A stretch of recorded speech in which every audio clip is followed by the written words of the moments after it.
Welcome to the flat.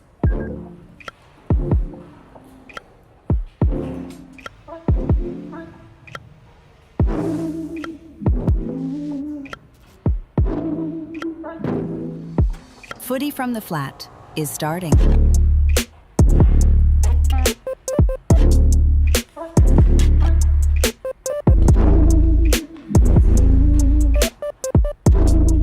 Footy from the flat is starting.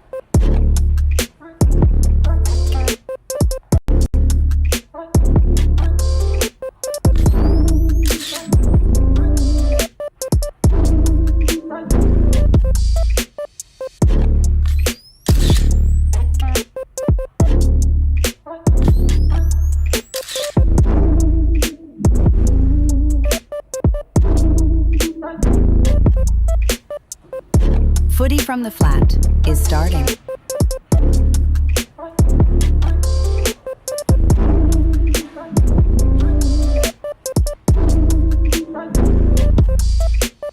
The footy is starting.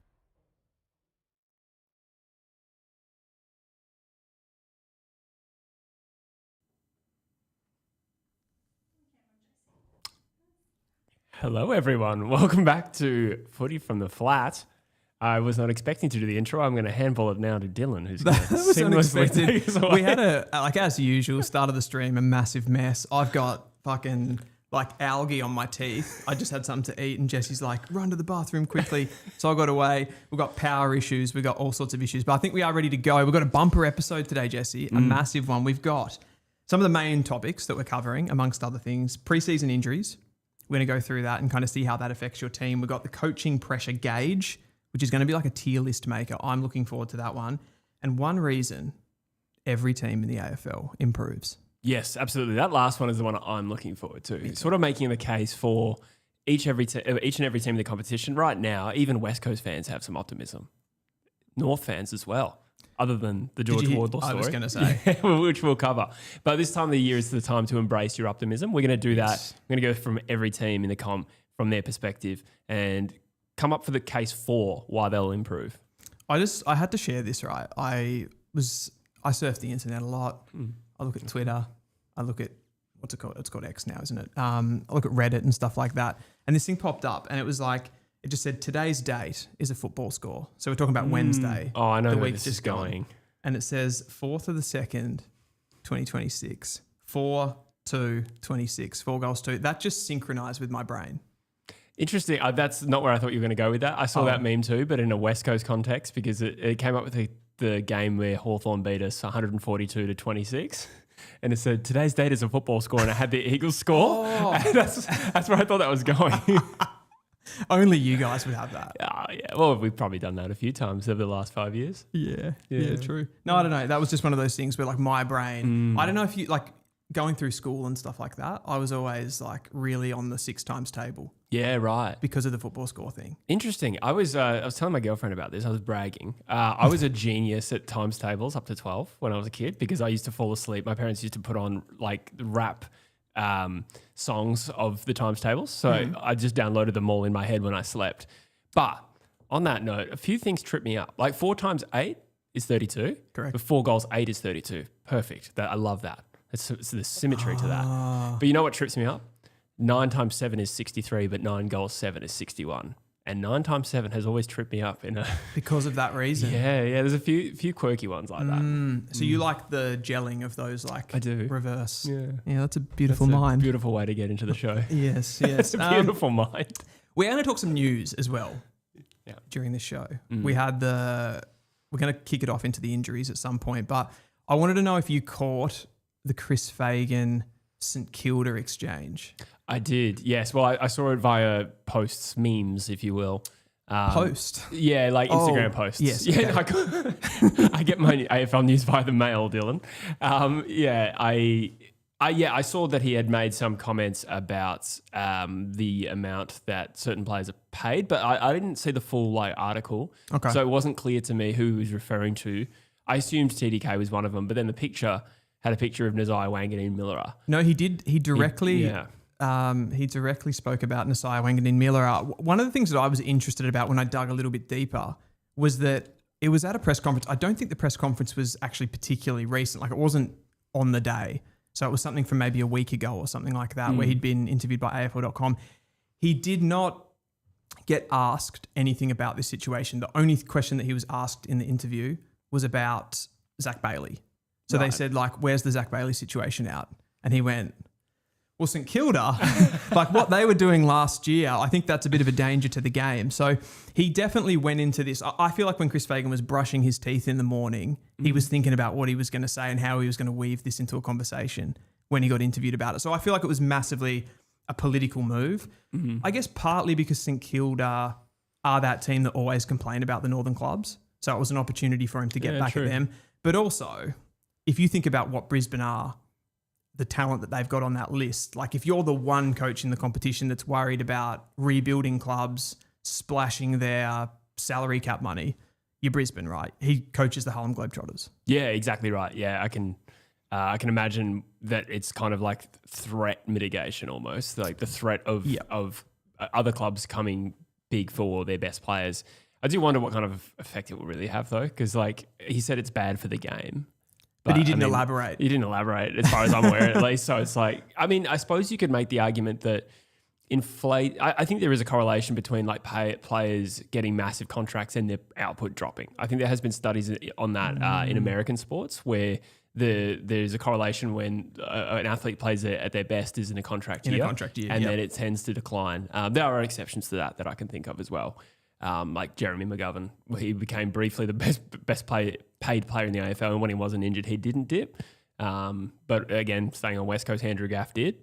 And there's many examples. So it's an interesting one, but I'm not too sure if it's going to deter clubs from coming after Zach Bailey. I don't think so. I feel like it was just a Chris Fagan thing going, everyone's talking about our academies and our father sons.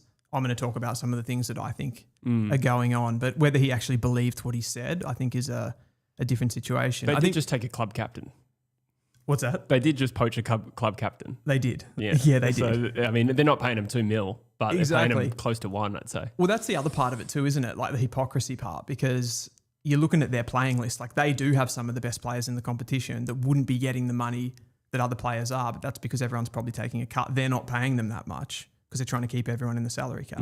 Yeah.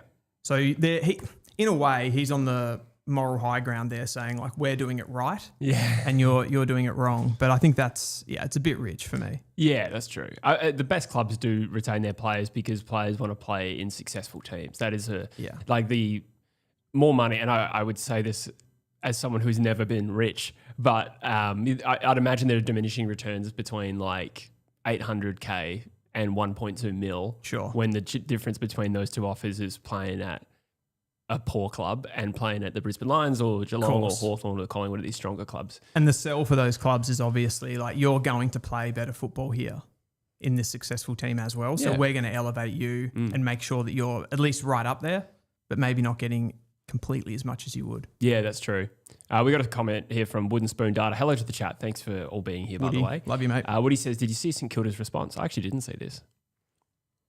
Yes, I did. Oh, good. Yeah, so it was Thank from, I was about to have a drink of water there. It was from Carl Delena, the CEO of St Kilda. So he basically bit back and called out that hypocrisy, which was, he said, I do have the comment somewhere here. He basically said, and I'm paraphrasing, paying market value is a novel concept for some. You're not getting that? The St Kilda CEO. It's a novel concept. So he's implying so he's implying that they don't pay market value for players. Right. And I think what he's talking about there is the concessions that they've had. Gotcha. For okay, your Dan Annabels, your Levi Ashcrofts, your Will Ashcrofts. The reason that threw me as my first reaction was St Kilda they set a new market value.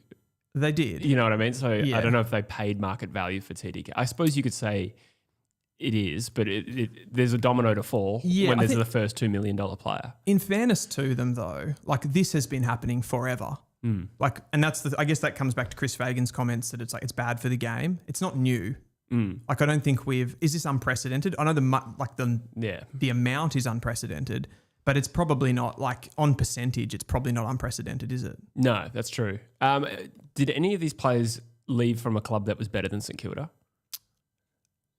I mean, Carlton, I don't remember off the top of my head who finished higher. I guess I Carlton finished higher, but I mean, it's a decent point. It's marginal gains there, or losses rather. Flanders. Okay, Flanders, yeah.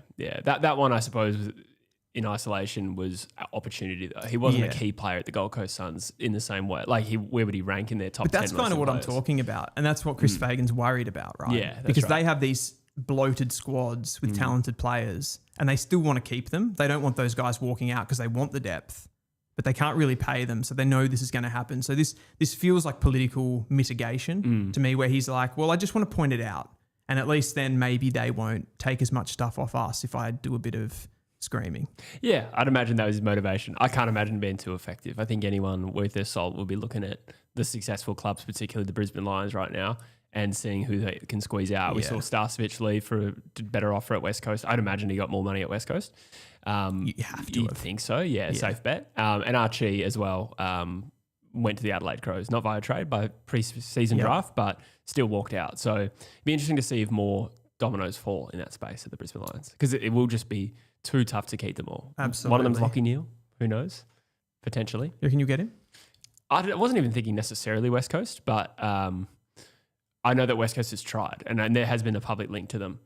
I don't know, but I do think Brisbane, from the Brisbane side, they're going to be struggling to, like, is Dan Animal going to get many games this year?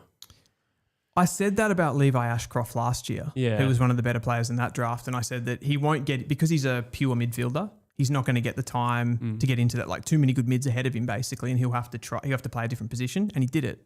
He played like that high forward / wing role, got a little bit of midfield time when players were out, but he did such a good job, and like maybe Dan Annable, maybe he's just a good enough footballer that he can play a high forward role, but you'd think There's no one something's got coming to out, give. though. What's that? There's no one coming out though. Like Ashcroft, it's another player again on top of Levi. Yeah. And I don't know Annabelle as well as you perhaps, but does he have the same capacity to play that expanded role? Or not expanded, but different role. Exactly. Ancillary role. That's why I said to you last week, I said that like, I reckon Chris Fagan last week with the Lachie Neale situation, he got on the front foot and was like, you can go, like you have our blessing. He sort of did that like slight pushing him out the door because he doesn't want the drama on his doorstep while they're trying to win a 3P, and they don't need Lachie Neale. Yeah. It would actually, like the leadership in that team is enough that someone like that can be just ushered out the door and you just like move things on a little bit, evolve the list a little bit, bring an Annable in. I think it's actually better for them. Yeah, that's fair.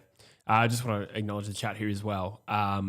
Kane says, it's what you have to do as a small Victorian club. Come home players go just to big Vic clubs, so you have to pay up. That is also an element here. That's a good point. 100%. Yeah, you'd imagine that Geelong, Hawthorn wouldn't have to pay $2 million for those players. No. They might pay $2 million to someone. I think Hawthorn probably offered close to that for Harley, but it's a different story. Well, what did they pay? I'm not as much across the salary caps and how clubs are fitting that in, but like what did they pay for like a Battle and a Barris? Good question. With Barris, they would have absorbed West Coast contract, but they would have extended it, smoothed it out. I still reckon that would be close to 800 or 900. Okay. I think Battle was pretty high too, but I reckon probably like 800. But let us know in the chat, because it was it band one compensation?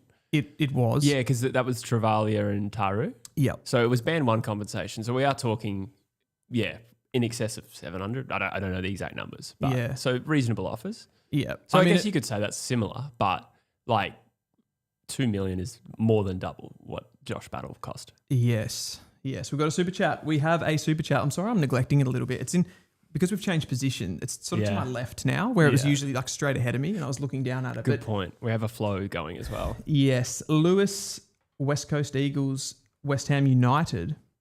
That's a nice little combination there. It gives us $5. Thank you very much, mate. Morning, boys. Good to have the live shows back for 2026. Jesse, should West Coast make a play for both Neale and Chad Warner for the 2027 season?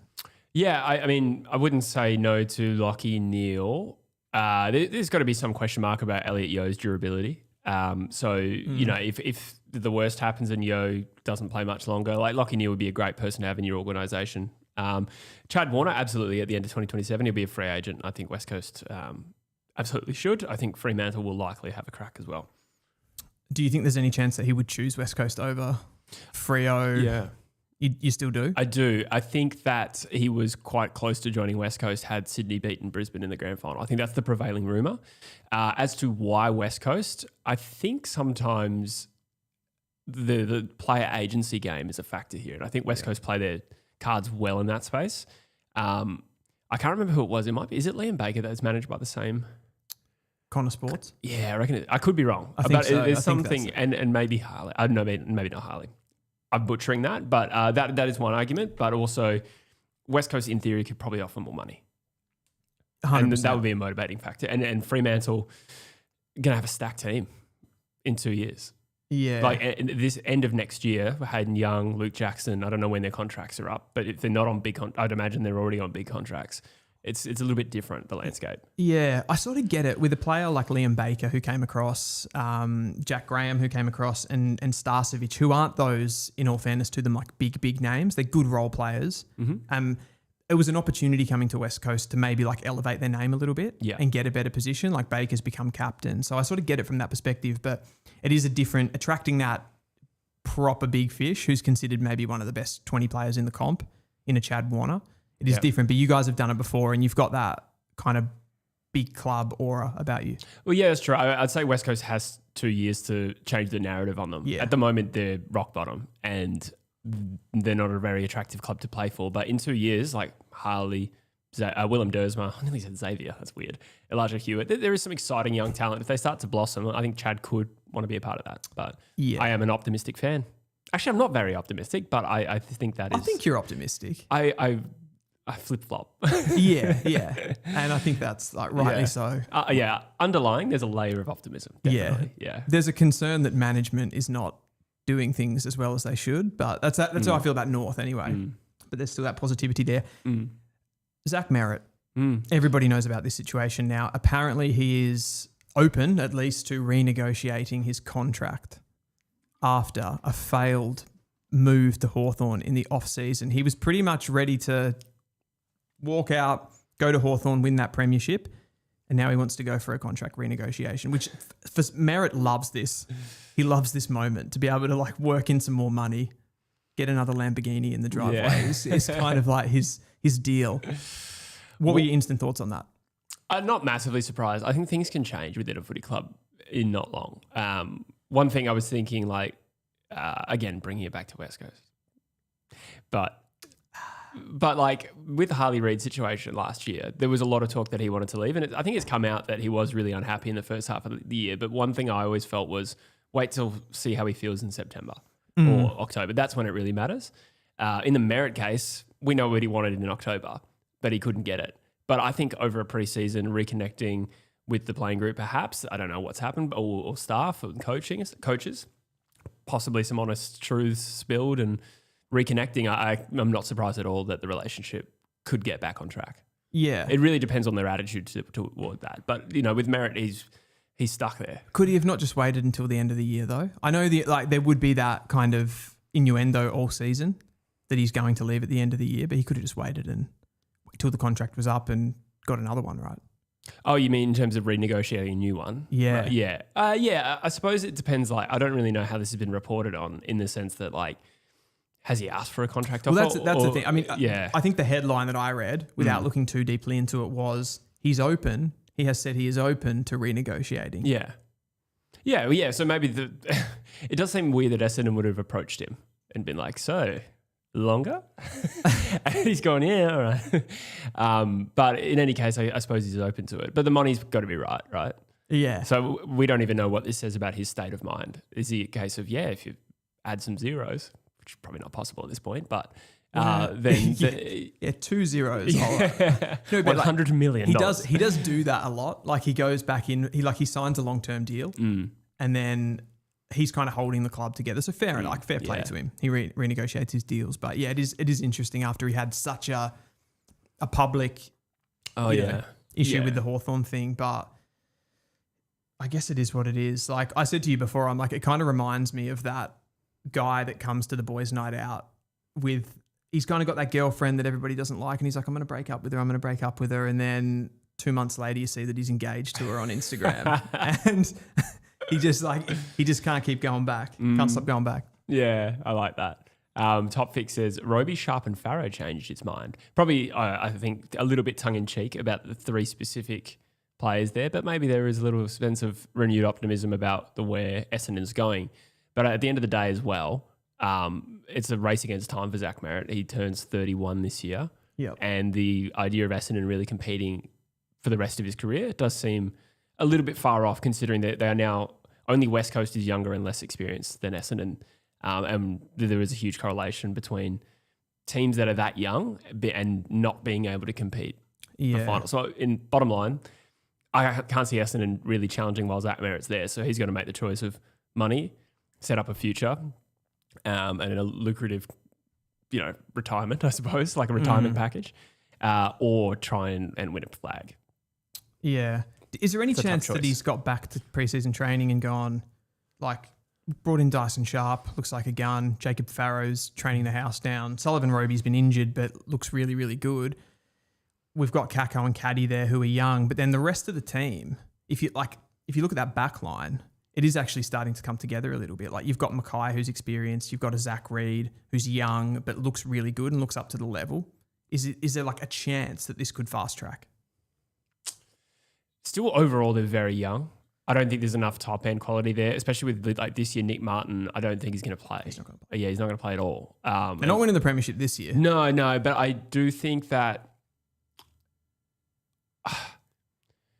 I suppose Essendon did win 6 of their first 10 last year, which people forget. Their season derailed. So that's not premiership like quality or standard rather, but there is a sense of uncertainty about exactly how bad they are. There is. Right. So that will play out this year. And with some of those players, relatively ready-made, those 3 you mentioned, Sharp, like they could come in and play roles and make the team better, but they're just going to be years off fulfilling their potential. I still think even if it feels fast-tracked, it's going to take a long time for them to actually compete for premierships. I had a look back at that run that they had where they were 6 of their first 10.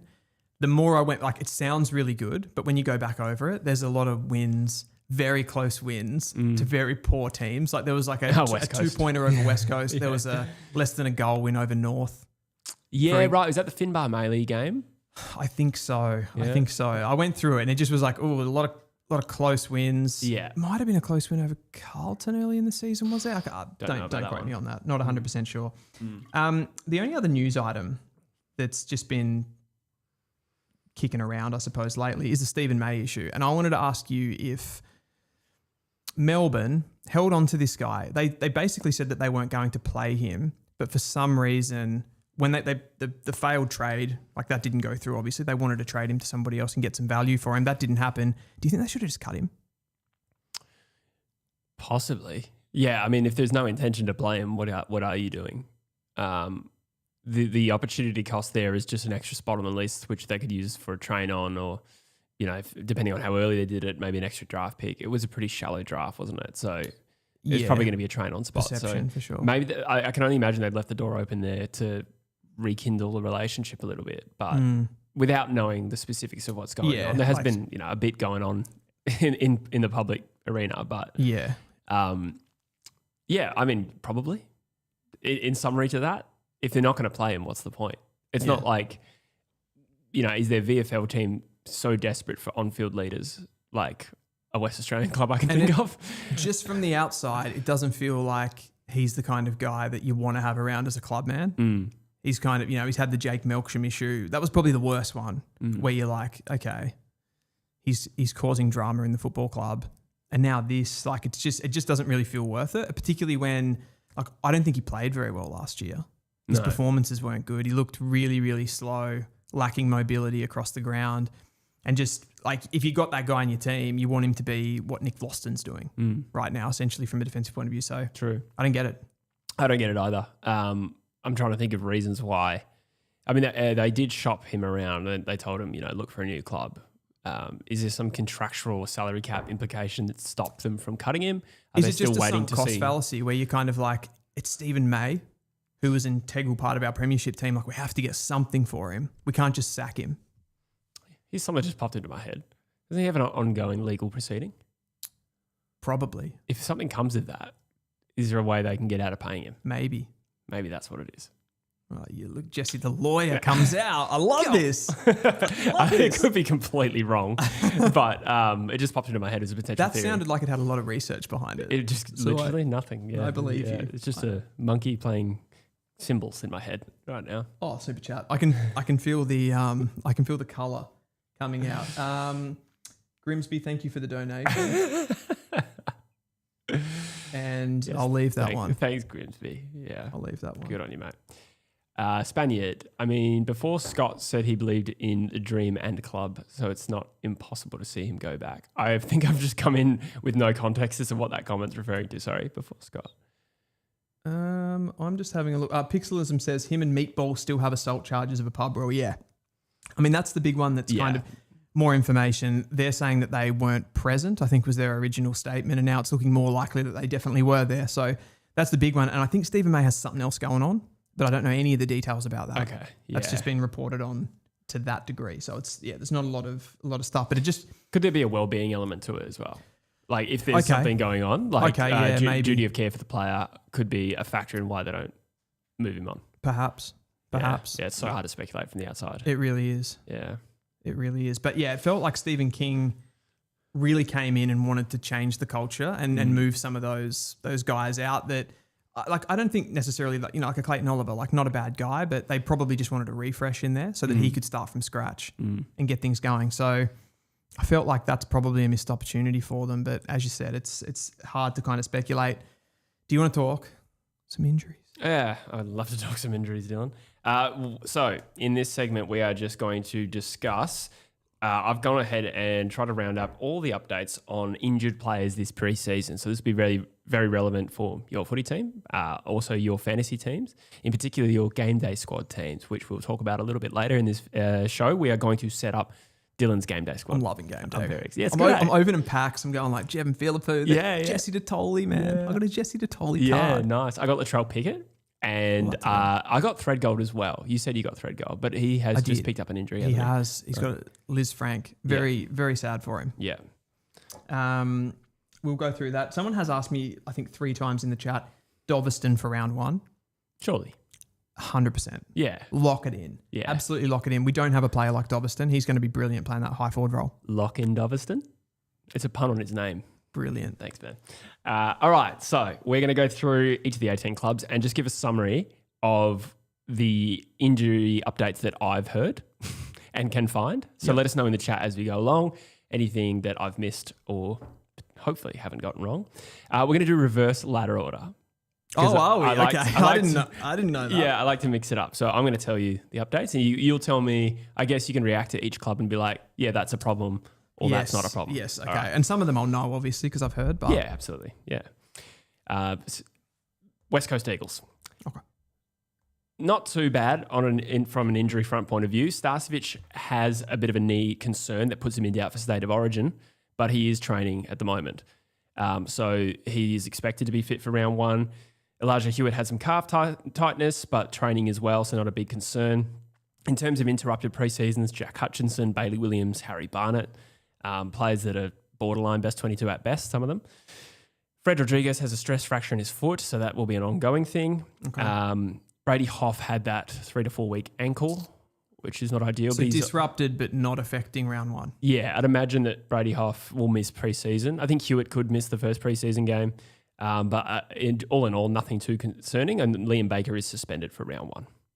Okay. So we might not beat the Gold Coast Suns. Because that was likely anyway. Yeah. That's in Perth though. No, Metricot. Oh, People's First. Oh, gross. Not watching that one. Okay, so Starcevic is the one that... Was he just a modified preseason? There was I forget what the actual thing was. I don't know if it was like a strained ACL. Might be thinking of Curtin. Nah, he had a dislocated knee. Right, yeah. There has... I think Hipwood partial... He had a partial ACL tear. Yeah. You're spoiling it, Dylan. I am actually. Shit. Yeah. No, whatever the Starcevic one. Oh, he has been withdrawn, says Whipper. I missed that. So he won't play State of Origin. But, I mean, he was involved in at least a lot of the drills yesterday. Well, that sounds like a really nice injury list. It's not bad. It's not too bad. There's not much on it. And Hoff and Starcevic sounded like the ones that are the worst. Yeah. And they're still going to play round 1. Yeah, and from a part of the ground where that's not the biggest concern for West Coast. I think Starcevic is going to be great for you guys this year, by the way. Yeah, that's good. I hope so too. We go through to Richmond. Judson Clark is recovering from an ACL that I think he did in July. Yep. So it'll be a while. Josh Smiley I don't think we'll be, the update that I saw won't be like fully training until February. So we're going to see a delayed start to the season and it'll be a while before he Unlikely debuts. before he debuts, yeah. Yeah. Thomas Sims in doubt for round 1 with a foot injury. Hugo Ralph Smith battling a hammy. And Sam Lawler on the positive side is in full training. I mean, that sounds really good as well. I think for like we're going to do a coach tier list like pressure thing later on. I think Adam Uze is one of those coaches that is definitely going to be judged on more the development of those players more than wins and losses. So I think Smiley's probably the only big one there of all of those draftees. I know you mentioned Sims, but he's played a bit of football. He's looked quite good and he's going to take longer to develop anyway. Smiley's the only one of all of those guys that at this point it looks like, did we like potentially make a mistake here? Big call, but we haven't seen him. I haven't seen him. It's Of a little bit course, hard, of course. right? I don't mean to, when I say a mistake, I don't mean necessarily because of his quality. I think like maybe a combination of what they've already got and what they already had in their midfield. And he's like a similar type player as Jesse just spills milk all over his face. Slopped iced coffee everywhere. Yeah, I don't mean like, oh, Richmond have fucked this up. But I mean, they've just had such, like they've consistently good drafting and he's the one that hasn't really got to show himself. Yeah, it's the question mark, I suppose, out of a very strong group. But I mean, overall, I don't think it's the worst thing that he isn't playing in his first season and it maybe doesn't see a lot of it in season 2. Maybe, I don't know. With the list profile that they have, they've got Taranto, they've got Hopper, like shoehorning another big-bodied midfielder into that group. It's just what it does to his confidence though. Yeah. Because he'll be in a rush. Yeah. Like imagine being 18, 19 years old, you've just got into professional sport and you can't play. Yeah, that's true. Well, fingers crossed he can get fit. But other than that, I think Richmond are pretty sweet on the injury front, touch wood. Let's move to North Melbourne. This actually has a bit going on. Yeah, all of a sudden. We're fine. Yeah, I know. So first of all, Gastro went through the club. Yes. That was in Jan. I don't think there will be any prevailing impact from that, but still not ideal for a pre-season. Jackson Archer is ruled out for 2026 with an ACL. That was done this year. We heard that George Wardlaw has done a hamstring in the match sim. I think it was yesterday. I actually know someone who was there. I can't give any detail about that, but a guy hiding in the bushes. They revealed to me that, this might be just inflammatory to say, but like, it sounded like George wasn't super confident about it, but who knows? That could mean anything. He's probably just flat to even miss a week or two. I had several text messages about this across the day. Yeah. People asking me what was going on. Some people telling me what was going on. Yeah. I don't know what's going on, but it doesn't sound like if George Wardlaw picks up any sort of a niggle, that's bad news. I think with him, there's a history of hamstrings. It's all hamstring. That's why the hamstring is particularly concerning. So hopefully it is minor. But yeah, not ideal. We talked about how important he was last show. He's too explosive for his own good. Yeah, that's true. Blake Threadgold has picked up the Liz Frank. I think we just touched on that, didn't we? We did. Yeah, that was a pretty recent injury. So probably not a player that was going to debut anytime soon, I wouldn't have thought. Is that the full list? No. Still a little bit more, I'm sorry.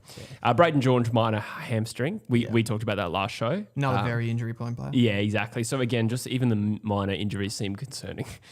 Aiden Core is in some doubt for pre-season games with a calf, but not necessarily round 1. I'm okay with that. Yeah, and Paul Curtis actually had a really rough off-season. I'm not sure exactly when it happened, but he lost 6 kilos due to a pneumonia-related illness.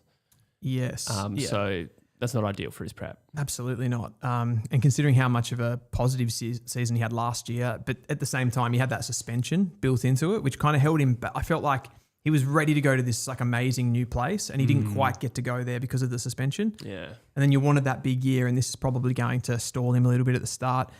All those other guys, I mean, realistically, the Threadgold one, it's very disappointing for him as a player. And I thought he could have potentially debuted earlier than people would have expected with someone like a Threadgold. But sure, yeah. At the same time, like he's going to need development to be, final form, of course.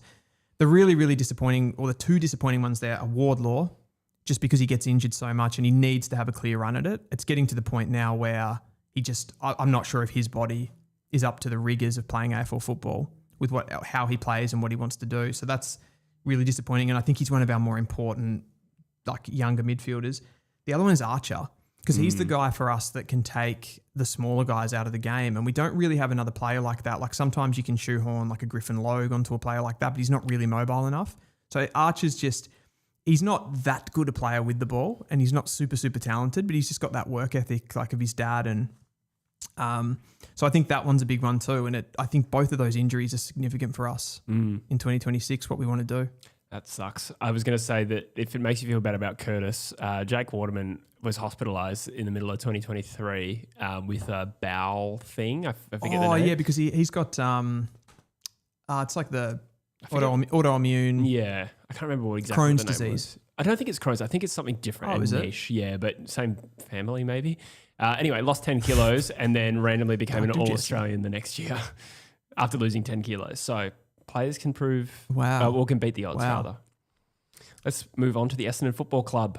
We know that last year was a really tough year from injury for them, so they're just praying they can get back to normal as soon as possible. I want to say most of their injuries are related to those last year injuries, and it's just kind of coming back off those and how they're training. Yeah, more or less. So Nick Martin, obviously unlikely to play this year with an ACL. We know that Tom Edwards, Nick Bryan, and Lewis Hayes are not likely for round one. That's all I have right now, but I think they're all recovering from ACLs. Yep. Ridley has had an interrupted preseason. He's on a modified program with hamstring and has a bit of a history with soft tissue injuries, so mild concern there. Yep. I think that was a recent one. And again, Harry Jones, Archie Perkins, Setterfield, and Sullivan Roby have had interrupted preseasons. No real expectation on when they'll play, although Roby missed all of pre-Christmas. So you'd think a round one debut, he'd be up against it. I think they'll go with Sharp and Farrow. Okay, so for Essendon, I would say worrying injury is Ridley because he's another one of those guys that just breaks down consistently. The last time he would have played 20 plus games, I reckon, is the year that he won the best and fairest. He might have gone close a couple of times, but he always misses parts of the season. And it always feels like a bunch of the games that he plays, he's coming back from injury. So he's kind of settling into it as well. And the other one is Nick Martin, not from a worrying point that he always breaks down, but just from the point that he's arguably their most important player. I know you've got potentially better players in that team, but just the way that he moves the ball from them, they don't really have that in anybody else. So bit of a Goulden situation for the Sydney Swans last year where maybe not your best player, you've got your Heenies and your Warners, but you've got a really important part of your ball movement game, which is a big part of your scoring. So that's the big one. Yeah. Yeah. The rest are younger players, right? And they're coming back from knees and stuff like that. They'll be okay. Yeah. Agreed. We'll move on to the Melbourne Football Club. Yes. So we know that Jake Bowie, I think he's going to miss a couple of months, maybe not of the season, just a couple of months in general with a Liz Frank. Max Gawn fractured a finger, should be right to go. I don't think there's too much doubt about him playing because he can still do his conditioning. He could do it with a fractured head. Yeah. Well, yeah, because nobody can reach the top of his head, so he's safe as. Jack Viney is a bit of concern. So walking laps at the moment. I think a month ago they said he was going to return to preseason training pretty soon. Has made no progress. So I'd imagine it's going to be a tough start to Jack Viney playing. Well, a tough road for him to return to the side, fitness wise. Devil's advocate on on like that. Devil's advocate on that one. I know where it's going. Do they need Jack Viney as much as it would be nice to have him around on field as a leader? But you can kind of have him off field anyway in a non-playing role. But they've brought in Jack Steele. Do they actually need two of those guys in the midfield anyway? They've kind of mitigated that with Steele, I feel. I agree with you. Yeah, that was what I was thinking. I don't think it's going to hurt them on field too much to only have Steele. Yeah. When you've got a few bigger bodied sort of midfielders of the same, well, not of the same, but, those contested style midfielders. They've got Harvey Langford. Not a lot of speed. Yeah, exactly. So it could be, I don't want to say blessing in disguise. That sounds disrespectful. But from a balance point of view, I don't think it's going to be a problem. No. Yeah. And you still get his leadership, so I think that's all right. Who's next? Tom Campbell is in a neck brace. I think there was a collision a few weeks ago, so walking laps at the moment. Again, probably unlikely to be called upon too much. Absolutely, no offense to Tom Campbell, but I feel like he has just been a second ruckman that never plays for years. I can't remember a time in an AFL era where Tom Campbell wasn't there, just being an emergency or... He was at North, wasn't he? Am I tripping? I don't know. I didn't know that. I knew he was at St Kilda. I thought he went North to St Kilda. I feel like he's just forever a guy Unless it was the Bulldogs. Maybe. I can't remember. We should really research that. Vicky, can you research that? Tom Campbell, where's he played football? Thanks, Jamie. Is that a Joe Rogan? Joe Rogan, yeah. I do have Google right here. I could have probably done it. But. Yeah, but it's nice to be able to tell somebody else to do it. And it's more professional. Yeah. So, come on, get that for me. Okay, Tom Campbell, not really going to matter. No. We talked about Stephen May. Jai Cully did leave the track this week with a shoulder. So I did see that one. yeah, And he's been training really, really well. he has always trained. He's been at North Melbourne. He has been at North. He has been at the Western Bulldogs. He's been at St Kilda. 4 clubs. 4 clubs. Being yeah. second ruck Yeah. and barely playing. Yeah, that's a real Jonathan Giles storyline. It really is. Yeah. I don't know who that is because I reckon I was overseas and I missed his career. Okay. But He was at West Coast for a bit. gotcha. Yeah. How many games, Vicar? How many games has he played? 58 That's games. more than I thought. Yeah. I wonder how many sub. Yeah. 42 at the Western Bulldogs. Incredible. Our producer has told us. Incredible career. I'm just going to jump into this super chat here Yeah. from Frosher Josher. I like that name, and I think I read that right. He gave us $5. Thank you very much, mate. Appreciate that. Apparently, Smiley is now at 197 centimetres. Is he too big for the midfield? I'll take this if you'd like, Jesse. I don't think so. Connor Nash plays midfield week in, week out for the Hawks. He's True. 197 as well. Big body. I don't think it matters as long as you're still good enough at ground ball. And I think the fact that he's another one of those players that's grown a lot. It's not like he came from being a key position player and he's trying to be a midfielder. He'll be fine. If anything, it probably helps him. Yeah. I mean, Cripps is 195. Bont is probably like 193, 194. I 194, suppose that I is a think. fair jump from 197, to be fair. Luke Jackson's going to be talked about as midfielder. I mean, I suppose he hasn't proven it to the same extent as Jamie Cripps. Patrick Cripps. Patrick Cripps. You're programmed. Yeah. You're just West Coast coded. Sorry, his inferior cousin Patrick. And yeah, I mean, Cooper Duff Titler, again, hasn't played a game, but we're starting to see that tall midfielder. Well, he's not a midfielder, but you know what I mean? The tall players capable of playing that game. So yeah, I agree. It's not going to rule him out. He's not particularly strong overhead though, 197. He's not. But then again, like Cripps isn't like a renowned overhead contested mark, is he? No, So- he's not. Cripps just sort of gets it, I don't know, sublime mentality, I feel, is Cripps's one would Yeah. more than anything else. But A Josh beautiful Smiley's, mind. he wasn't a particularly versatile player Yeah. to me in watching him play under 18 football. Played a bit of half back, didn't he? Played a bit of halfback. Yeah. He can kick it pretty well. I think it's another step up to do that at AFL level though. Yeah. Yeah. Especially if you don't have the yard of pace as some other rebounders. Yeah. Certainly a big, strong lad around stoppages and stuff like that. That's his one would. Yeah, absolutely. Sorry, somebody clarified that Jai Cully was a broken arm. So that's not good. I read it as a shoulder. I think I saw it on Instagram from Channel 9, posted it yesterday. A few other players that have missed a bit of preseason include Giath, Jack Henderson, Shane McAdam, and Daniel Turner a little bit as well. But I don't think those are like ongoing problems. Yeah. So we'll move on to Port Adelaide. Powell Pepper, still recovering from an ACL from July. Yep. So he will, it's going to be a while. Ollie Wines will miss the first 2 games of the year with suspension. Tom Cochrane had a significant hamstring strain. Again, not too much of an ETA. Horn Francis had Hang on, I thought Tom Cochrane did his knee.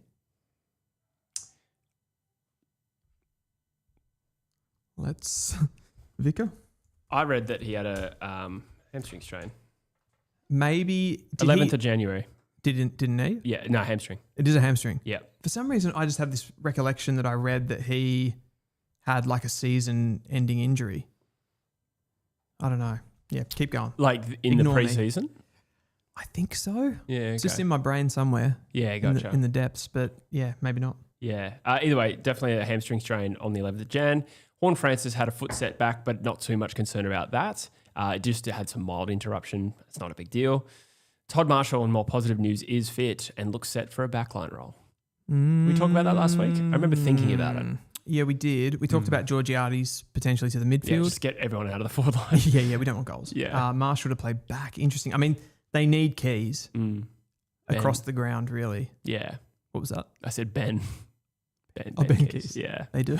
No, they probably hate Ben Keys. I Given, love Ben Keys. yeah, but it's put out. So. I think it's a good move for them to try, and I think that's Josh Carr is probably going to do a bit of a Dean Cox, isn't he, this year, where he just like flings players around a little true. bit just to see what they did. That Dean Cox kind of notoriously did that. The only the big difference there between those two coaches is Cox went into that strong Sydney team that had a good list. Where I think Carr's come into a pretty weak side, so he can be a bit more experimental. Yeah, true. And he's had a close perspective on the group as well for a while, which makes him a that's little bit true. different to most new coaches. That's true. Yeah. Oh, so did Dean Cox though. Sure. So they are the same example. Sure. Who else we got? We have the St Kilda Football Club, who have a few concerns. TDK has had a calf, I think it was. I thought it was a groin, but I think more recently maybe a calf. Maybe it was a bit. Either way, he is set to play round one or opening round. I think they play Collingwood. Okay. At this point, but it's probably not locked in yet. The only big issue for someone like a TDK, if he's underprepared or he misses football, you start to get that like weighing pressure because of the contract. So people aren't going to just, if he has bad performances, like people aren't going to just be like, it's cool, like you'll need some time. They're going to be straight on his ass. Yeah. Immediately. I actually agree with you. That is what the public is like. So we just got someone say that Collingwood's Cochrane did a knee. Which Cochrane is that? Is that the Sydney NGA Maybe or Northern Academy player? He was a Sydney Academy. Cochrane. Joel Cochrane, he was a Sydney Academy player that they didn't match on. And Collingwood took him like a running hybrid defender. Maybe I read that and I got the names mixed up. Possibly. Grimsby also gave us a super chat there. Dylan with the Jeffrey Dahmer glasses. Mine are slightly different actually. He's got more of that metal frame type situation. You do have the same diet though. That actually took me like a second. Like I'm like, hang on, mate, what have I missed there? Oh fuck. It's always good to get, compared to somebody like that. Yeah, exactly. Somebody famous. Yeah, true. Lewis says 190. Thank you for the super chat, by the way. 195 centimeters. Midfielders, what utter woke nonsense. Yeah, exactly. Well, times are changing. Like it's going to happen eventually. We might just see the first shoots of it. Like Jack Dyer is one of the most famous rucks of all time, and he was 185 centimeters. I know. I'm reading a history of the AFL book right now. And the heights. I think Polly Farmer. I think he was like 190. Yeah. Right. Wow. In that. Don't quote me on that again. But like I was reading the heights of a lot of ruckmen, and it was kind of like you were pretty much shoehorned as a ruck if you were 190 plus. Yeah. I want to say that even in the 90s, early 2000s, there were some like 190 centimeter key forwards that were pretty regular. So 100%. That is just the sign of times changing. Mind you, we haven't broken the record for like tallest player in the AFL for as long as I've been watching. It's always been Sandilands and I think now Mason Cox. Yeah. So we've never actually breached that barrier, but the average height of everything has gotten taller. The thing for me is that you get these guys that are like Sandilands was the tallest player, but he was completely, utterly useless on the ground. Yeah. Like he was really immobile. Yeah. Whereas now you get like a Darcy who's 208. He's nearly as tall as Sandilands, but he's a freak at ground level as well. Yeah, that's a good point. Yeah, the athletes are definitely changing. St Kilda. Oh, no, we've already started St Kilda. TDK. Some doubt around round one, but not a massive concern. Silvani and Mason Wood have both had groin injuries. At this stage, not expecting a delay to the start of the season. Yep. Max King has had setbacks. No certainty for round one is about as concrete as the ETA is. So I would say that's a little bit of a concern. I mean, that's turning into a bit of a disaster for St Kilda, particularly like I feel when he was drafted and how well he kind of came into the AFL, you would have expected that this team was completely almost like built around him in a way, in his image. So that's disappointing, and that's getting to very different timelines and different stories. But like what I said about Wardlaw kind of feels a bit the same about Max King, because you feel if St Kilda are going to do anything meaningful in the future, it sort of has to be around a Max King. Like they need him. They've got Sharman as that second, but he can't really lead the line. Yeah, they don't really have a replacement for what the style of player that Max King is. Exactly, that real high volume goals. Like a goal-kicking key position forward. Yeah, that's right. Other than that, Alex Dodson has had a limited preseason, but not a major. Very unlikely to play given Marshall and TDK are there. Yeah, that's right. Carlton, a little bit to go through here. So Harry O'Farrell has done an ACL. He'll be recovering from that. Jesse Motlop has done an ACL, and he's ruled out for the season. Brody Kemp is recovering from an Achilles, but still could be fit for round one. Jagger Smith is expected to play preseason, as is Nick Newman, so those are positive. Yep. But Cottrell unlikely for round one, and I think Akers hurt his shoulder in a match sim. The last I read, he was awaiting scans, but I think he's still a good chance for round one. So in summary, Cottrell definitely not, Motlop, O'Farrell definitely not, and Kemp with some doubt. And we should see Jagger Smith. So that's actually not too bad when you say it like that. I think the only one that's definitely in their best 23 from that group of injured players is probably Motlop. Yeah. I don't know if you'd have Kemp absolute walk-up starter. I feel like he is pretty locked in. Yeah, though. I think he probably would play. I just mean definite, absolute definite starter. Cottrell you'd probably have in there as well. But then none of those are significant injuries, right? It's only Motlop.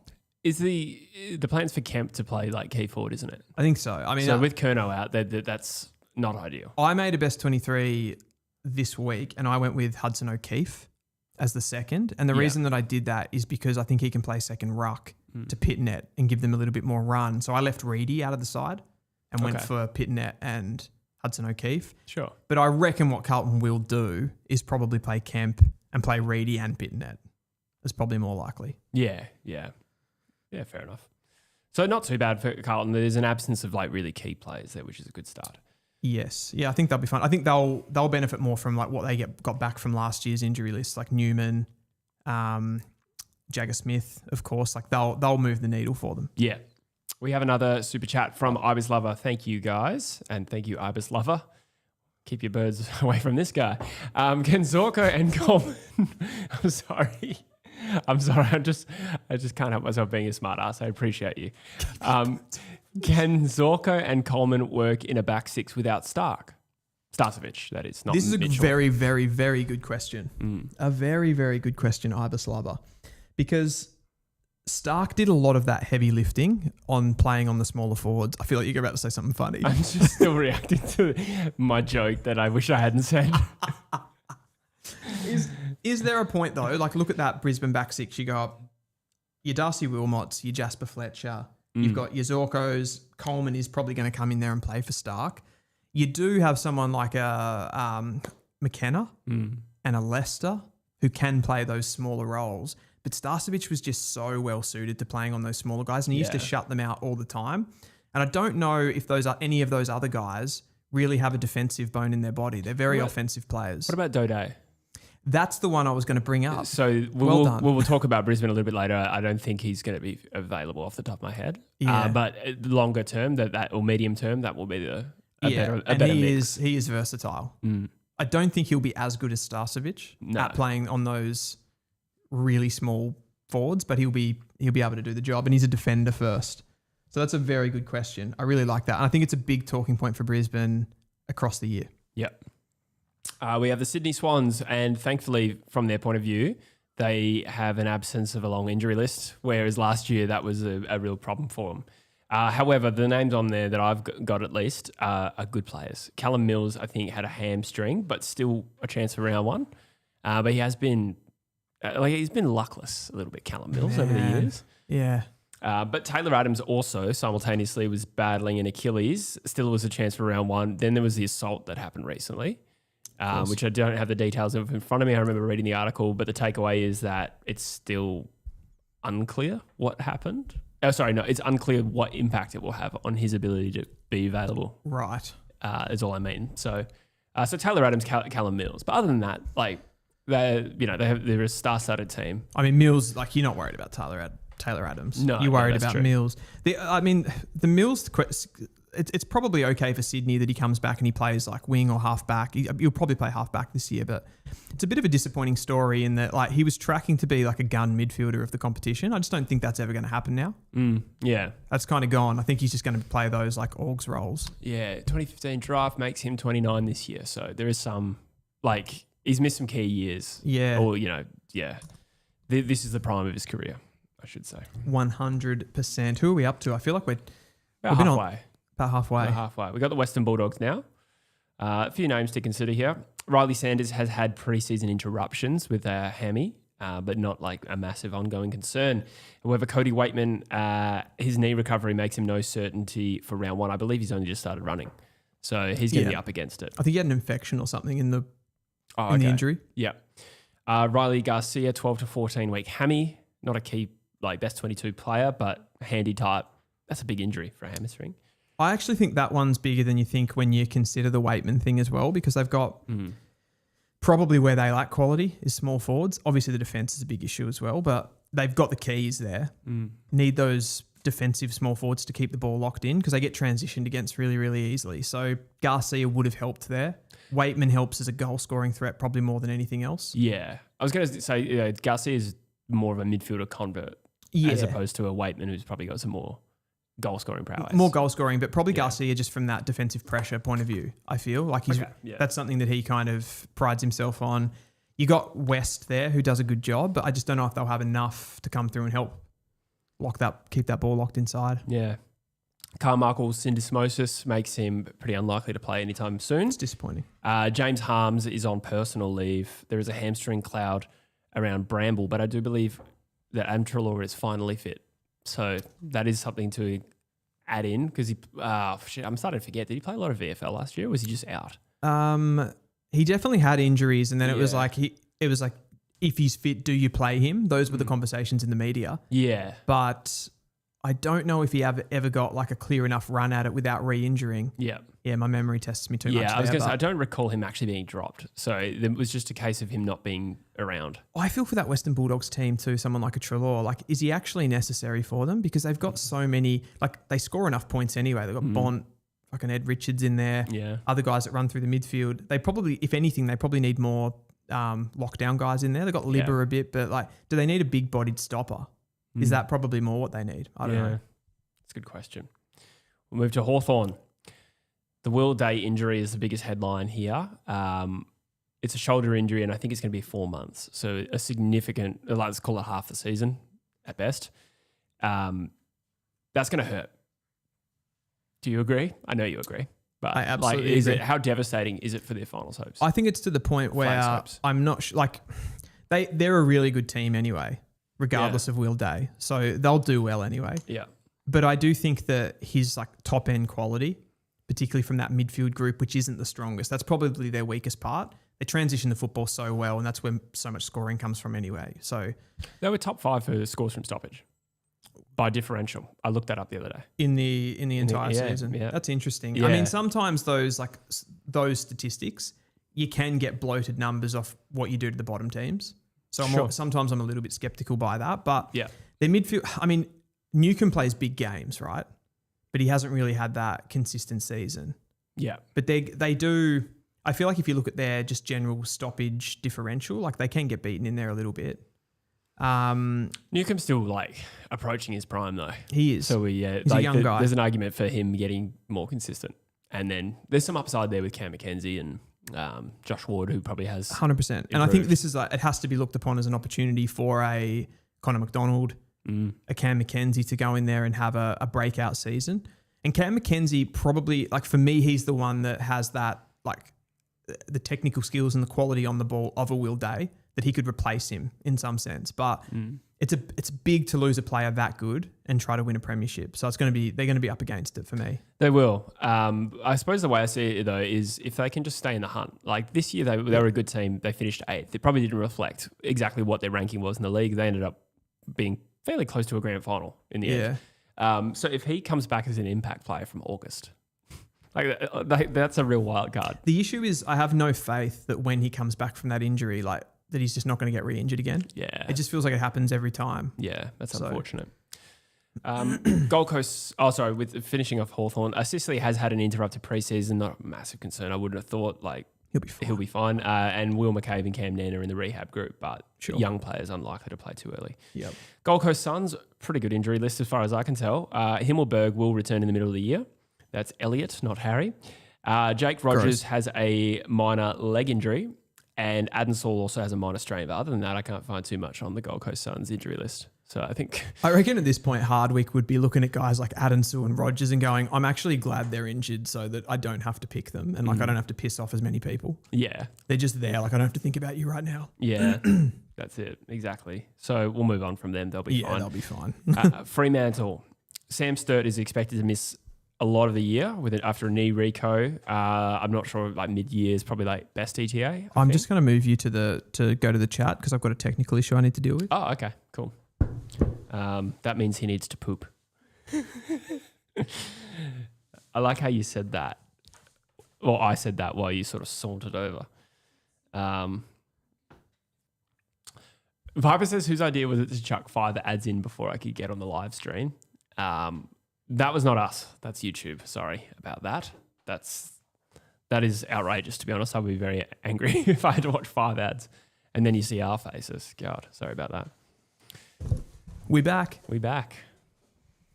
All good? We're back. All good. Yeah. Where were we? Sorry, I'll just start again with Freo. Sam Sturt expected to miss half the year with a knee reco or recovering from it. Yep. Sean Darcy has had a recent minor calf injury. Luke Ryan is mostly non-contact after shoulder surgery, but I think he's still like doing drills and stuff. So honestly, not a very long list. Hayden Young is good to go.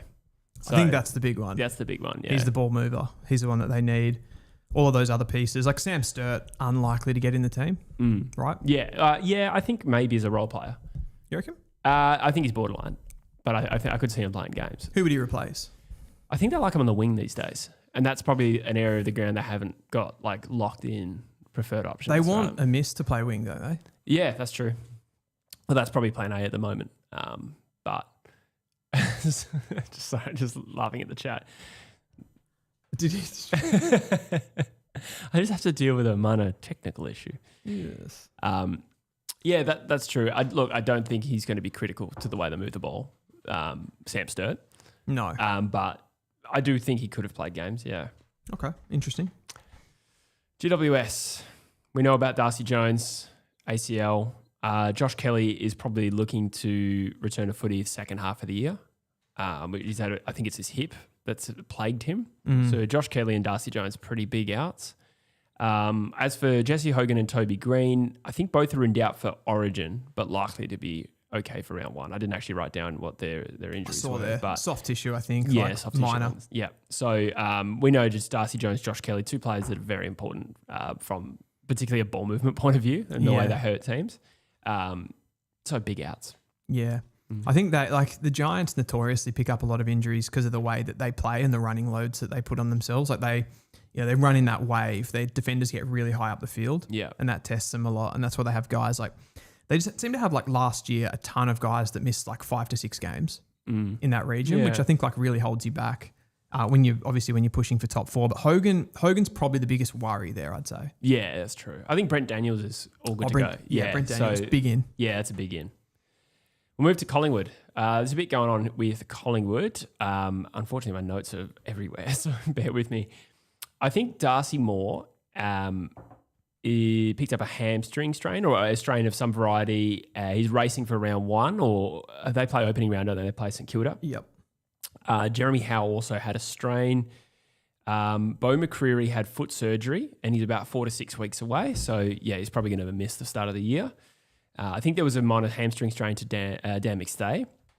And we had some interruptions as well with Quainer and Houston. So just a few guys just missing a few weeks here and there. Hard to quantify. I know. And it's like, because they're only minor injuries, it's like you don't know if it's a pattern. And because of the aging list, like it's going to continue to happen. It might. So you can speculate, but there's kind of no point until you actually see them play like the first 5 to 6 games of the season and see how it all looks. I was watching, this is a silly thing to go off, but I was watching like an Instagram reel of their ball movement drill and I was like, oh, they're still good, aren't they? Yeah, I know. That's still Collingwood. Yeah. I've done exactly the same. And like Pendlebury's on a halfback this year. I think that's what, we might have seen the whole same thing. I think it might have been Swoop Luke. I don't know. He's just going to feel so safe back there, isn't he? Like he's going to be just like directing people and just stepping around people, slowing the game down. Yeah.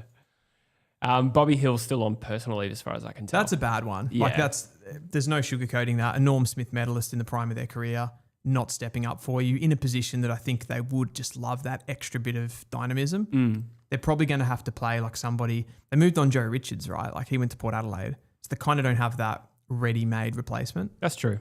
Yeah. On the plus side, McInnes is recovering from an ACL. Could be in line for a round 1 game in defence, right?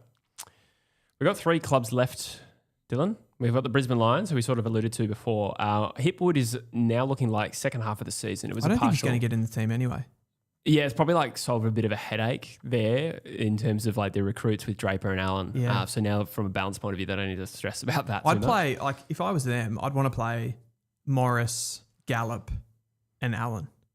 Yeah, and Draper as well. And Draper in the ruck. Yeah. Speaking of their recruits, Draper and Allen are expected to be fit early in the season. I think there was some hiccups here and there or carrying injuries in. Yeah, Draper was in a moon boot at some point. Right, yeah. Jack Payne, Tom Doedee, Noah Answorth, again, not locks for round one, but should be fit early in the season. So Answorth's another one that we didn't talk about replacing Oh, true. Yeah, of course. Starcevic as well. He could be important. Yeah, but it's possible that they're without Starcevic, Doedee, and Answorth for the start of the season. So That's more worrying. I forget who they play in opening round. I don't know. Yeah, Geelong? Am I tripping? I don't think they would go grand final replay in the opening round. I didn't commit it to memory. Leave that with us. Producer Vic. Get the fixture up for us. Lincoln McCarthy, I think, is expected mid-season to return. So, Yeah. God, he hasn't played footy for ages, has he? Yeah. So overall, with a team that's stacked, He would genuinely be one of those guys that was a great player a few years ago, and you wouldn't actually be able to understand how he fits back in the team. Yeah, that's true.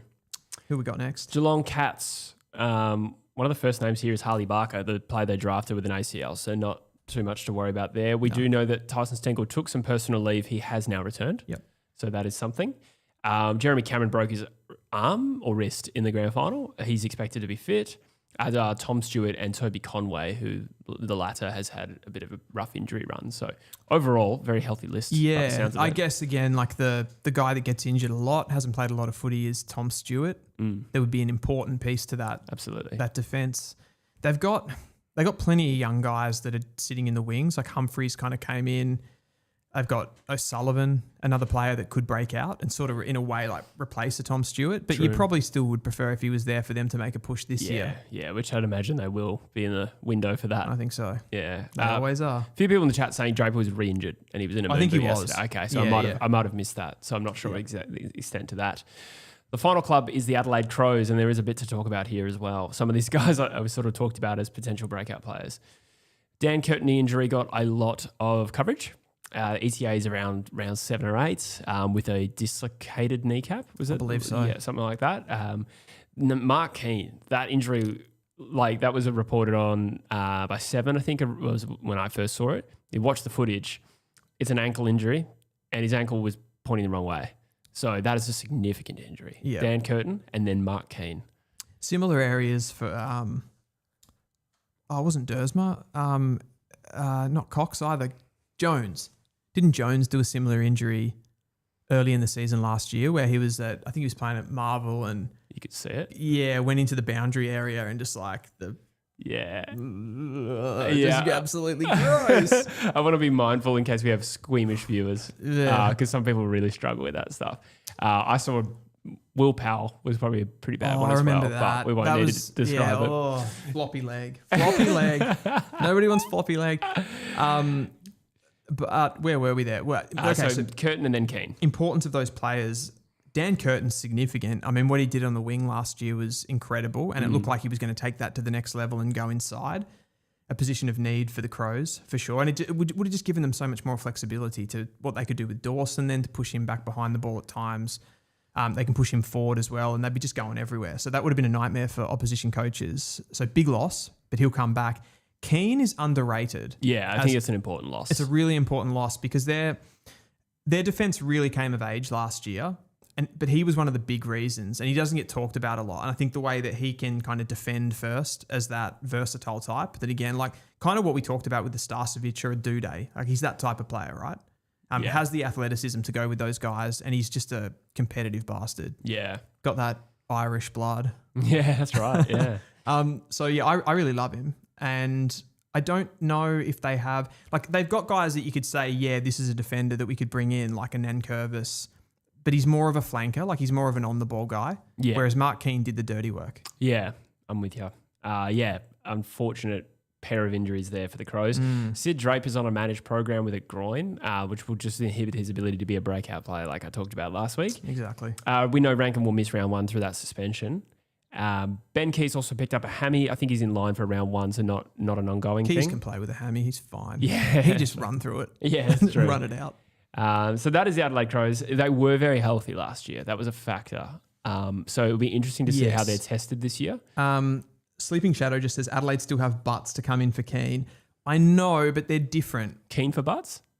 That was terrible. I'm sorry. I don't think they're the same type of player. Keen for butts. That is so you. That is not me all over.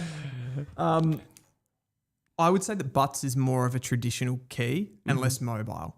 So, did I say keen or butts then? No, I'm just laughing again. can't This is a reverb.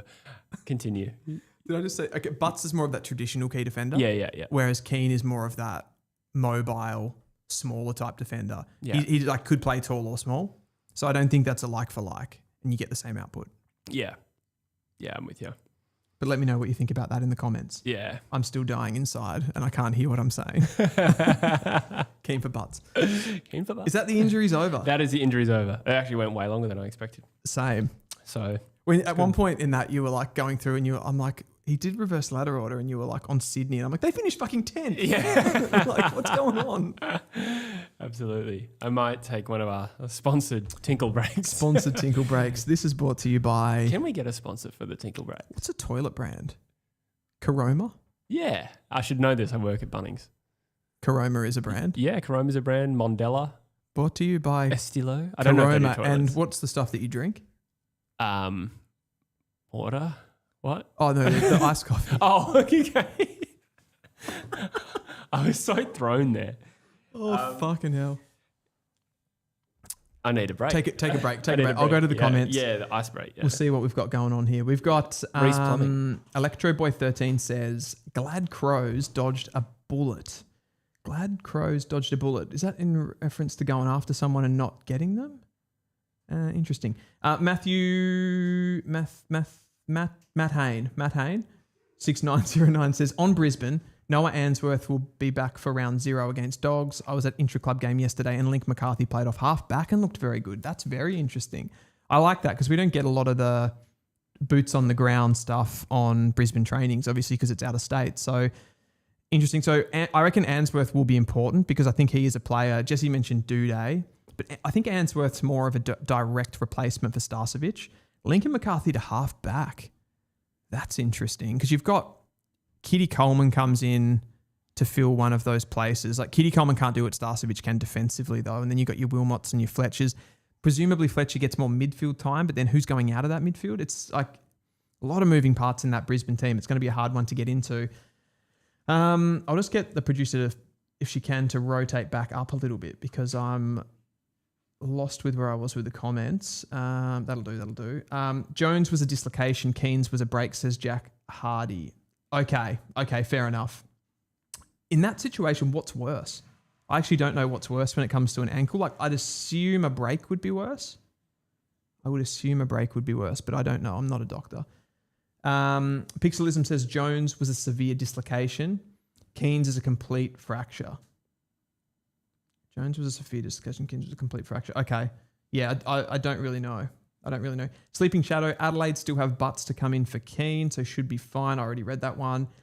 Electro Boy, even Bond or Nankervis. So I agree. Maybe Bond has the defensive ability. I think Nankervis is probably a little bit more of an offensive player and he's younger, so he doesn't, I think, being able to follow the instructions of going after those top small forwards, I think is a different kettle of fish. And I just think Keane did that really, really well. Electro Boy talking about Crows. Reese's Plumbing says, I am Pixelism. That is a good call. Get a Bidet sponsor. What's Bidet, Spaniard? Bidet. Oh, God. That's bad. I don't watch injuries, says Giddy. Have a break, have a Kit Kat. Sleeping Shadow says, massive news. Pat Rechko looking really good for Tigers. Calling it now, he wins the Brown. Like, I thought that was a serious comment. And so he wins the Brown. I reckon he could get in that team though, Pat Rechko. They could get him in on a wing to play a role. What about Matt Leray? Matt Leray for the Hawks. He ended up at the Hawks. I thought he was at the Crows for a second. He's just from South Australia. Yes. Yeah, well, somebody said that in the chat. Grimsby. I don't think he'd get into the Hawks team straight away, would he? I thought Jack Dalton would be more likely to debut. Yeah, possibly. Yeah, Hawthorn lineup's pretty settled. It is. Yeah. It'd be a tough one to break into unless there was a significant injury. Yeah. Like Will Day. Yeah, exactly. Yeah. But he didn't play last year as well. Should we take a moment to tell people that we're on sideline today as well? Absolutely. Yeah, we probably should have said that earlier. We should have said that earlier. Yeah. We're on a new platform, Jesse. We are streaming to multiple platforms right now, guys. So Sideline FM is a brand new platform that is basically it's an idea born out of the wanting to listen to games live with commentary from people such as us, right? So it's an audio only platform that some people may prefer, as opposed to, YouTube or Twitch. We're not currently on Twitch, but we are now on Sideline. And today we're doing a little bit of a soft launch, and we're seeing how that goes. And the platform's still building some functionality, but we're going to make our proper debut on that platform. The first game of the season will be Sydney versus Carlton on Thursday night. We are going to do a live watch along, both on YouTube and on Sideline. And if there's a way we can get the link. Where is the link? I'll put it in the chat. The link Yeah. is Victoria. That's right, I can get it. Failing that. We'll put that in there. Bear with us, guys. Yeah, so if you guys want to check it out, it's just another way you can sort of like listen as opposed to watch, and you can still interact. There's a chat on there. We can interact with the audience. You can interact on there, and if you're like, for example, you're driving in the car and you don't have that visual component to what you're watching, you can just listen to it. That's true. You don't want to get pulled over the cops watching us. Exactly. That'd be a real waste of time. Yeah. A real waste of time. So yeah, that's going to be a good one. Yeah, absolutely. Benny Wenny says, I've seen into the future Weddle to Essendon in the mid-season draft after he leaves Hawthorn due to Hawthorn losing all of its games in the first half of the season. There's a lot there. I can't go via the mid-season draft. No. I don't know if it's facetious, but that's not think possible. It is. Yeah. I think it might be. Yeah. Just having a look. Jesse's on the link, Pixelism. Yeah. But yeah, it's an audio only option. But we're still going to be running the visual stuff on YouTube as well. So it'll be like in combination with that. Grimsby's asking if he thought I was a Sparky. I am not. I'm not bright enough for that, to borrow the pun. No, I just work at Bunnings, yes. It pays well, like relatively speaking, for retail. Probably won't drop the exact numbers here publicly because I am still employed. Numbers of how much I earn. But yeah, I work in retail. Yeah. And still couldn't think of a toilet brand quicker than Dylan. They probably pay me too much. What was that one that I messed up just before? The French thing. Bidet? Bidet. Yeah, bidet. What's a bidet? Bidet. That is so me. So there it is. Check out the platform, guys. There is that. And we got 3 listening. 3 listening? Yeah. I might be one of them on this laptop. But okay. There you go. Welcome to the platform, guys. We will be doing this more regularly going forward. Sideline.fm. Jesse, what do you want to kick into next? We've got a few options here. What were you thinking? I was thinking coach pressure list. I like that one. And I think it's a different format to go into where we've got a visual component, given that we're doing it on a tier list maker. Yeah, absolutely. Let's intro it. Let's rock it. I might, before we kick it off, as we need to switch over the page as well, go for a bathroom break. Okay, please do. On the bidet. Gross. Has GWS blown their only chance at a premiership now that their initial picks are all retiring and they don't have the financial backing of other clubs? Yeah, this will be an interesting test for an expansion side. I mean, I suppose I say that. Gold Coast seem to be in a really good spot now after years of struggling. But I think what will ultimately test, what the Giants are able to do over this next phase is some of the recruiting. Dylan and I have talked about it off air and on air. They've got this reputation a little bit now for just really having their own order and sticking to it. Aaron Cadman at pick 1, for example, in 2022 was a bit of a left field pick. When I think most were expecting Harry Shearer to be pick 1 that year. It's looking like a really good selection, Aaron Cadman. Vic Country Boy.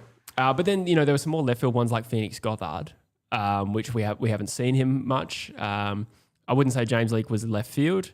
Darcy Jones was a bit of a bolt, and that was looking like a great selection and players that they've identified work well in their system. So I think that is sustainable, but that will ultimately test whether they can have sustained success when guys like Josh Kelly move on. I mean, how many players of the original GWS side are still key pillars. Josh Kelly comes to mind, but Jesse Hogan was traded in. Cornelio. Not a player Toby I Green. really rely on. Toby Green, probably the best example, actually. Someone like O'Halloran's younger, isn't he? Yeah, much younger. Sam Taylor, they drafted later. Oh, yeah. So I think they've done a pretty good job of just continually bringing in talent. They've had some success with the academy, Tom Green being that example, but not so much. Like Setterfield and Kennedy ended up at different clubs. And yes. So the bottom line being, I think the question was like, how would GWS go once that first generation fully passes through?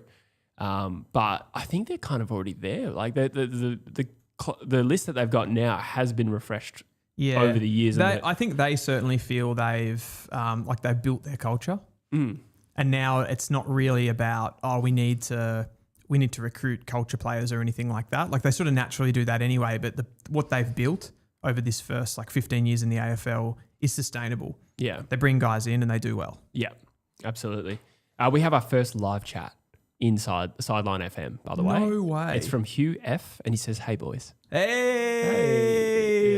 Yeah. So I believe a feature of Sideline is there's less than 1 second of latency, which means that you are really live when you're listening to us talk about a game in particular. I don't know if anyone gives a shit about this, but I found it really cool that you don't have to stream to it. You just essentially it streams itself.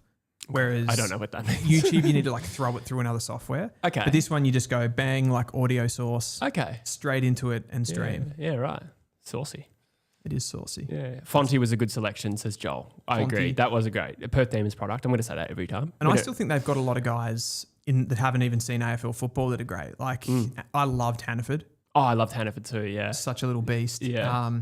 They've got Angove, who has seen a little bit of AFL football, but Angove's a great example. Yeah, he's another one. Again, picking off their own, essentially off their own draft board. Yeah, it'd be interesting to see in time how that looks, but they've had some wins early. Yeah, I really I'll give you a shout out on them. I was going to use this in another segment, but Nick Madden, Ruckman, a few years ago. I just got him in game day squad. Did you? I did, yeah. The Maddinator. I reckon he'll see AFL this year. I think he could. My call here is I reckon he could overtake Briggsy. Wow. Yeah, Briggs struggled a little bit last year, didn't he? He did. Got smacked up. That's good for my game day squad, which is, of course, a dynasty league. So, he doesn't have to play well this year. No, but if he does, you get. Hugh says, no delay watching both. He says here, no delay watching both YouTube and listening. This is 10 seconds before. Yeah, it would be. There you go. Yeah. So it's up to you how you prefer to consume it. I think for the game day stuff, if you want to just listen to us while watching a game, that will be awesome because we can react to the goals as soon as they happen. Absolutely. Coach, pressure, list, Jesse. Are you ready to do this? I think so. You think so?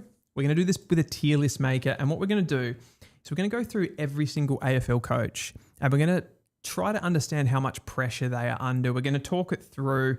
We haven't really discussed any particular rules. Are we basing it around, are they likely to get sacked? Is that kind of the thing, from a pressure gauge? Or is it more fan pressure or where you could see it going if it goes bad? That's really tough. Yeah. Or all of the above? I think all of the above.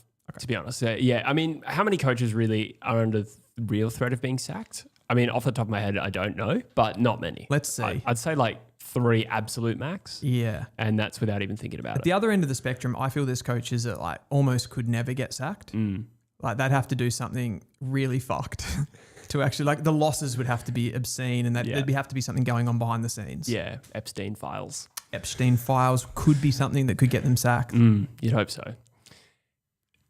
Anyway. Can I tell a quick story there? Please do. I was reading a book actually. Oh, that looks beautiful. We just saw ourselves on TV.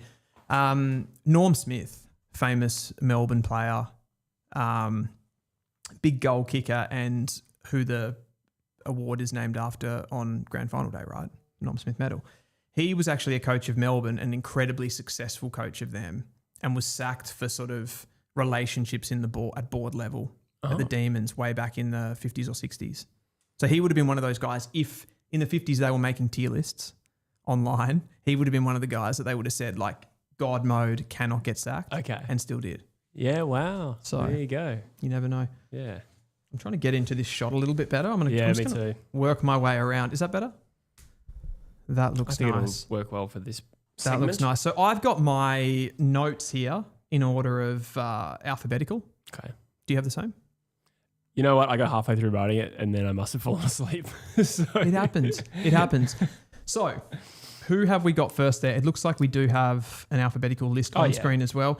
The categories are as follows. We have, at the worst end of it, almost certainly fucked, some significant stress, early days, and chill. Where is Andrew McQualter? Where is Andrew McQualter? Doesn't look like he's there, does it? Have we got all the coaches? We might not. 1, 2, 3, 4, 5, 6. The 7, order seems to scramble as well. 17 there. It does too. Hmm. It might have reset on me because I put them all in alphabetical order. That's okay. That's all right. We'll just go through it. So the first one we've got there is Matthew Nix, who is the first card, which is alphabetical order. Mm-hmm. So a bit on him. Entering his 7th full season, I'd say the biggest knock on him right now to his career is he has 0 finals wins, but he has been able to kind of improve the team generally from a linear perspective. It was 18th, 15th, 14th, 10th. Then he went back to 15th, which was when that sort of stress came, and then he went to 1st. So he's getting the wins there and he's building this team, but he needs a finals win.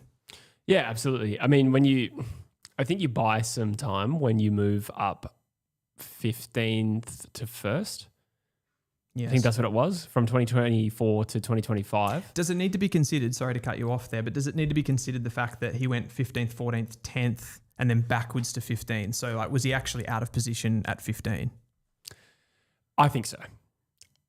Sorry, as in... So the achievement, saying. of going from 15th to 1st was a bit disingenuous. A little bit like Collingwood from 17th to 4th. Yeah, Yeah, because I he know had a what you shit mean. year. Yeah, wheel. that's true. That's true. But I think generally speaking, though, we're still a side that hadn't played finals. To then be a dominant side in many respects, which they were, in particularly at home in 2025. I think he's got quite a lot of rope. You know, I think he's bought himself some time. Like, what would it look like for the screws to really turn on Matthew Nix this year? Well, they get off to a terrible start and they look like they're going to miss finals. I don't think he gets sacked in that instance. Really? No. I think that would be way too knee-jerk. Interesting. I think they have to accept some possibility that when you go from being rubbish to one of the best teams, that you are going to be looked at differently by other clubs and they will be hunted differently. So I would hope that internally Adelaide's thinking we're probably not going to finish minor premiers again. And 12th? Is that the sackable season by the end of the year? Well, I mean, what you just described is mid-year. I'm not necessarily saying that he's in sackable territory with that, but I feel like he's ultimately going to be judged this season on can he win a final? So if he can't even make the finals, where do they go from there? I just don't know how he brings the group back from that. I think there will be a lot of pressure if they did say slip out of finals, hypothetically. But I don't see any instance where he gets sacked in 2025. 2026, rather, sorry. I had him on the tier list there. I had him loosely in significant pressure. Interesting. Where are you falling? You're more like chill. I think chill. I think he just won a minor premiership. Well, I know that he did for a fact, but I don't think he's under significant stress at this current point in time. I think there's a difference. Yeah, there is some like implied pressure with expectation. There's now greater expectation than he's had to deal with as a coach. I suppose the thing that I'm also putting in there is the seventh full season. Like that's starting to get to be a long time. Yep. And their list is somewhat mature now. It's a mature list. So you can't have too many more slip-ups. I sort of agree with you in that I do think it's unlikely that he gets sacked this year in any circumstance. But if he did miss finals, like what does that mean for next year? Well, then he goes into significant stress. But I think if you come off a minor premiership, you go into chill. Okay. But yeah. Okay, yeah. Fair. What's the chat saying? Yeah. The Joel Falcon saying dealing any major injuries to draft. Oh, that's not relatable. What do people think about Matthew Nix? We have just moved from... We've just gone off the page. Tier list, yeah. Yeah, there we go.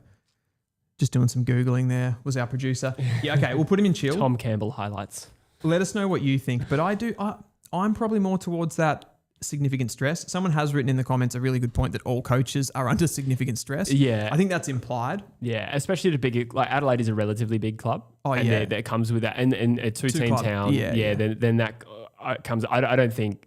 Based on that, we should move him into significant stress because then there There are coaches that never leave that. So Matty Nix is going to chill. I think so, yeah. Next, we have Chris Fagan, and I don't know This is a slam dunk. how much we have to spend on this one because I feel like he is Brisbane royalty at this point. He is in the may never die category. Yeah. 2 premierships in a row, gunning for a third. He's a bit of a darling of the AFL, although he has tried to stir shit up a little bit this week. He has, yeah. Straight to chill. Yeah, straight to chill. We don't have to He's talk about back-to-back coach. Like, they could win the wooden spoon and he's fine. Yeah. Yeah, you just give him another chance, wouldn't Yeah. you? And we're not a particular, like on coaches, I don't think we're a particularly ruthless industry as far as sacking. Like they get significant pressure put on them, I think, by fans and stuff, but we don't generally sack super quickly in this league. Michael Voss, Mikhail. So I think I want to start this by saying that there's an elephant in the room here with this one, and that is that he's had Adam Simpson join the coaching team I as forgot about that, actually. somewhat of a mentor, which I think is it could go both ways. It's either really good help for him to sort of get things back on track, or it's a grim reaper standing over his shoulder, going to take his job. Because if they want to sack him, you've got a perfect replacement just sitting there that can do it. That's true. Yeah, I mean, Carlton have battled with expectation historically. It almost feels like they're one of the clubs, and they're not the only ones who, when the expectation comes, they buckle, and when there is an absence of that, they surprise you. That hasn't saved coaches in the past. No. Did Voss took over Teague? I reckon it was 22. It was. I've got it here. First season was 22, first full season. Yeah. I want to say they missed finals that year, but they played finals in 23. This is the trajectory. So they finished 9th, 5th, 8th, That's right, 11th. So when you put that up against the Matty Nix, it looks a lot better. There's 2 finals appearances out of 4 seasons. One of them they finished 9th. Really, last year was the only significantly disappointing season. But I think the narrative is different around Voss because for whatever reason, I know what the reasons are, but people think that his game plan isn't up with modern trends, and he just always feels like he's a little bit behind with those sorts of things, tactical moves, but also the overall strategy of how Carlton play feel like it's more built off his image than actually off what needs to be done to win AFL matches. And I think that gets levelled at him a lot more than anyone else, which puts him under more significant stress, even if they're performing okay. And I think going into that last season, they'd finished 5th and 8th and they'd made a prelim in 2023, but I don't think anybody had major belief that they could continue on. This felt inevitable to me, this slide. And they have to make a recalibration this year. They absolutely do. You say that they, some of those finishes were better than Nick's. So that is contextual as well, because I think Nick's came into an Adelaide side that was rebuilding after a really tough period for that club. Carlton comparatively also coming off a really tough period, but Patrick Cripps, Jacob Wiedering, Charlie Curnow, Harry Mackay, they're already there, right? Like none of those guys were new. Even Sam Walsh had been there for a few years. I think what Voss did really well is kind of what I said there, in that he created a team in his image and he gave everybody belief. But I think it's that do people believe that he has do Carlton fans think that he has the execution to put it together to be a Brisbane level team? That's still the jury's out on that, right? It's a tough one assessing the pressures on. I do think he's under pressure. I think the Carlton fan base in particular is a vocal one and a passionate one. And they are not scared to pile the pressure on their own club. But how do you handle it as a board when you've sort of accepted that your list is going through a transition now, and you offload Charlie Curnow when they didn't have to, and recruited a bunch of different pieces and clearly trying to change the way they play? They're not going through a rebuild, but to some extent that's a move backwards to go forward, and therefore I think that actually eases some pressure on Voss in terms of what he's expected to achieve this year. I don't think the board see it as a rebuild though. They see it as what you did previously failed, so this is what we're doing now. Yeah. And they've changed Curnow as a significant piece, but I think they actually feel from a board level that we've actually got now a more balanced squad than we had previously. And now you've got to make your game plan has to suit what everybody else is doing at the top of the ladder, because this isn't going to work. Yeah. So it's a bit of a call to action on Michael Voss to make him change it. And that's what it looks like he's trying to do in the preseason. I reckon Carlton are the most fascinating story of 2026, because if it goes, it could go either way for me. It either goes terribly and he gets sacked early in the season and Adam Simpson takes over, or they exceed expectation they do really well because they actually do some parts of the game are really strong. And I don't know. I'm kind of going between significant stress and almost certainly fucked here. I was erring between those two. I think significant stress absolutely is a he's definitely not in chill. He's not in early days. So as a minimum significant stress. But is he absolutely fucked? I think it's more like we think it's going to go that way because we don't have faith. Yeah. But to some extent, I think he'll be given a little bit of relief. I'm actually starting to have more faith though. Yeah? But yeah, the more that I look at their team and the more that I look at the numbers behind what they did last year, I'm like, there's no reason why you couldn't make an adjustment and for this to work. Mm. And there were some injury issues last year. There were significant, significant personnel issues. So what is a realistic expectation for Carlton and Voss this year? They have to make finals. Yeah? Have to. Yeah, I think with the list maturity that they have, yes. Have to. Yeah. Yeah, and that's a 10-team final system now. That's true. You have to make it. Yeah. I agree. It's somewhere between the top two. I guess what comes down to whether he's in the top bracket is whether you think he'll succeed. Yeah. I think we have to put him in the top category. Really? But only thematically. Yeah. Because if we don't put Voss, I don't know who else we're going to put there. Yeah, I mean, we're dealing with, you came up with these. So I'm struggling. He's got a lot of pressure, though. You have to admit, he has got, like, of it's all top coaches. Tier. Yeah, it's top tier, possibly of any coach in the comp right now, to be honest. The language that I used on designing that is probably a little strong. Yeah. Yeah. Let's say that. Yeah, because I don't want to predict that he'll fail, but he's probably top tier for pressure. So from that point of view, let's do it. Yep. Pressure cooker at Carlton, as usual. Craigie McRae. I think he's earned chill, personally, straight off the bat. Before we get into the discussion, I think his resume at Collingwood has been outstanding. So first year prelim, second year premiership. 2024 they missed finals and then rebounded into the top four with a list that everyone thinks has passed it, and he keeps proving them wrong. Immediate success too, like when he actually came in as coach. And so much of what makes them good is not structure or being blessed with a well-balanced team. It's the way they play and the way they move the footy and the way they damage off turnover. Which is exactly what I said is the opposite about Voss. Yeah, that's true. He's more of a vibes guy, whereas Craig McRae is kind of like this genius. Yeah, he's a systematic gun, right? Yeah. And like I said, very few people, more than half of people would have said Collingwood would not make top four this year, and they made a prelim. Yep. And I think there was a patch at the end of the year where they dropped off, which they even when they won the premiership, I think they dropped off. But I think that period of form, people really latched onto and made us feel more negative about the season that Collingwood did have. But they came fourth. They won a final. They won an away qualifying final. And they played in a prelim. And they played they lost the prelim to the team that won the grand final by 10 goals. Arguably I know this sounds stupid to say it now, but arguably were the best team in the home and away season. I know they didn't win the most amount of games. It was just the last month or so, wasn't it? Yeah. There was a period there where they just looked unstoppable defensively. Yeah. If you think about Craig McRae's coaching tenure so far, he's had 4 seasons in charge and made 3 prelims. Wow. And a premiership in a premiership. Oh, yeah. He's never going to die. Yeah. I just think like if this season were to hypothetically go terribly for Collingwood, you do not get rid of Craig McRae. He's the one redeeming factor. Yeah. You'd be thinking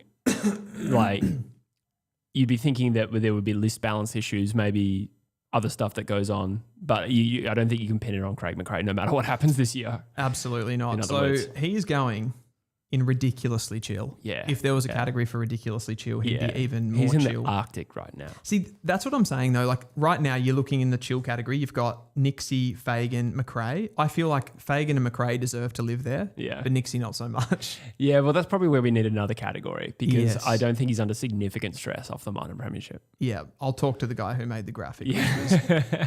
Actually get my best man on it. Brad Scott at the Bombers. Oh, tough one. Do you want me to read you his coaching tenure thus far? Please do. He's going into his 4th season, 2023, 2024, and 2025. So far, he's gone 11th, 15th. Yeah. What was the context of post Asada, John Worsfold coached for a while? And Ben Rutten is the one I'm missing in between there. So Ben Rutten had taken them into finals. Yes. But I feel like the list has seen some pretty sincere transition over the last few years. Essendon are now the second youngest and second least experienced. Yep. So I think they've decided to move back before they move forward. And I think that weighs into like, what do we expect of Brad Scott?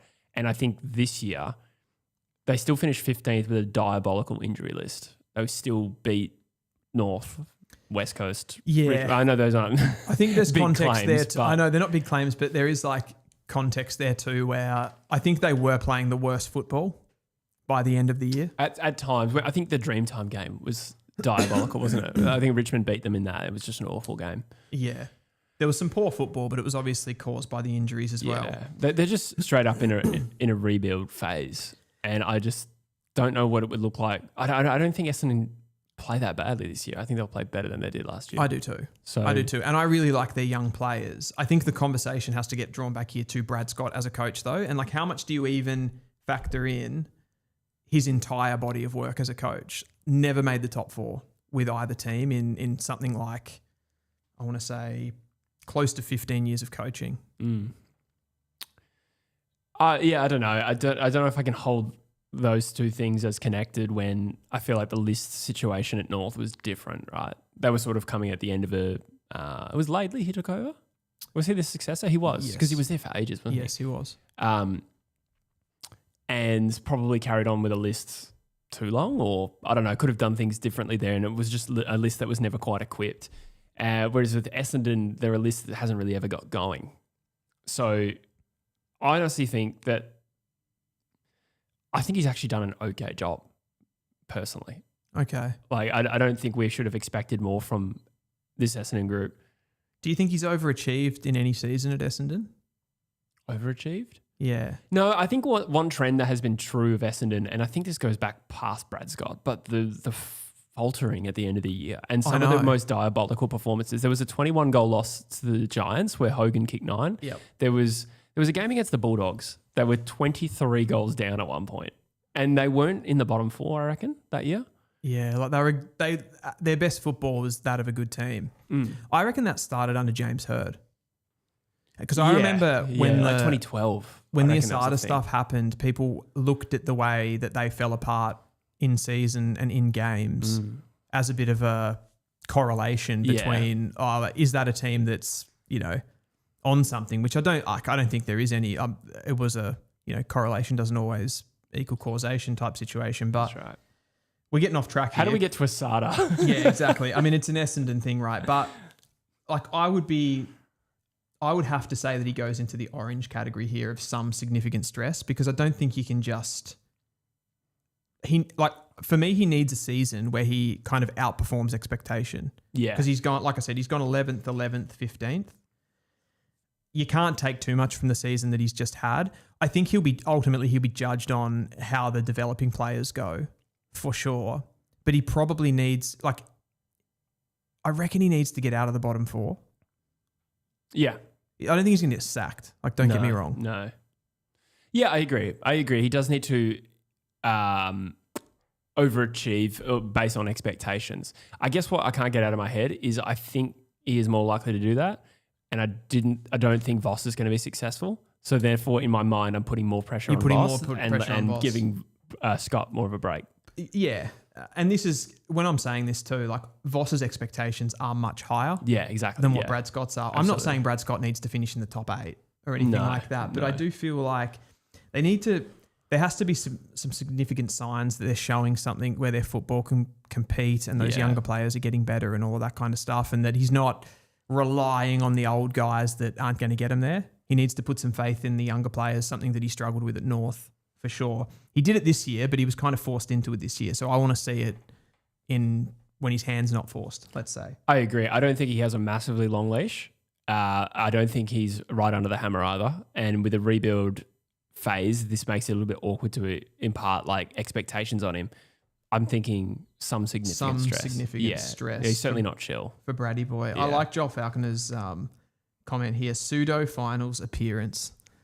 Scrape into the 10, I assume he means. Yeah, right. Yeah. I like that. Benny Weenie says, Beanie Weenie? Was he talking about 2013 when they were ejected? Oh, maybe. I don't know. Because that's not an appearance, is it? No, that actually opened the door for Carlton, didn't it? Yeah, exactly. Who beat Richmond. That was funny. Yeah. I feel like Scott is at very least making the club a far better place than it was before. And that's fair enough. Those are the things that the positivity and the culture that he sort of provides around the club is a significant part of that as well. But ultimately, you do have to win stuff, particularly if you coach a club like Essendon. So pressure will come. We have Justin Longmuir, who I think he's always under pressure, this guy. He's got a quirk with his contract as well, whereas I think he remains the only coach in the AFL that's under an employment contract. I think that's what it's called. So basically, he's just employed. There's no fixed term contract. So he can just get sacked at any point, but he doesn't have like a 5-year deal worth a certain amount. You know what I mean? You know how players sign contracts. Fuck, that'd make you feel trusted. I know, yeah. He signed on to it. I can only imagine maybe, he's well paid. Sure. But at least there's no like question of like, cool contract year. He's just always... he's always in a contract year also by that logic. Someone's got their foot on his throat just the entire time. Yeah, so there's no payout, but there must be something else that makes it better for him. But in any case, that is the situation that Longmuir is in. So what about the expectations on Fremantle? Played finals in 2025. I would say a successful season. I think there's been pretty solid linear growth from that team. Maybe not perfectly linear, but they are a team that has taken the slow train back. And I don't mean that derogatively. I just mean it's been a long way back from that Ross Lyon side that played in the grand final. This has been a long, arduous rebuild. This is 7 years. Is it more than that? I think it's 10. Well, this is his 7th year. Oh, sorry. Okay. Yes. It's 10 years since they rebuilt, basically. Yep. And this will be a year where they're expected to contend. They're not one of the youngest teams in the comp now. They're probably closer to that middle bracket. So, I think the time is now. So there is some pressure there. But I also think he is tracking along pretty well. So I view him relatively positively. If you want to get into a little bit more of the nuts and bolts, I do think I would describe Fremantle as a talented team who don't beat you systematically, which is probably a reflection on the coach. Like, again, we use McRae as an example of a team that does beat you systematically, and Fremantle probably aren't that, but they do have some gun players. Yeah, he's another one of those coaches that has this clear narrative about him that he's not getting the best out of them. There are talented players on the team that do things really well, and he just kind of lets them play. And there's a lot of, I feel like there are genuinely, and David King talks about this a lot with Justin Longmuir, there's a lot of handbrakes with the way that they play.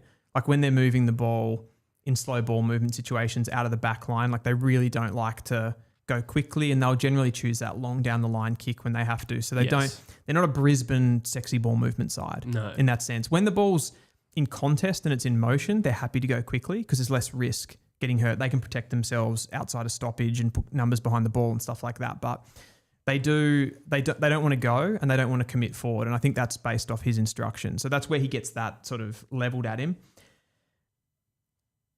It's a tough one. This one is a tough one for me because he feels like a similar trajectory to someone like a Matthew Nicks who we put in chill. Agreed. But why do I feel like he has to be in some significant stress? I don't agree.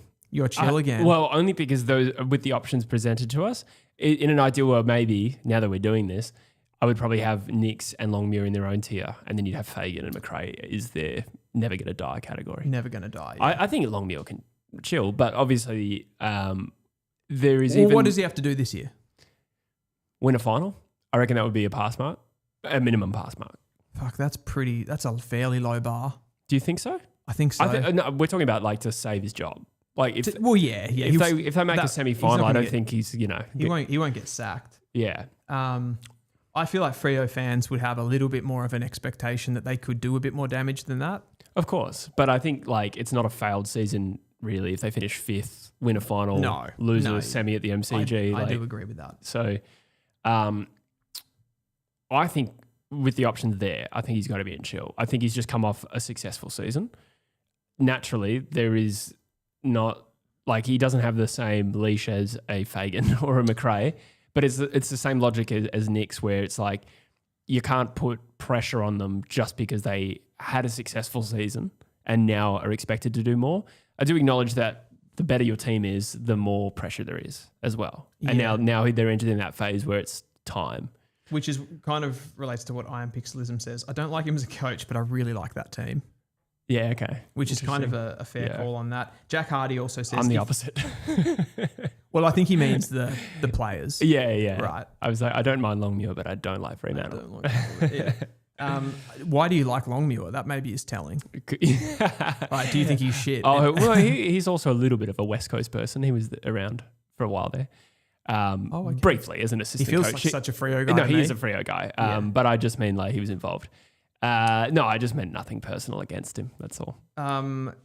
What was that comment? Jack Hardy says, if he doesn't win a final this year, is he in trouble? So you mentioned if he wins a final, that's okay. What if he makes finals and gets knocked out again? I think there will be a negative reaction and a negative narrative.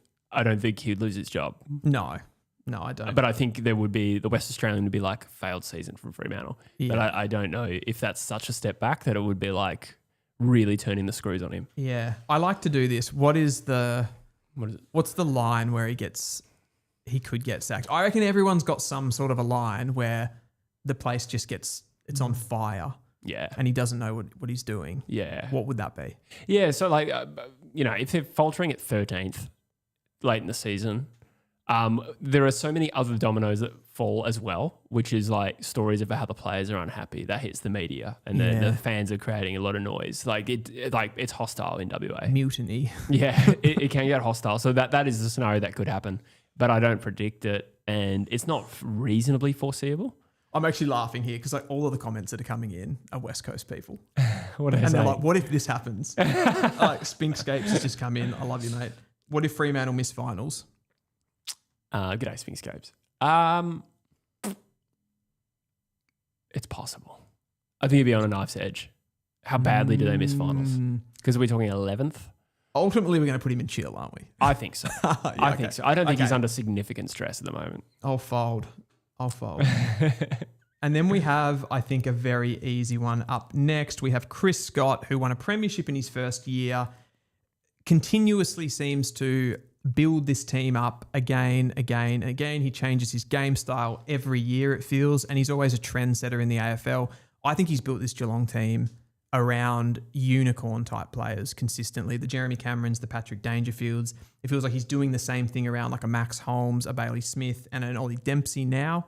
And it's just an incredible side. He's an incredible coach, and he goes in chill mode.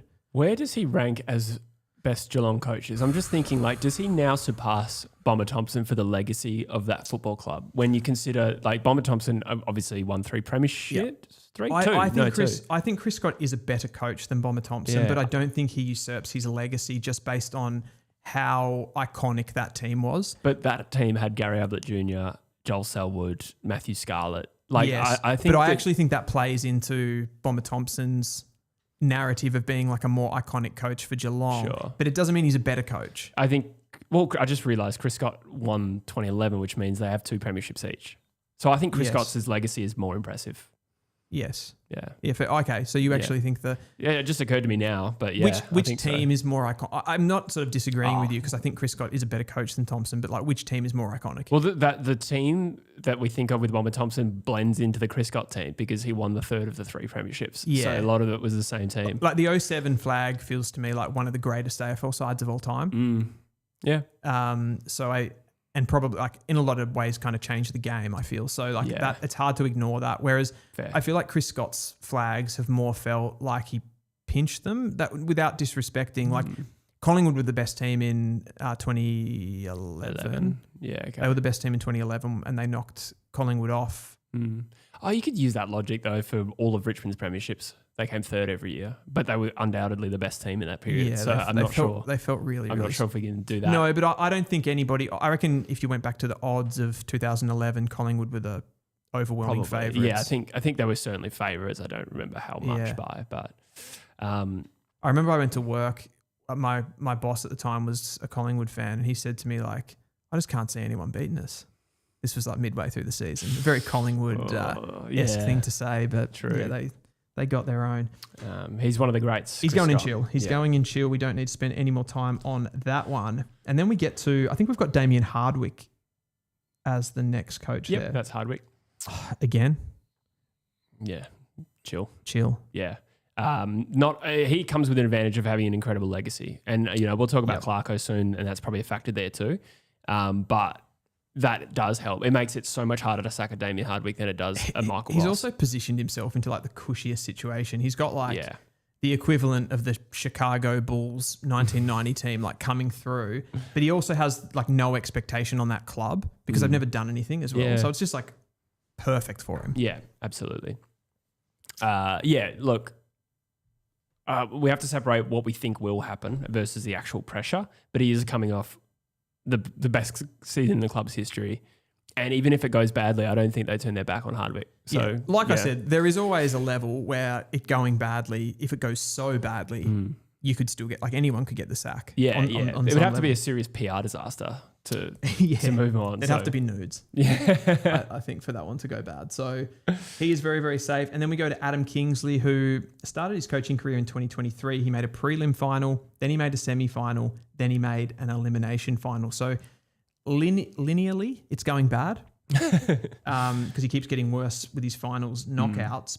But that's a pretty impressive coaching performance, albeit I think with Adam Kingsley, one thing that's got to be said, Leon Cameron, who he took over from, was struggling really, really bad with this exact same list. So he was able to pull the group together, connect them really well, and set them back on track with using a blend of new players and the existing ones, change the game plan completely. So needs a lot of credit for that. But I've been disappointed with the Giants, particularly in the last couple of seasons, where they just haven't been able to like put it all together to compete with the best when I sort of feel like they have the best. Yeah, I think they struggle with some on-field mechanics and their ability to defend like opposition chains. So I think I saw a stat where GWS didn't score 100 points in a game, they were 2-8. Shit. So if they relied heavily on their offense. Yep. So I think there is some similarity there to the Bulldogs, where it's kind of like a team defense kind of issue. That being said, I do think that what works in his favour is he's come up with such a compelling game style as well. Like there is an iconic brand to the way that the Giants play, and it's, you know, he's not on McRae's level, but there is a sense of like there's a machine there, as opposed, it's like the anti-Carlton, where it's like that's a team of individuals. Whereas the Giants seemed like that, and the recruiting reflects that. The recruiting reflects that. I will say that where the questions could come, they've gone after in the last couple of years, Jake Stringer. Jesse Hogan's really worked out for them prior to that, but then they've gone Laverde into Clayton Oliver this year. There's some risky moves culturally. And I know that they feel like they have that all together, but like what if Stringer barely plays this year? What if Clayton Oliver doesn't get his body right and doesn't get back to his best? He doesn't work in the midfield with Tom Green. It's too slow, too many big bodies. Laverde comes in and causes problems, which he had his off-field issues and stuff at Essendon. So like, is there a world where that kind of all collapses on them and that it's like a house of cards that collapses underneath them? Hard to speculate, really. Like in terms of like off-field drama, I have no idea how likely it is. I just feel a lot of those moves almost felt, for where they were going, like unnecessarily risky. Sure. Yeah, okay. I think teams always should be aggressive with what they do, but that felt like, I felt like they were already doing that in the draft, and this just felt like potentially like a little bit of overkill. Yeah, but there's some clubs that have got the cultural foundation to be able to take those risks, and it's kind of like if you fail, you're out. You know, again, I'll go back to clubs like Geelong and Hawthorn. We don't really have these concerns about them recruiting players. No, we don't. That are question marks. So do the Giants evidently see themselves that way? Giants don't have the success of those clubs, though. They don't, but they are kind of perennial contenders. They are. You know, so like there is some stability there. And I guess culturally, they did have that PR disaster. Remember that the last off-season? Yes. Yeah. Oh, yeah, of course. Yeah, anyway, that just popped into my head. But also, like Geelong have like repeatable times where they've gone after someone that's got so-called off-field issues and they've rehabilitated them. Where you could say Hogan at the Giants, like that's their one. But that's like who else at the Giants? Not sure. Yeah. Stringer, I guess. Oh, that's not a rehabilitation job. I see what you're saying. Yeah. Like, I mean, I don't have any insight as to what their lives look like anymore. No, I don't even mean I suppose just like rebuilding them as a footballer is what I mean. Like a success story. A success story. Hogan is one. Yeah.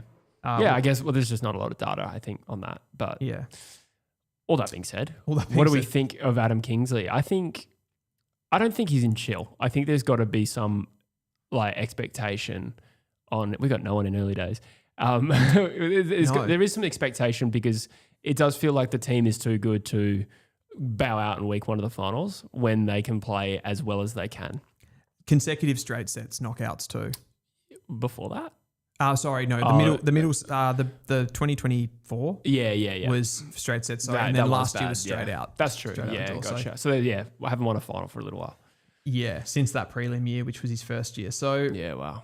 Yeah, I think with the way that they're building the team, they need to do something. I had him in some significant stress, but I also do agree with you that I don't think the Giants are just going to let go of a coach like Kingsley. So as far as getting sacked, it would have to go pretty fucking. I think he's the right man for the job, but I don't think he's in chill in the same way that he's not coming off a successful season. Yeah. The next one that we have is Hawthorn. We have Sam Mitchell. What are you saying, Jesse, about Sammy? There is no world where he gets sacked. No world. No. Chill. But I mean, what the thing that just caused some hesitation there is now they've elevated to the point where there is a genuine expectation. Of Hawthorn. So they had that fun year, 2023, 4. 2025 was a bit of a consolidation of that, and then it kind of got a little messy at the end where they slipped to 8th because it was so even, and then made a prelim anyway. Now I think they'll go into this year internally and externally. I think the fans as well will think, no, we can win the premiership this year. So there is pressure. Yep. But I don't think there is too much pressure on Sam Mitchell as an individual to deliver something this year, if that makes sense. I think the only thing with coming into this year that's different is every year that Sam Mitchell's been there, he's done something incredibly proactive. They've gone into the trade market and made moves, or they've got rid of Tom Mitchell and some of their, Gunston went out the door, and there was that period as well where they wanted to get youth into the midfield, and he did something big. And then this year it feels like there's been no movement. So whether we see just a linear progression from that the team's a year more connected together, or does the non-proactiveness or the reactivity of this year and not getting merit over the line actually pull them back a little bit? That would be the only stress, but I don't think any of that actually. We're doing a coach tier list maker here. Yeah. I think that would be expectation on the club less so than on Sam Mitchell, because I think what he's done this is his 5th season, where Hawthorn were from a playing list perspective, nobody saw this coming. Yeah. Do you actually think that the Will Day injury is a bit of a release valve as well? Because I think we've all sort of gone, they probably can't do it this year. Nah. I think if it happens early enough, it can. It can alter public mood and perception. I always think that those types of players that are game breakers, you have to have them in your team. If he gets back and plays finals, then maybe the fact that he missed the start of the season won't hurt them. And I think they'll still be able to, they'll bank enough wins. But I think they're a guy like that for them with the balance of their team, they've got to have him. Yeah, I agree. But I just mean it's a good point. Subconsciously we'll probably expect a little bit less now, but for sure. Yeah. Either way, I think chill. He's gone from strength to strength as a coach. Absolutely. Next up, we've got Stevie King, and I'm going to put this guy straight into fucked. almost certainly fucked. Stephen May. This is how it goes. Yeah. Look, a clear nomination for early days. Has not coached a single game yet, so there cannot really be any pressure on him. You know what I was saying earlier when we spoke about Stephen May, though? I feel like that's the only trick that he's missed so far. He's come in and gone for the complete cultural rebuild, and it's he just forgot about he's oh, fuck. I think they tried. They tried. They tried. Just sack but him. You can't get clubs to take him on. But as I said, we talked about the well-being part, which could be a factor. Yeah. There may be reasons why they didn't do that. So, but I get your point. This has been a hard reset from the Melbourne Football Club in going into 2026. I personally have been fairly pessimistic with my outlook for their season. And I think for a team that finished 5th last 2 years in a row and now has a new coach, the expectation is very minimal. And there will be some excitement around the players that they do have, but I don't think even finishing last below West Coast gets him sacked. What do you think they need to do for him to, I suppose, be judged? Because I agree. I don't think it's really, you don't need to put a ladder position on it. You don't really need to put a wins and losses on it. What do you need to see? Probably evolution of the game style. Yeah. Yeah. So I found some stats. I don't have them in front of me, but Melbourne did actually get a lot better over the course of the year last year with their They were ball trying under movement. Goodwin. Yeah. They were still trying. Yeah. So there was evidence of that happening before King took over. I would say that's basically it. If you can get them starting to play recognizable brand and you can start to, if you can adequately protect and utilize the young players that they've drafted and get, Caleb Windsor a little bit more free and Xavier Lindsay getting his hands on the footy, those are all really good signs. I'd imagine even the worst case scenario is like, I don't know, winless season, lose to West Coast. Yeah. I mean, that's obviously bad. Like, that's obscene. That won't happen. But I always think it's a little easier for a coach to come into a club that, although Goodwin was a successful coach because he got that breakthrough premiership, he was consistently tarnished as a guy that just like couldn't change his game style, had that similar to Michael Voss where it's like you're bombing the ball inside 50, you don't have any nuance to the way that you play and it's all contest and clearance. It's so easy just to make a few small adjustments as a new coach with young players and just change that narrative quickly. So you've kind of, rather than coming in to a coach that was doing really well who just retired or something, like it was, for example, it was more difficult for like a Dean Cox to come into Sydney after John Longmire, because there was not really there was no media narrative or fan narrative that Longmire was a bad coach. There was the grand final performances, but that's setting a pretty fucking high bar. Yeah. No, he's one of the better coaches of the modern era. Yeah, that's true. Yeah. We have lost a light. We've lost a lot. I was wondering if you noticed that. So bear with me on my face. Do you know what? I didn't notice the light had gone out, but I'd noticed that your face was darker? getting darker and darker and darker. Yeah. We'll try to alleviate that. Maybe if the battery's gone, V, just like move mine into the middle. My light into the middle, so we'll kind of share it. But I don't think it's a major stress right now. We can kind of fix that on the run. Our next coach is the illustrious Alistair Clarkson. Yes. What are your thoughts on the pressure level of Alistair Clarkson? Obviously a team that's been rebuilding I think people are starting to forget the North that wasn't rebuilding.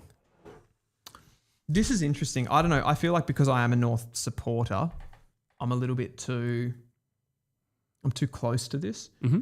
Like, one thing with Alistair Clarkson, like that I wish we got the Alistair Clarkson that was like really tenacious and ferocious and sort of angry at everyone and, getting pissed off at journalists and stuff like that. We've sort of got this, he's had a lot of stuff obviously in the media and in his personal life and stuff like that. And I feel like it's made him not gone soft, like that's a bit, too much, but he has changed his behavior a lot. I think he's tried to please people a lot because of that in open situations. I think it's a bit of a factor and he's lost a bit of an edge, but also like we're kind of just seeing rehashes of game plans that he had with Hawthorn or whatever, which was really, really successful at a particular time, but the game's kind of gone past that. Like everyone spoke last year about this North ball, running the ball out of defence, but we were the worst team at moving the ball out of our D50 last year at getting scored against. Like we would just turn the ball over and get scored against so easily. The only thing that we can hang our hat on and say this is a strength area of our game that worries teams is around the midfield,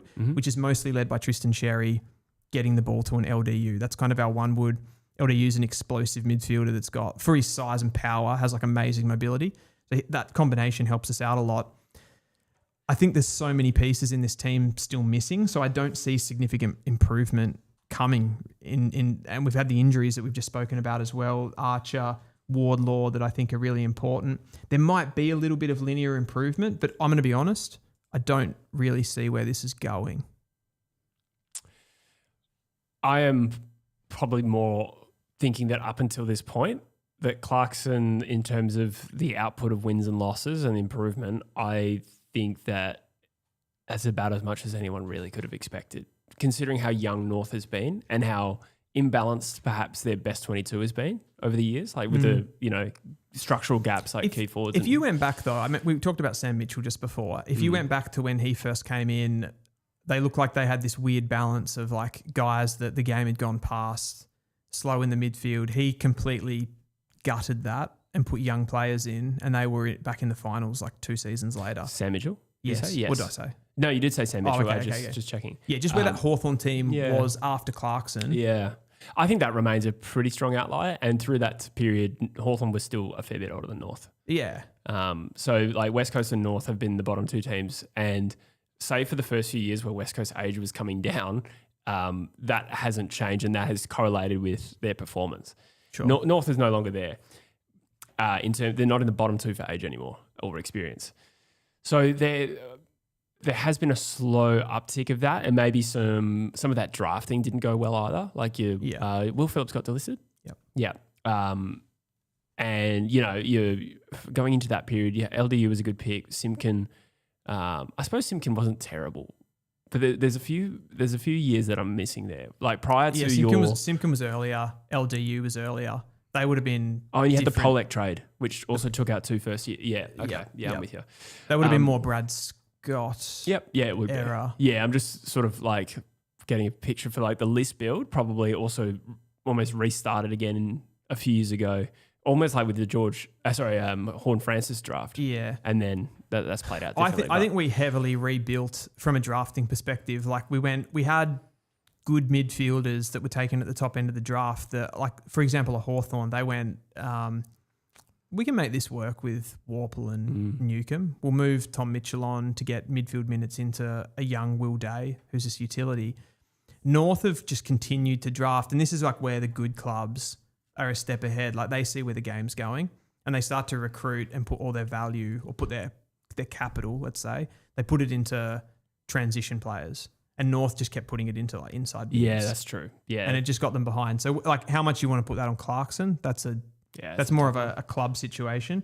But I feel like when Clarkson went into Hawthorn and the success that he had at Hawthorn, he was across that stuff. Like, he was making those decisions as well. He was a bit of a, what do you call it? Like a dictator at Hawthorn, let's say. And that was successful for him. And that's not what we're seeing at North Melbourne. So I probably haven't got the same trust level. And I feel like, in a way, at this point where he is at North Melbourne, those premierships are quite irrelevant to what I'm seeing. Interesting. Yeah, I suppose we are a fair bit removed from them.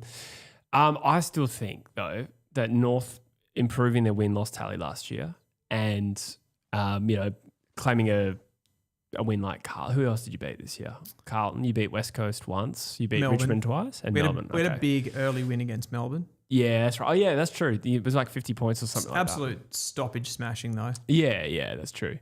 I guess bottom line is, like, North did improve, and I wasn't expecting more than that. I'm expecting, again, slow linear improvement while the list is still young. Why is it always so slow, Jesse? Why can't it be fast? I know. We can't all be Hawthorn.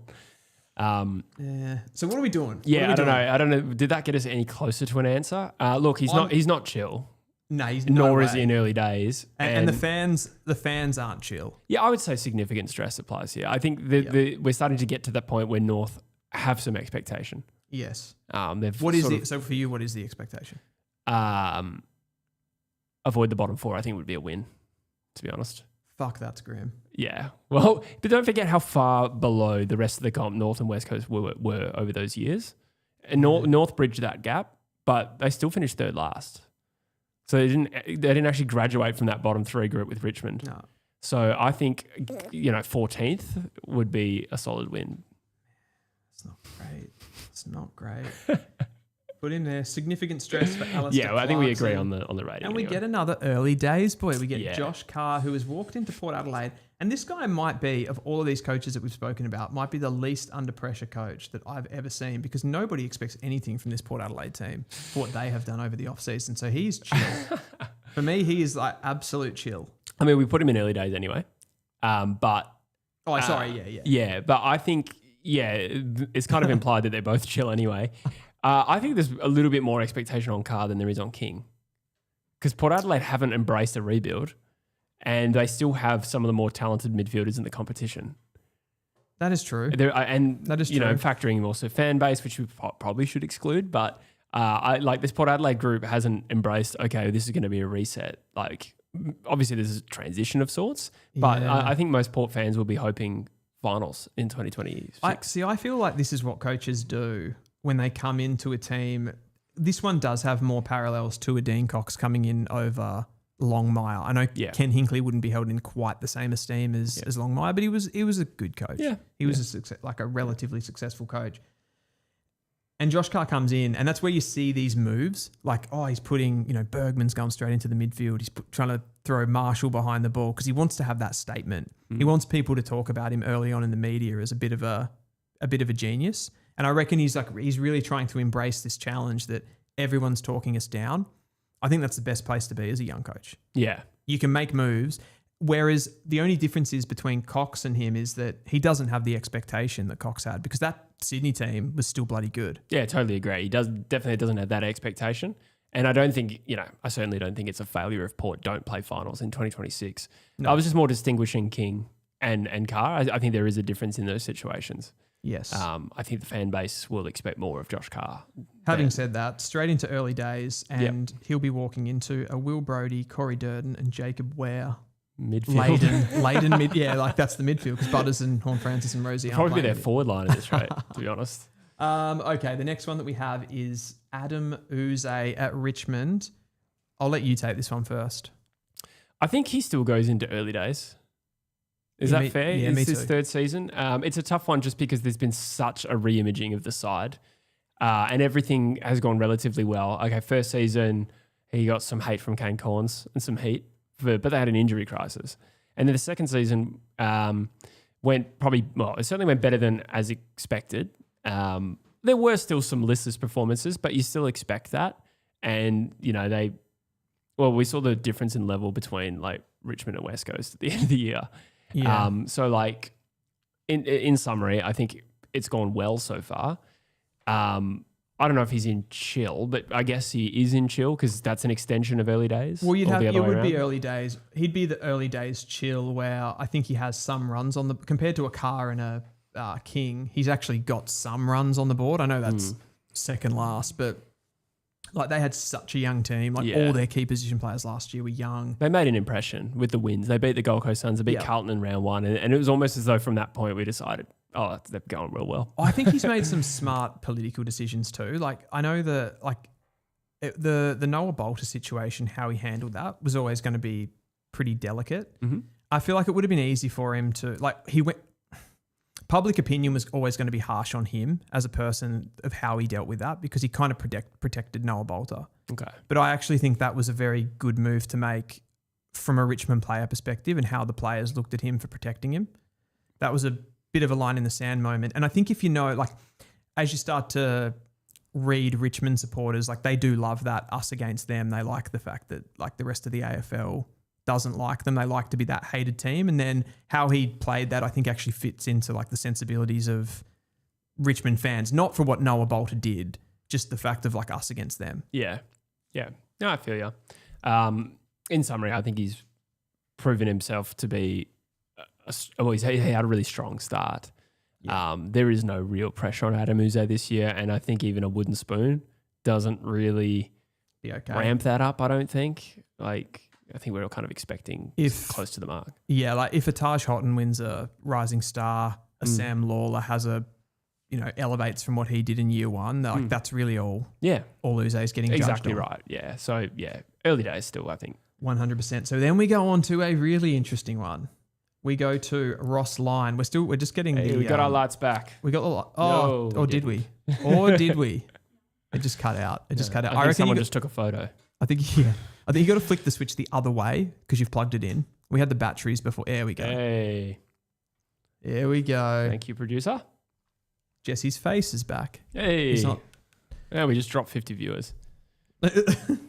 We have to.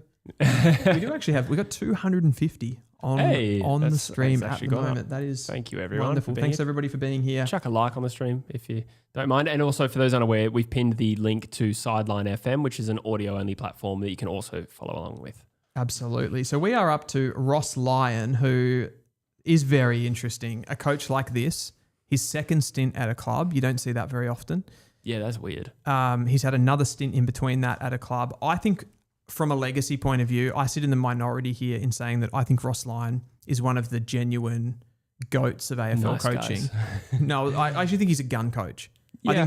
I think he went to two clubs that win nothing, St Kilda and Freo. So he's taken on a big challenge there. St Kilda are historically, statistically the worst AFL club, VFL club ever. That's just a fact, right? And he went to them and he made that team. I know it's to say a powerhouse is too much, but that was a bloody good team It was that a good he team. built with Rewalt and Kaczynski and Hayes and Montagna and all of those guys. Didn't Grant Thomas get him to a prelim though? No, he got them to a semi, I think. 04 prelim. Was that Thomas, was it? Yeah. Oh, I think so. I don't think he doesn't made a matter. prelim. They definitely lost the 04 prelim. He made finals. He definitely made finals. I reckon they lost the prelim. Okay. I reckon it was 6 points, 88 to 94. Sorry, I said have I'm in no the luck. I said I'm in the minority. I'm sorry. But the way that Ross Lyon made that team play, like they had a genuine steal about them. Yeah, I'm with you. I agree with the logic. I think from a tactical point of view and getting a results point of view, he's done a Yeah. Obviously, there was the fallout from like the rebuild at Fremantle, but that was just such a hard line rebuild. We've seen across the competition when you gut your list like that, it takes so long. And I think I like how like not conservative he is. He's very brave with how he attacks those rebuilds, and he's able to with both of those clubs. Like he didn't take a lot of time to lift them up into competitiveness. I know St Kilda, like you said, like St Kilda had the finals, but did they drop? They missed finals when Thomas was sacked, right? I presume so. I can't remember. This is a long time ago, 20 years. That was definitely a controversial sacking. It is a long time ago, but it was a controversial sacking at the time. And they I think made the final. Prelims in 04 and 05. under Thomas. Yeah. Jeez. Oh, actually, I don't know that. That wasn't clarified, but I think it was Thomas. Anyway, sorry. I actually agree with your point. We're getting bogged down into whether it was Grant Thomas. I do agree with your point in what he's achieved. Yeah. Yes. So good list. But he was able to go to Fremantle, who also don't win anything, never won an AFL premiership, made some final series, but he takes them to their first ever grand final as coach. There's something in that to me. They were competitive. They could have won that game. They didn't. They got awfully close. He could be in another world, could be an incredibly successful coach. He's an almost guy. He's a bridesmaid. Yeah, a little bit what like Jurgen Klopp threatened to be before he went to Liverpool and won multiple titles. Exactly. But, 2 Champions League final losses. Yeah. One with Dortmund. Sorry. Yeah. And then one with Liverpool after that. Yeah. Although he did win 2 Bundesligas with Dortmund before he got to Liverpool, but Okay. the Champions League factor, absolutely. And then he lost it, yeah. We haven't even covered Ross Lyon yet. What's my point? I'm just talking you just shit. really rate him. I rate him. Yeah. I rate him. He's in his 3rd season. He's already had 1 finals appearance with his current St Kilda team, and I think I like the list. I think I like what he's cooking. Sorry, we just got a comment comparing us to Borat and Sheedy. What does that mean? You're Kevin Sheedy and I'm Borat. What? This is not the first time I've had Borat before, by the way. Yeah, I mean, I get a lot. I get bored. I look like Kevin Sheedy? Fuck, that sucks. Sorry, that made me laugh. Okay, look, St Kilda. Do you have Ross Lyon's tenure at this particular stint? He's been around for a while. 3rd season. 3rd season. Oh, that's not as long as I thought it was. And then he played finals in 1st season, played finals. 23, and then missed in 24 and 5. Yep. Yeah. Correct. I think there is some expectation to deliver this year, and that's before you even get to the money they splashed out this offseason. I think that has got to be considered. Yep. Now, personally, I don't think that needs to be measured on season 1 in terms of how, like, TDK, Flanders, Ryan, and the 4th one. There's too many. Flanders. Silvani. Jeez, I actually forgot about Ryan as well. Yeah. So I don't think like it's necessarily fair to expect it to all click immediately. But at the same time, that has set out the expectation from St Kilda about where their group is. Yep. So I think he needs to play finals. And I think in a top 10 system, yeah. Yeah, I think significant stress, to be honest. I know that sounds bizarre. Really? But I mean, is he chill? Like I had him in chill. I actually had him in chill, but maybe that's because I just like him too much. Maybe I'm biased. But like, he's coming off 2 seasons that wouldn't be described as successful. And then they splash out $2 million per player. Sorry. I think this is clearly, I don't think he's like sitting there stressed at the moment, but there is more pressure than any of those other coaches. You know what though? Like, I feel to go to a club like St Kilda where they've been, where they were, like, I reckon there's more of an element that Ross Lyon, okay, maybe not last season, but like there's more of a feel for me that he overachieves with teams. But he just hasn't been lately. No. And did he get sacked from Fremantle for underachieving? Yes, but after, I would say, overachieving. Yeah. So there was like, he seems to be able to always build himself back up. Yeah. But you're imparting what you think will happen onto their Yes. current situation, which we've both done throughout this video. But Yes. I think the pieces are there set for pressure to be really ramped up on. It's difficult for me to line up like coaches that we have in Chill, such as Matthew Nix and Justin Longmuir, who have been at their clubs for 7 years and effectively done very little. But they're coming off very successful seasons in Nix's case. Yeah. And Longmuir a quite a successful season. And Ross Lyon just doesn't have the achievement of late, which, I know that the list has been in transition. They've hit the draft heavily over 4 years, and I do get that. But he hasn't got that safety net of, the last 2 years were good. Yeah. And then I also think that the club is now expecting more.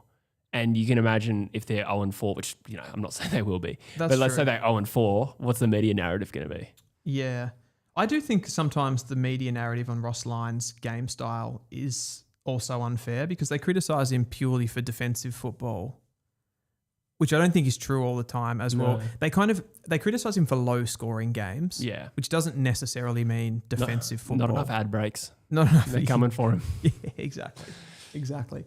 Okay, I'll take that. I think you made some good points there in the debate. I'll see what the chat is saying. I think most people are saying that Ross Lyon is an overrated fraud in the chat. Seems to be the genuine. I didn't expect that to be the end of the sentence.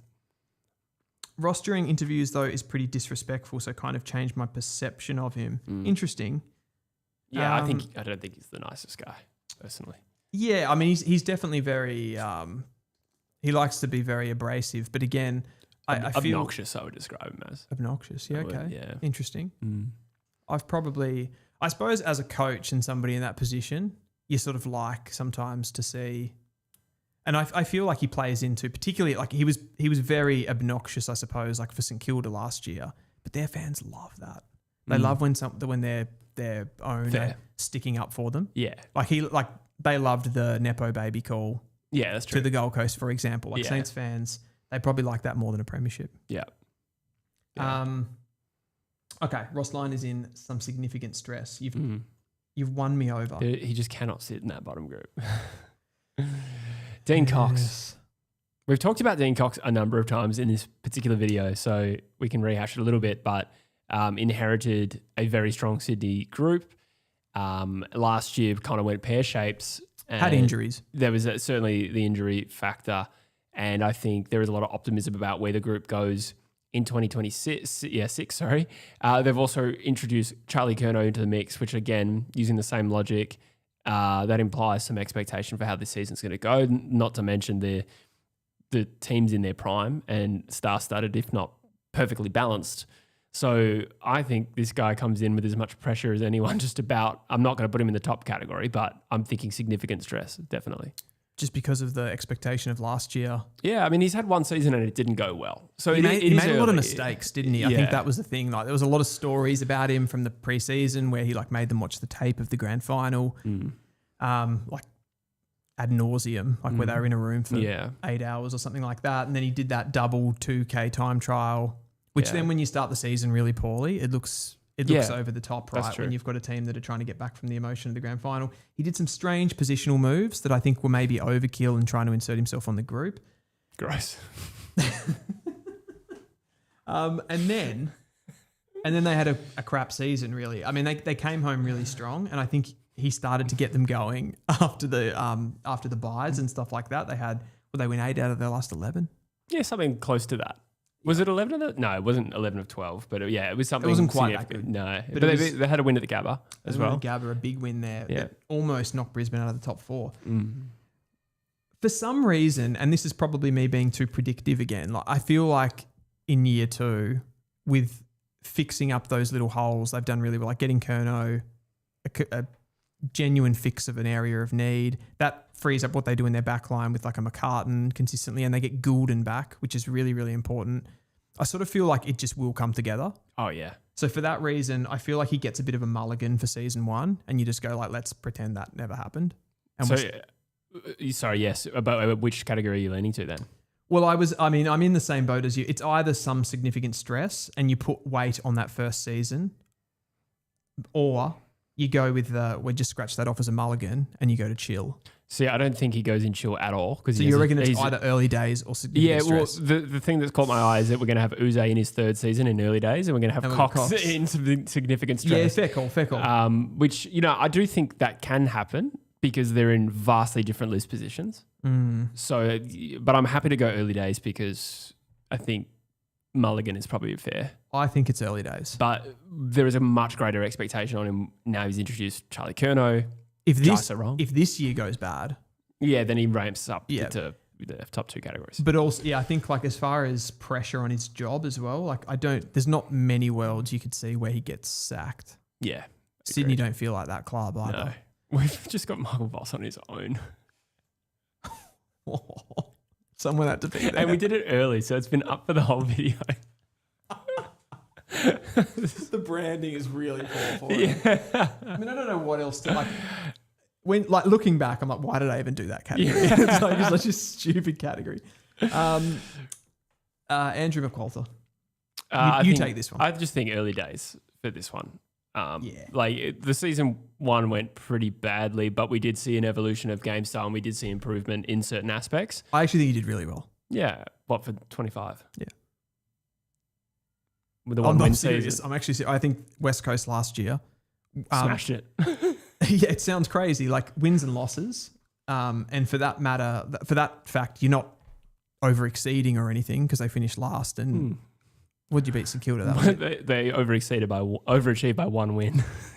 But I think it was more about the adaptation that he showed as a coach because West Coast played completely differently the year before and he had a defined style and it worked to, no offense, your incredibly shit grouping of players that you had on the park last year. Like it was built, like to be fair, it was built around that. It was like very contest, kick long, go again, work hard. So he took out the skill of the game. By design. This isn't going well, is it? He sort of took away the need for skill by design to protect his players. Yeah. And you could have won more games than one. Yeah, I think that he personally is a good coach. I think we have seen evidence of that, but not a lot, naturally. I think that he was dealt a rough hand with the players available to him. Like we didn't have many good players at all. And like we had 2 All-Australians that missed the entire year basically. So yeah, I'm very comfortable with him as a coach. But like, yeah, you can only say early days. I don't think he overachieved. But yeah, like what's the scenario where he gets sacked? Another 1-win season? Like maybe, but even then I don't think it's a guarantee he gets sacked. I think, like poor performance I think McQualter, what's against him is go home factor of seriously good players based on them not being able to deliver enough wins. Sure. Yeah. But that'll come into effect from this year. I don't think you can really hold that against him last year. Yeah. No. I don't think there's too much to say about him, really. No. Like early days. Yeah. Bevo. Bevo. Yeah. See, I like Bevo. Yeah? I'm a Bevo fan. Oh, yeah. I'm also a Ross Lyon fan. Yeah. Everyone's going to put him in. Maybe like you're looking at the categories here and going, Bevo, is he in almost certainly fucked? I think it's disrespectful to the man.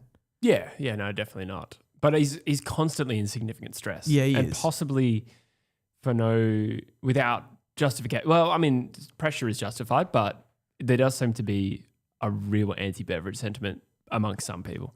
Even Bulldogs fans. Yes, that's what I was thinking of.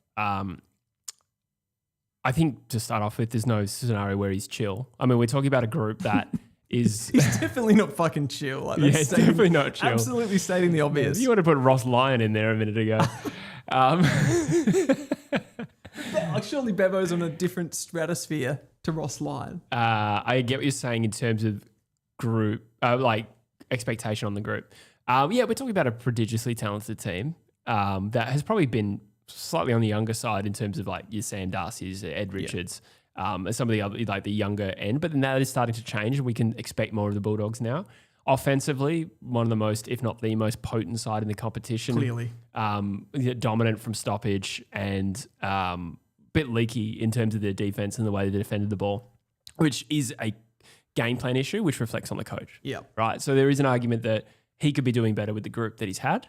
Yep. And last year was It's a tough one to say it was a shambles. I stopped myself saying that because they faltered and missed finals. But it was a brutal year where there was 9 fairly evenly ranked teams and they faltered to Fremantle, who were a good team in the final round of the year. They came last out of a 9-horse race. Yeah. And on quality, there wasn't a big gap between them and that. So, it was a bit of an iffy one, but at the same time, it's a results-based industry and they came 9th out of 9 at the same time. So I think this points to significant stress. I do think he's a good coach. I think for how competitive the Bulldogs have been for as long as Beveridge has been coach, which includes a premiership, I think that legacy is strong. I do think naturally it would have been nice to finish a bit higher in the home and away seasons, but he's played in 2 grand finals. For a small market club, I think he has a great legacy, and I don't think they should part ways with him lightly. But let's be real, they're in contention, and it's time for the Bulldogs. So this is funny with me. So I think he is a great coach. He's an all-timer, and like you said, what he's done with the Bulldogs, bringing them that flag, taking them to another grand final as well. Incredible what he's been able to do. And that 16 flag will go down as could you say like a Leicester City of the AFL type situation? It's not that big, obviously, but it's in that stratosphere. Yeah, I felt that at the time. Like, when was the last small club before that to win a premiership? Well, St Kilda got close. Yeah, that's right. In the draw, obviously, but that would be the last one. And then like Melbourne get their breakthrough in 2021, but I never really... Like, I don't put them in the same category. So, I mean before that. Like the teams that won premierships that you obviously had Geelong, Hawthorn, Richmond around that time. Oh, it was before Richmond, actually. Sure. West Coast won one. I suppose Port Adelaide were a small club in 2004. And they're an expansion side. When you say they're at Port Adelaide are a small club, though, like they've got one of the richest histories of any club in Australia. But it was their 7th season. Their 7th season. Yeah, no, I agree. It's not the same thing. Yeah. So what I mean was that was such an, and this is not really relevant to this video, but it was such an out of the box premiership, and they finished 7th. From 7th. And they, with St Kilda, we knew Riewoldt, Goddard, like they were star-studded. With the Bulldogs side, they were a team of underdogs, which is not to say they weren't great players, but I just mean in terms of their esteem around the league, totally. It was a shock. We didn't fully appreciate how good Bontempelli was at that point. Yeah, that's right. And you had a bunch of like unbelievable cameo performances, like Picken in the grand final and stuff like that. That's true. Liam Picken. Yeah, and like what Boyd did. Clay Smith. Was he in that team? Yeah, I think so. Yeah, he was. It's incredible. All that being said, for me, love what he's done, and I'd love him to go and get another job at another club. But I do feel like there is a point where you can have a great coach that loves the club, that has the best intentions, but it's just maybe better to part ways and maybe get those guys like your Bontempelli to finish their career with a different coach and see if you can rejuvenate them again. He's sort of, for me, like midway into a rebuild here. Those younger players that he's been able to teach, he's always been able to get the best out of players. You can't say that he hasn't been able to do that. So that's really good for those younger guys like your Frasers and players like that. But I think I think I'd probably be wanting to part ways with him. So I think he is. So sacked pre-season. He's not going to get sacked pre-season. He's probably not going to get... And I think the history of the Western Bulldogs has meant that he has gone on for this long. Great coach. Shake of the hand. Fair. So with that all being said, which of the top 2 categories are you putting him in? I'm putting him in the top category. Really? I think he's one of the most likely to get sacked. Yeah, so what would that look like? 6th, loser first final? Could that still get him sacked? I think so, because it wouldn't be maybe. It wouldn't be in the same way as another coach getting sacked. It would be more in the case of like, I think we're just gonna move on. Like, we love you, Bevo.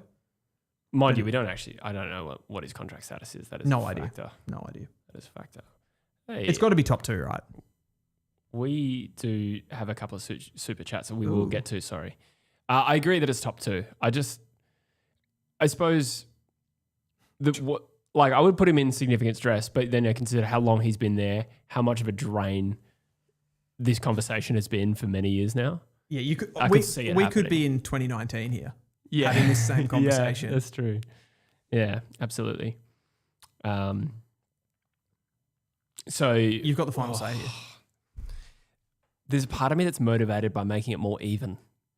Like we've just got Michael Voss. You like the aesthetic. Yeah. of like not putting too many people in the one category? Look, I'm pretty like I would have gone significant stress, but I also would have labelled them differently. So Yeah. I'm happy for you to just put him in the top category. Can I say that was like, in retrospect, I probably shouldn't have done that. No, it's all good. I was feeling saucy. In hindsight, we probably also, this is not having a crack at all, but like for purposes of summarising this video, I do think some of those chill coaches need their own category, namely Nix and Longmuir, and maybe even Hardwick, to be honest. Yeah, there's some kind of like GOAT level Mitchell. Coaches. Yeah. Like why is Justin Longmuir next to Chris Scott? Yeah, I know. That's so true. Yeah. But yeah. Otherwise, every coach who's not a GOAT or that's cooked is under stress. Interesting. All right, so there it is. Yeah. There is our coaching tier list. First. I would love to hear from the chat, like just while we've got, breaking between this. Like I want to know which ones are totally wrong, which ones are spot on, and which ones are in between. Let us know. I just want to get to some chats. We had Lewis who says Andrew McQualter to pull off a 2010 to a 2011 West Coast from wooden spoon to prelim. Up the Eagles. Thank you, Lewis. I appreciate the optimism and the super chat. Thank you, mate. Have you read Reefs? Not yet. I was going to get to that. You're going to get to that? Yeah. I've just seen a comment come in from UCAT too, big Freo fan. Shout out, mate. I think JL is chill within the four walls and under significant stress from the fan base. Probably a good summary. Yeah. Yeah. I mean, obviously, Noah's like much more across what's happening at Fremantle than myself. Sure. He does run the Freo Faithful YouTube channel. For me, the two that like I probably would have had different, I would have had Nix and Longmuir both in significant stress. Yeah, okay. That's I would have put them in their own category. Sure. We didn't have that, Jesse. Stop going on about it. Reef, thank you so much for that very generous super chat. Appreciate you, mate. Thank you so much for your regular contributions. He says, thanks for the hangover cure. Currently listening in Dampier while cyclone prepping. I didn't even know there was a cyclone. Personally, haven't been convinced at all by McQualter. Not sure if he should get a third season if this year is the same. Really? I mean, if this year is the same, Okay, yeah. I get it. But there's a lot of coaches like that where if you're crystal balling, if they have a poor season, then they're probably in red. Yeah, that's true. Yeah.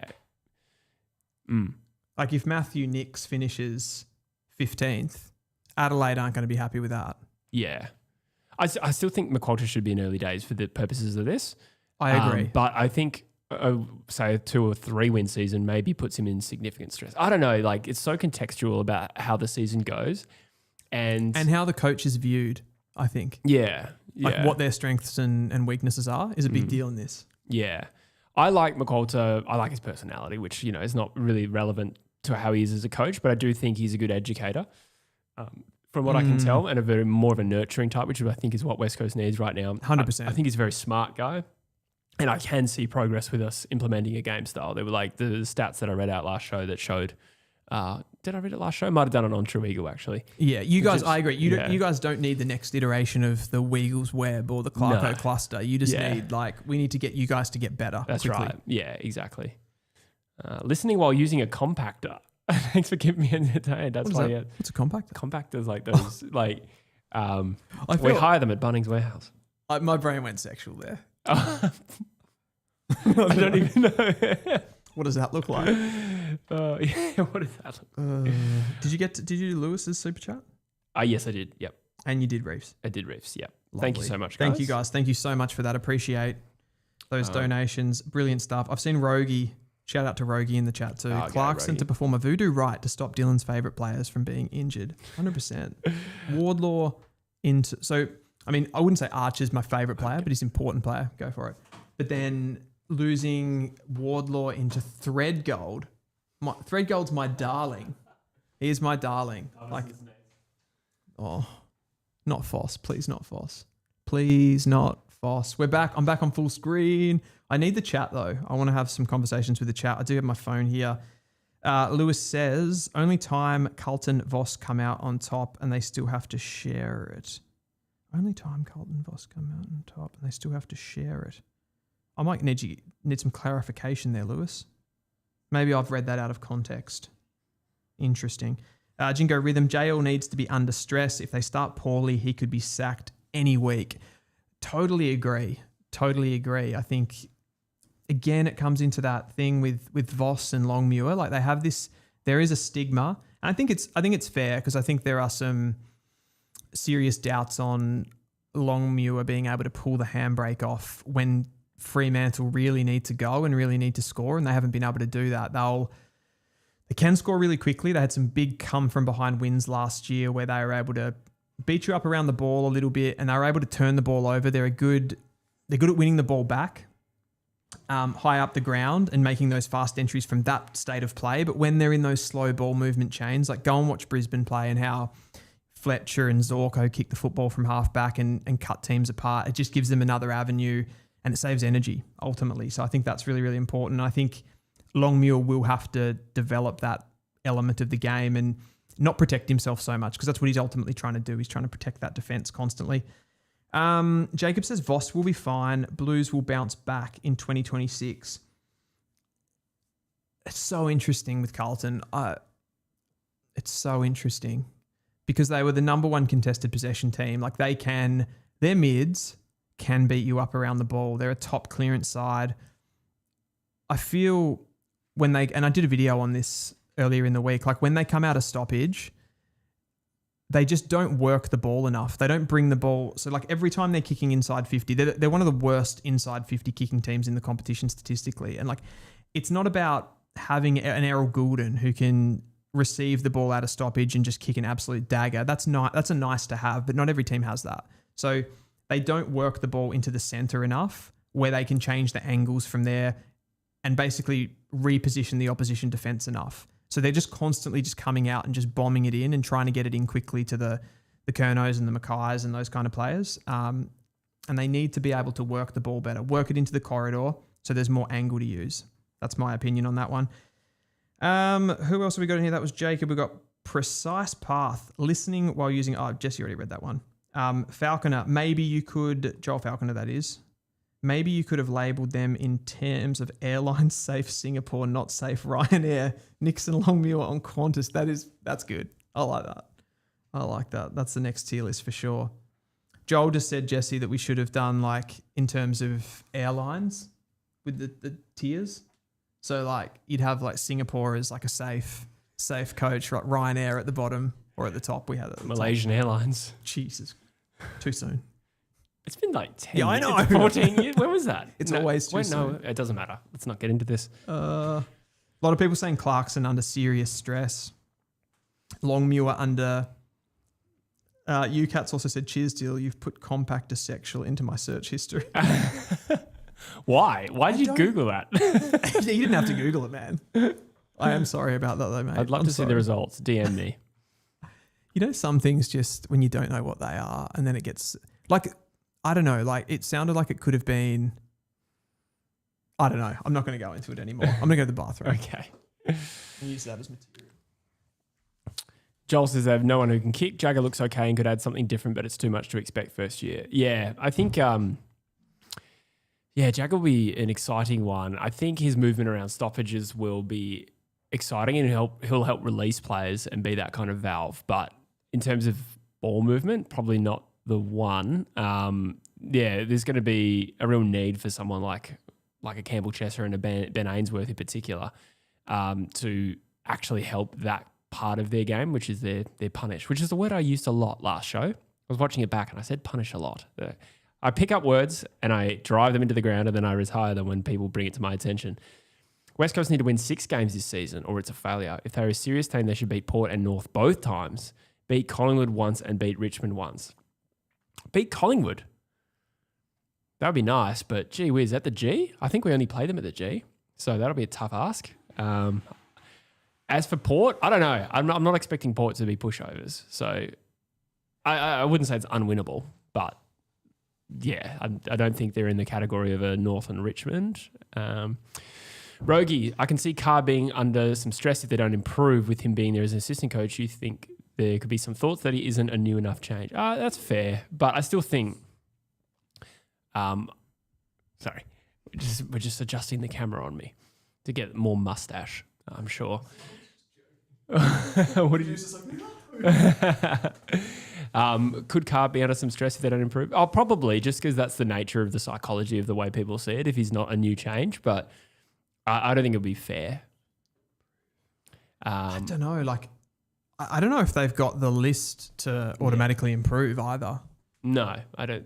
Yeah, not in. Well, I mean, most of that same list did get them to finals pretty regularly and get deep into finals too. Yeah. So, they're not actually as bad as I think 25 showed. Totally. And particularly like the midfield is the strong area, but it doesn't feel like the list has enough balance overall to be able to like actually compete. So it's kind of like, what are you building that upon? They'd have to recruit pretty well, I think, around those players. Jesse. Sorry, we got one more super chat. Can we get a tinkle count for 2026 season? I reckon I've had 3. I reckon I've had... Did I do 1 last week? I can't believe we're actually answering this, but it was a super chat. No, it's a genuine question. I felt last week it didn't feel as tinkly. As tinkly. No, that's true. Yeah, the Ken Tinkley. That's what we're going to call it. We're going to call it the Ken Tinkles. Oh. Yeah, I reckon I was pretty good last week, but yeah. Well done. Thanks, man. West Coast play Collingwood are up. That's a good point. Yes, I did actually forget that. Now you mentioned it, I do remember we played them twice. And Gindolphin says nasal hair. How much did you zoom in on me? I tried to do it significantly just to sort of get right. The cameras, because they're slightly down, if you can see, like they're going up. So it really does get in under that nose. Good. If only if I was still sponsored by Manscaped, because they had a nasal hair trimmer. Have to get on that. Yeah, definitely. Absolutely. Someone's saying I should grow a mustache. That's precise path. Yeah, I've heard that a bit around here. Yeah, I could do that if you wanted to. And Balbo Baggins saying that my face is even smoother than his, which is, I don't have a reference for that, but it's true though. Like Balbo's onto something there. I can grow a mustache. That is something that I can grow, but this patchy beard, like I've tried a few times to sort of get that going, and it just does not. Yeah, I can grow decent coverage on one side and not the other. So yours looks like quite good. There's a weird patch in the middle here that doesn't. I can see that. So but the other side, like if you looked at me from the right, you'd think, okay, that's decent facial hair, and then the left, no. So I just have to having that just like stubble there that you've got though makes it look like you can. Yeah, true. I can grow a fierce goatee, but I don't like goatees as a style. So it's not my thing either. Never had one. It's very not Matt Dillon. Who's the brother of the guy from Entourage? Matt Dillon's brother. Oh, like the lead guy?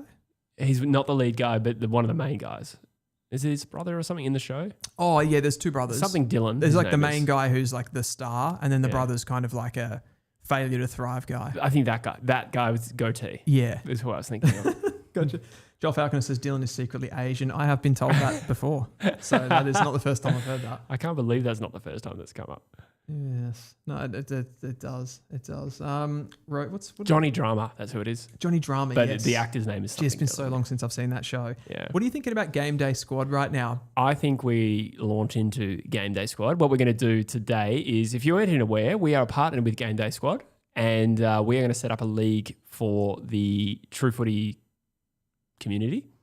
Which we... Good save. Yeah, thank you. My mind went so blank. The True Footy community will have a Game Day Squad competition. It is a fantasy platform where you can play against us, and the unique way you play is by unpacking cards, and that fills out your team. It's really fun. So we're just going to show you how it works today, and we're going to set up Dylan's team. I've set up my team. It's a dynasty league, so whoever you get today, you will keep forever, unless you can trade them. There's a marketplace. I get the premise, but you are going to be educating me and showing me around the interface of the website, because I haven't actually played a full season of this before. So I'm keen. There should be a HDMI. There is. Do you need to log in? You'll need to log in on here first before we do that. So they won't see your credentials. I'm gonna come around, so you can put the camera on, Jesse. Okay. I shouldn't have worn such short shorts. I can just push it to you. Like that would be much simpler. But good. Bear with me. I'm going to. Just thinking this, like I should have actually just logged in before we started. Yes. No, it's all right. Okay. Let's get this done. I'll do some typing. At hotmail.com.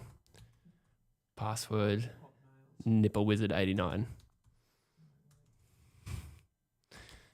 Yes, cards as well. I love sport cards, says Joel. Yeah, it is fun. Like we're gonna do that today on the show. We'll show you Dylan opening his cards and we'll build out his team, which is good fun.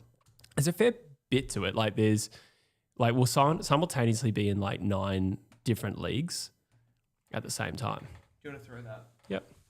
HDMR in there. I'm going to get some water before we start. Yeah, do it. I'm parched.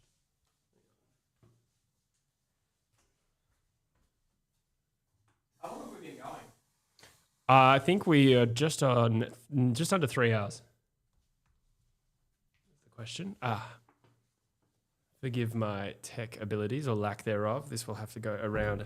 Now, did you want to drive the laptop? Well, I'm scared to drive because I don't know the interface. Nah, you drive, I reckon. Okay. It will have to go around like this. Well, if I can get it up on the screen, Yeah, I can. Let's see it. Can you see that there, Vicar? Yeah, it should be. You should be able to use the super source that's combined with camera 4. It's a little blue dot on the stream deck, and then it should all come up. And then if you feed it to us on the screen, this should work. Precise Path says, did either of you have aspirations to pursue a footy career when you were younger? I was standing at about 175 centimeters. I don't think there was ever a chance that I was going to play AFL, but I Tell played that to Caleb Daniel. exactly, or Nick Watson. Yeah. I could have made it as a small foot. No, Zorko's pretty short too. yeah, he'd be small. I reckon he'd be high 170s maybe. Like, I would have thought 173-ish. Gee, I could be wrong. I could be wrong. It doesn't fit fully in the screen, which is a little unfortunate. But can we move that? Oh, we can actually move that to the side. We cannot move. Bear with us. Maybe. Let's try that. We're very organised here right now. We are fine. Oh no, what have I done? My notes. That was good. That was good. Okay. That's Patreon content, which we do not have. Can you like make that smaller? I'm struggling on your Windows machine. I'm not very adaptive. That probably is just too hard.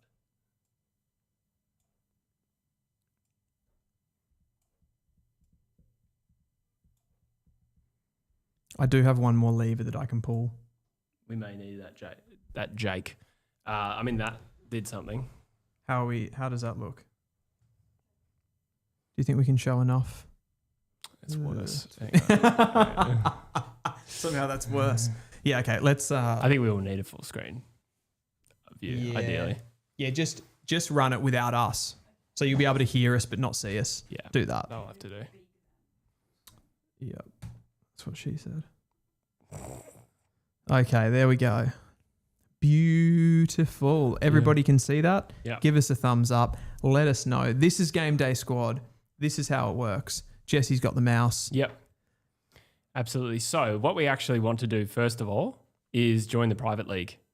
So for those who are just signing up to like registering with Game Day Squad, you will, upon registration, get a code, like a prompt to enter a code. If you enter True26, you get extra packs.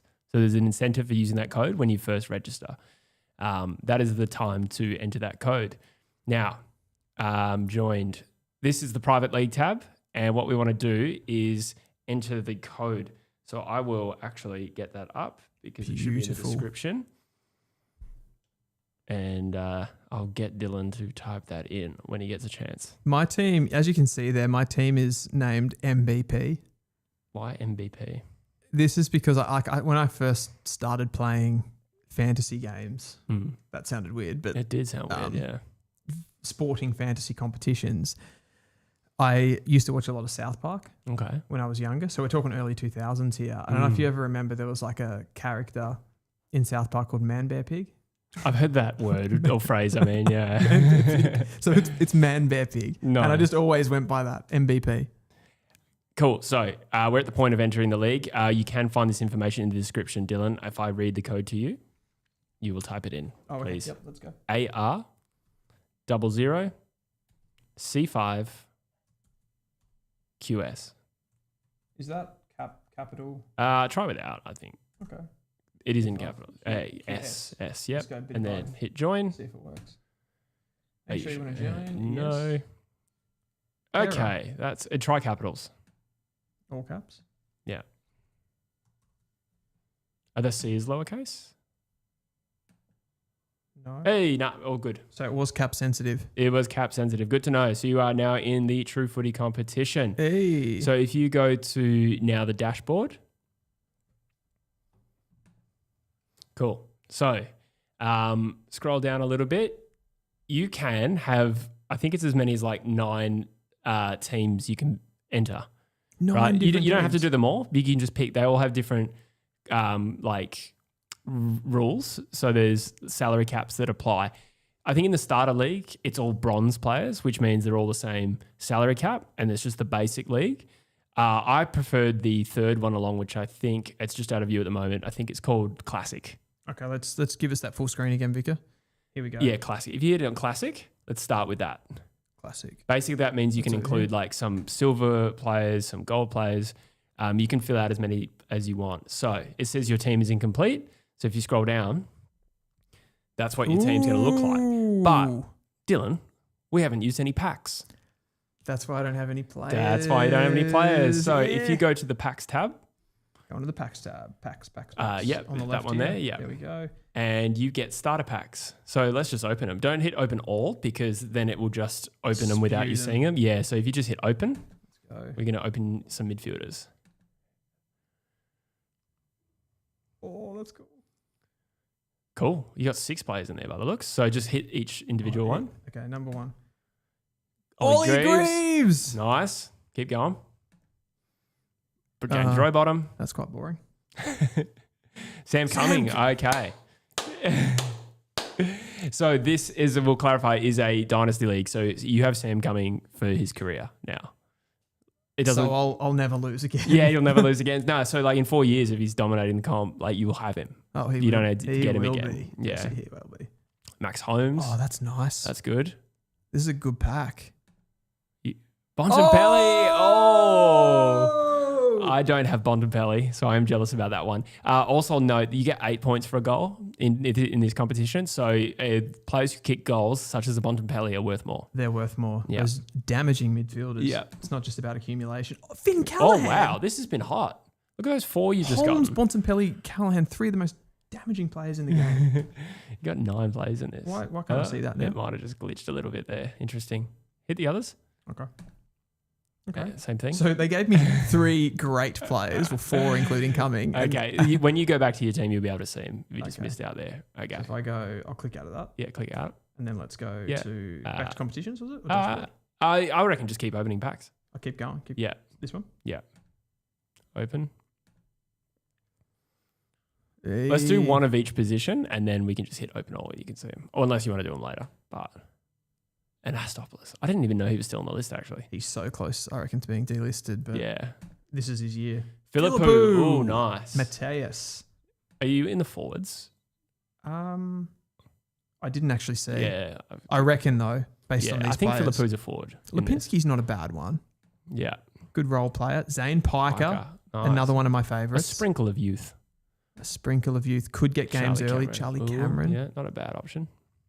There's Kicks goals in him. Josh There's Tracy. Josh Tracy. Again, goal kicker. And again, like you said, with the goals for the points, Mm. forwards are a little bit more, like genuine forwards are a little bit more important in this game. Yeah, absolutely. Compared yeah. to, say, fantasy. Yeah. So I like that. Yeah, and it's going to do that the each pack's, time. So the pack's going to do that. So we'll just see. That's all right. Just a little bit of a website glitch there. We'll close that up. Close that. So then maybe just open a defender one. Yep. Over here. Yeah. Yeah. Man, there's something childlike about opening these packs. I know. Harry Harry Dean. Dean, he'll get games early. Will Parker. He may not. Tom Stewart. Good choice. If he's fit, that'll be nice. Logan Evans. Yeah, Dan Houston. Nice. that's a good one. yeah. Big year incoming for him. Zach And Stelsky. Zach Stelsky. The boy from 23 draft. Yeah, he's West Australian. I'm trying to remember what club he played for. I mean, it might have been Claremont. Okay, let's go Yeah, and cool. I'll go open all. Yeah, if you want to do a ruck one as well. Oh, it's a I think there's a ruck down the bottom. Can you scroll down? Oh, that's this one too, yeah. Oh, sorry, is it? It's right there. Yeah, Yep. my bad. Just see what rucks you get. Tristan Sherry. Oh, you got like 9 rucks to choose. Timmy from. English. Oh, that's a good one. That's nice. High possession. Aiden Riddle. I got him yesterday, actually. Vicentini. He will play probably. True. Luke Jackson. Jackson. Oh, that's probably a handy one to have if he plays as a midfielder this year. Midfield Jackson. Gerane. Gerine. Sorry, yep. That's the dynasty element because I think I have faith in You're a him. fan, yeah? Yep. I don't even know who Ura Henry is. I have no idea who that Yeah. is. So like Cat B maybe or Possibly, yeah. and they Yeah, won't so open. we'll But miss those 3. okay, so that's going to give me like a decent sprinkling. So should I go open all? Yeah, now? hit open all, if you like. Open all. Okay. And then do that again for the others. So forward, see how it's processing. If you do them all, and then we'll go to your team. Next one, because that says processing. Oh, sorry. Open all, yeah. Open all. Open all. Yeah, go ahead. Open. It'll let you. Oh, yeah. Oh, there was only 1 pack, so you have to open it. Smash these. Yeah. Oh, Flynn. Nank. Jackson again. Yeah, you got. Oh, yeah. I guess you can have multiple of the same player. Tristan Cherry. Tristan Cherry. Oh, Brady and Grundy. Wow. I've got like every good ruck. Yeah. I don't have good rucks. I do have Rowan Marshall. I But, smell a trade. hmm. I have lots of rucks and this one. Open all. Yeah, open all. Yeah, you do have lots of rucks. Who would I trade you? If anybody wants a ruck, talk to me. I do have a Nick Dacos in my team though. I'm very happy with that. Yeah, that's nice. Okay, just hit okay. And then if you can go back to, I guess, competitions. Competitions. And And here we go. Yeah, sweet. So you hit each one a and plus. you get to choose. Beauty. I mean, Dan Houston's going in there for sure. Yeah, normally they're sorted by their average, but we obviously haven't played a game yet. So they're just going to be in random order.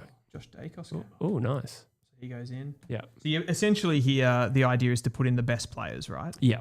And the ones that you think are obviously going to score the most points. Oh, you got McKercher. That's actually not a bad shout. He wins a bit of the footy. You got to get him in. I would say without any context and knowing what anybody else has, I might win this game. Yeah, I think you're going to kill it. Perryman, he plays lockdown a bit though, doesn't he? Yeah. I think Tom Stewart's a good shout though. Lawson Humphries maybe. Yeah.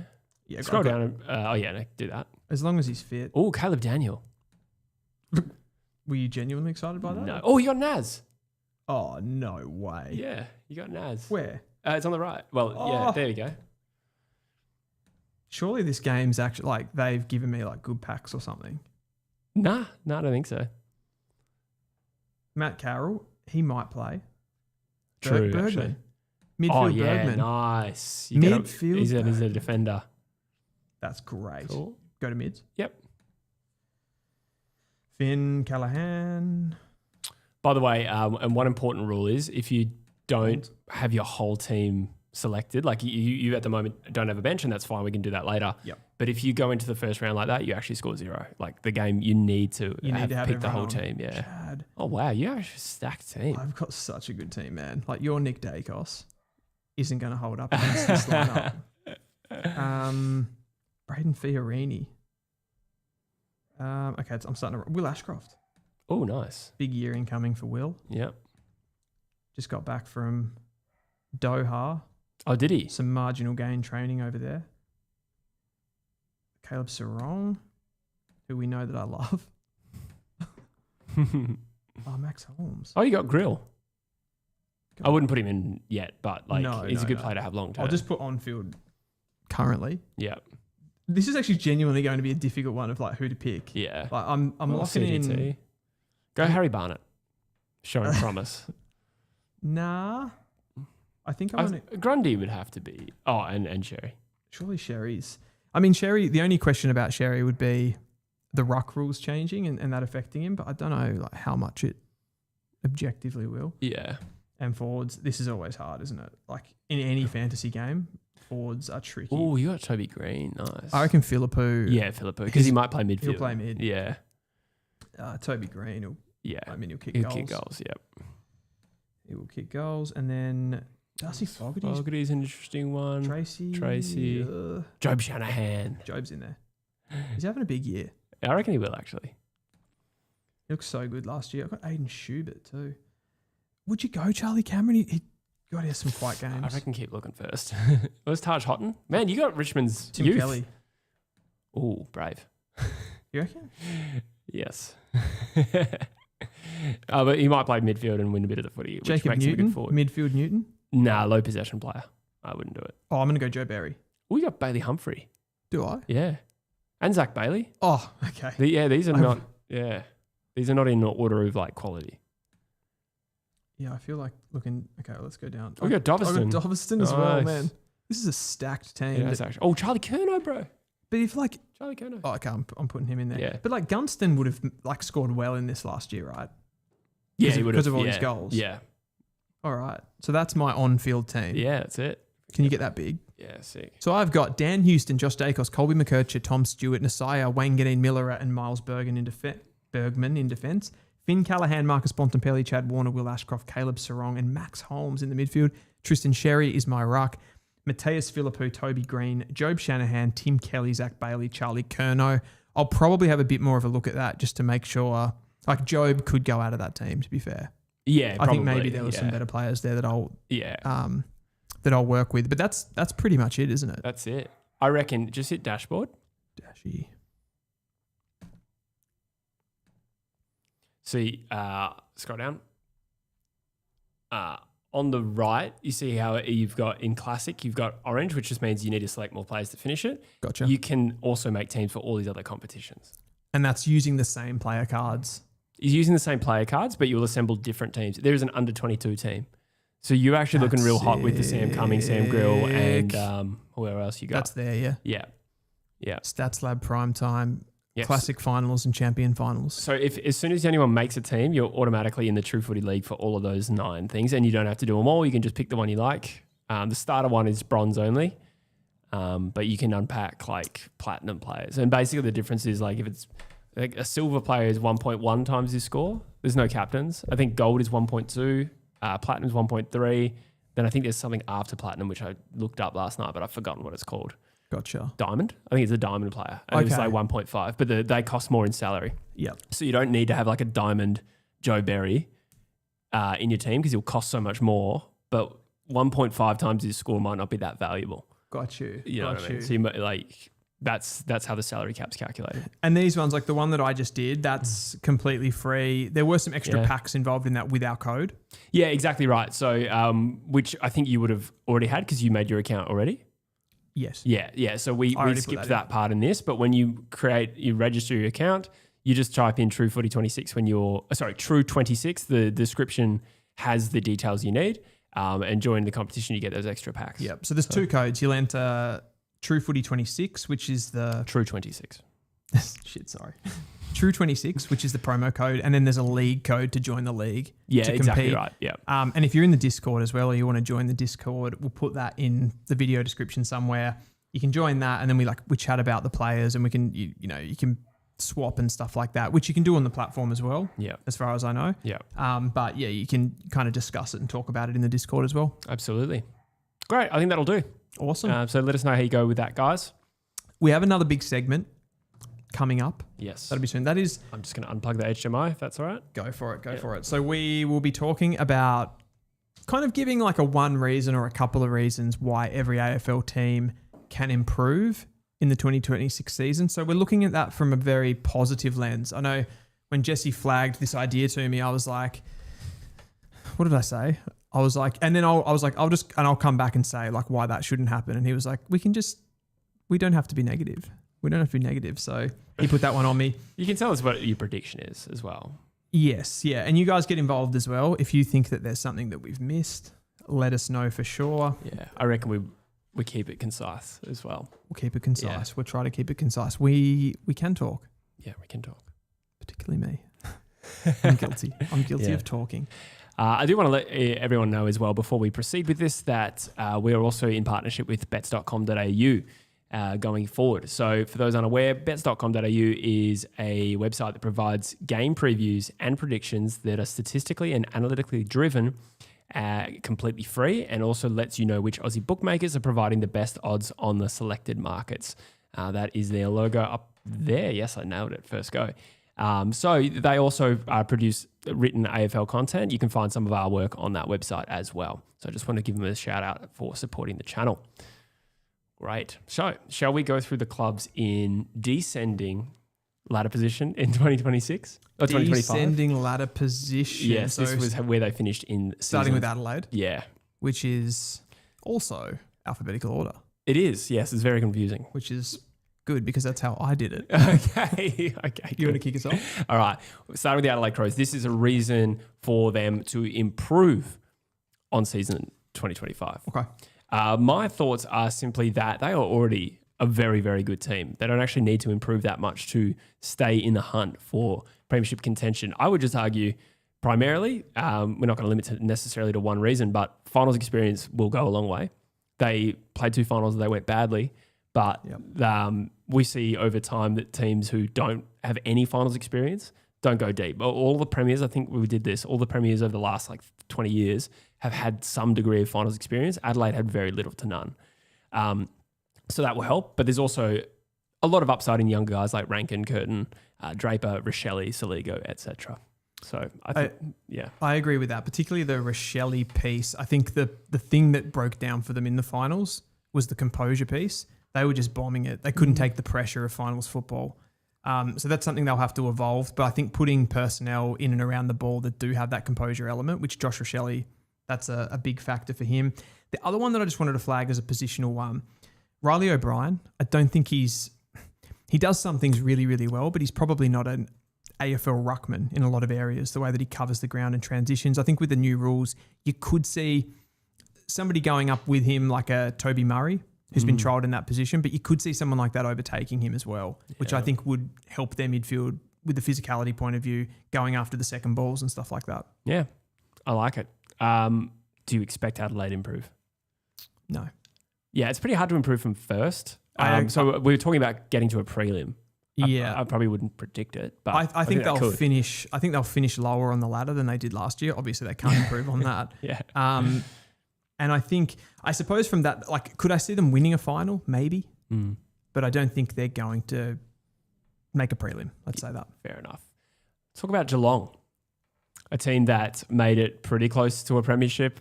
I mean, it was kind of a third quarter blowout, the difference between them winning it and not, possibly. So we're talking about a team that is always good and were particularly good in 2025. Yeah. What are the reasons for them to improve? Well, I would just say that they have reinforced the midfield with James Warple, who's not a stalwart by any stretch, but he does reinforce some depth, right? Not a main driver to expect them to go from what they were to winning a premiership. Yeah. Arguably, that's probably more about how they showed up on the day and their opponent. But there is some upside from some younger talent. Shannon Neal, Connor O'Sullivan are players that we talked about as potentially having big upticks in their performance. And then there's also the reintroduction of Tanner Bruhn, who was a first-round draft pick. So there is enough upside there to think that they could improve, particularly in the middle of the ground. And Neal and O'Sullivan are bookends at other ends. So if you just looked at Geelong's game from last year, the only area where they got beat at times was in the midfield. They got dominated at clearance because I got those, Bailey Smith, Max Holmes type characters in there who aren't necessarily like the get your hands dirty guys. Like they're runners and ball carriers. So having that piece of James Warple, as much as he's a bit of a nothing name, I think he actually will significantly help in there for them to use. Like they don't want to be too reliant on him because they want to get those more powerful, explosive running guys like Holmes and Bailey Smith on the ball. But it's just adding a nice little depth piece somewhere where they struggle a little bit in certain games. And I think it'll help them overall. Yeah, absolutely. I mean, it doesn't feel super strong to say that based on the ins and outs of the list that Geelong will improve or not improve, because I think they're just such a well-oiled system. And the only thing stopping them winning the premiership last year was how they got beaten on the day. Not so much. I suppose you just talked about the mechanics of how they got beaten, but I saw a graphic the other day that Ollie Dempsey was training in the midfield group. Do you think that's a legit thing? I think that's maybe a bit like why fix something that's not broken? Yeah, I wouldn't take too much from that because I think players get thrown around a lot in match sims, but I would agree with the season he's just had. Why would you take out an offensive weapon when you've also just recruited James Warple and getting Tanner Bruhn back? Yeah. It doesn't make sense to me, but I agree. Unless he becomes a superstar. Brisbane Lions. They finished third on the ladder. In what world did they get better? It's hard to argue like that they need to. But I would simply point to the introduction of a couple of big signings in Oscar Allen and Sam Draper, just changing the way they hurt you in a more obvious way. Obviously, they had a bit more of a ragtag team of like Ty Gallop and I don't mean to be disrespectful, but I mean like the esteem or the perceived quality of Oscar Allen and Sam Draper is obviously higher than what young kids were able to achieve last year. So I think in a pretty obvious way, they've got more goal scoring power. They've also got guys coming back like Kitty Coleman in particular. Payne, Dode and Answorth are sort of coming back from injury. They did lose Starcevic, but I'm not sure. Is that screen what the audience can see? Okay, perfect. No, all good. So yeah, I don't think they need to get better, but those are some reasons why. Yeah, I think the fact of like the Oscar Allen and the Sid Draper, Sam Draper, that part of it for me is just a motivating factor for the rest of the team. And not that I think this Brisbane team, I think they already showed us in 2025 that they're still hungry. They still want this. They're still playing great football in the big games. Like you see this, like Will Ashcroft goes to Doha and he wants marginal gains. Like they want to get better and better and better and everyone's hungry. But bringing those guys in, it always just, it moves the needle a little bit for what it brings from them, but also saying to Eric Hipwood, like, you're not automatically in this team anymore. Who's the McInerney as the ruckman? Like, he retired, didn't he? Yeah. He retired, yeah. So but Draper brings in a different dimension to the ruck, and then everybody kind of has to follow, and positions are hard to get. And that's the same said for a player like Dan Annable, who comes in, and other midfielders that are on the precipice are kind of like, I've got to get past this guy as well. So that's how I feel. Yeah, that's it. It'd be interesting to see that it don't necessarily get stronger just because good players come in, but I think we're all expecting a strong Brisbane side next year. Collingwood. Making the reason for them to improve is a little bit more difficult when there's an external narrative that it is an aging list. There's no doubt about that, but there's a sense that the edge is coming. But I think you can look at some upside from, in particular, the recruits of the end of 2024 in Dan Houston and Harry Perryman, both quality players that probably didn't hit their straps last year. Dan Houston has won at least one All-Australian. I don't know if he's been dual. I can't remember. I would say in this conversation, particularly Dan Houston. Yeah, definitely. I do think Perryman could bridge the gap between what he was and what he was at GWS and what he has been at Collingwood. I still think there's a lot of upside there. Yeah. Jack Buller is a new recruit. Look, some of these guys aren't well known, like Charlie West, Harvey Harrison, Reef McInnes. But one thing Collingwood do well is build a system that gets the best out of their players. So there's a little part of me that thinks Jack Buller could have a really good season because it's Collingwood. And let's not forget how punishing they were last year at their ball movement. They are still a damn good side. They still have Nick Dacos. Yeah. But as for reasons to improve, I just think upside from, in particular, Houston and Perryman. What do you think? Yeah, I mean, Houston's an A-grader at his best, and he didn't have that last year. So that's an already guy in the prime of his career that comes in, and it feels like a new signing. I know he was there last year, but it felt like he wasn't there. We kind of did see that with Lockie Schultz when he first came into the club. He had a pretty poor first season, and then he sort of got into the game plan. Everything's a lot different at Collingwood, right? The way that they have their structures and those sorts of things. It does feel a lot for me to argue that the youth, which is a lot of late draft picks, like you said, like I've got Prindable, Charlie West, Jai Saxoner, Will Hayes as guys that could play this season. Will Hayes has played. I think West might have got a game late in the season last year as well. Like it's pretty speculative to say that those guys are going to move the needle. But I think the big piece there is Dan Houston for what he can do himself offensively and the unlocking of, say, a Josh Dacos and what that kind of looks like. And we'll see that in the preseason and we'll get a bit of a lens on it. Yeah, absolutely. We'll move on to the Giants. We have covered them a little bit in today's show, but the narrative for them has been probably one of failing to deliver on promise, which has come off the back of a pretty bad straight exits performance in 24, and then in 25, bundled out in week one of the finals after finishing fifth on the home and away ladder. So how can they get better? Well, for me, other than the obvious upside in guys like Cabin and Callahan and general youth that is talented, and there's a lot of young kids that highly rated we haven't seen a lot of. But I think I said earlier to you today, when they score 100 points, when they fail to score 100 points in a game, they are 2-8. And this kind of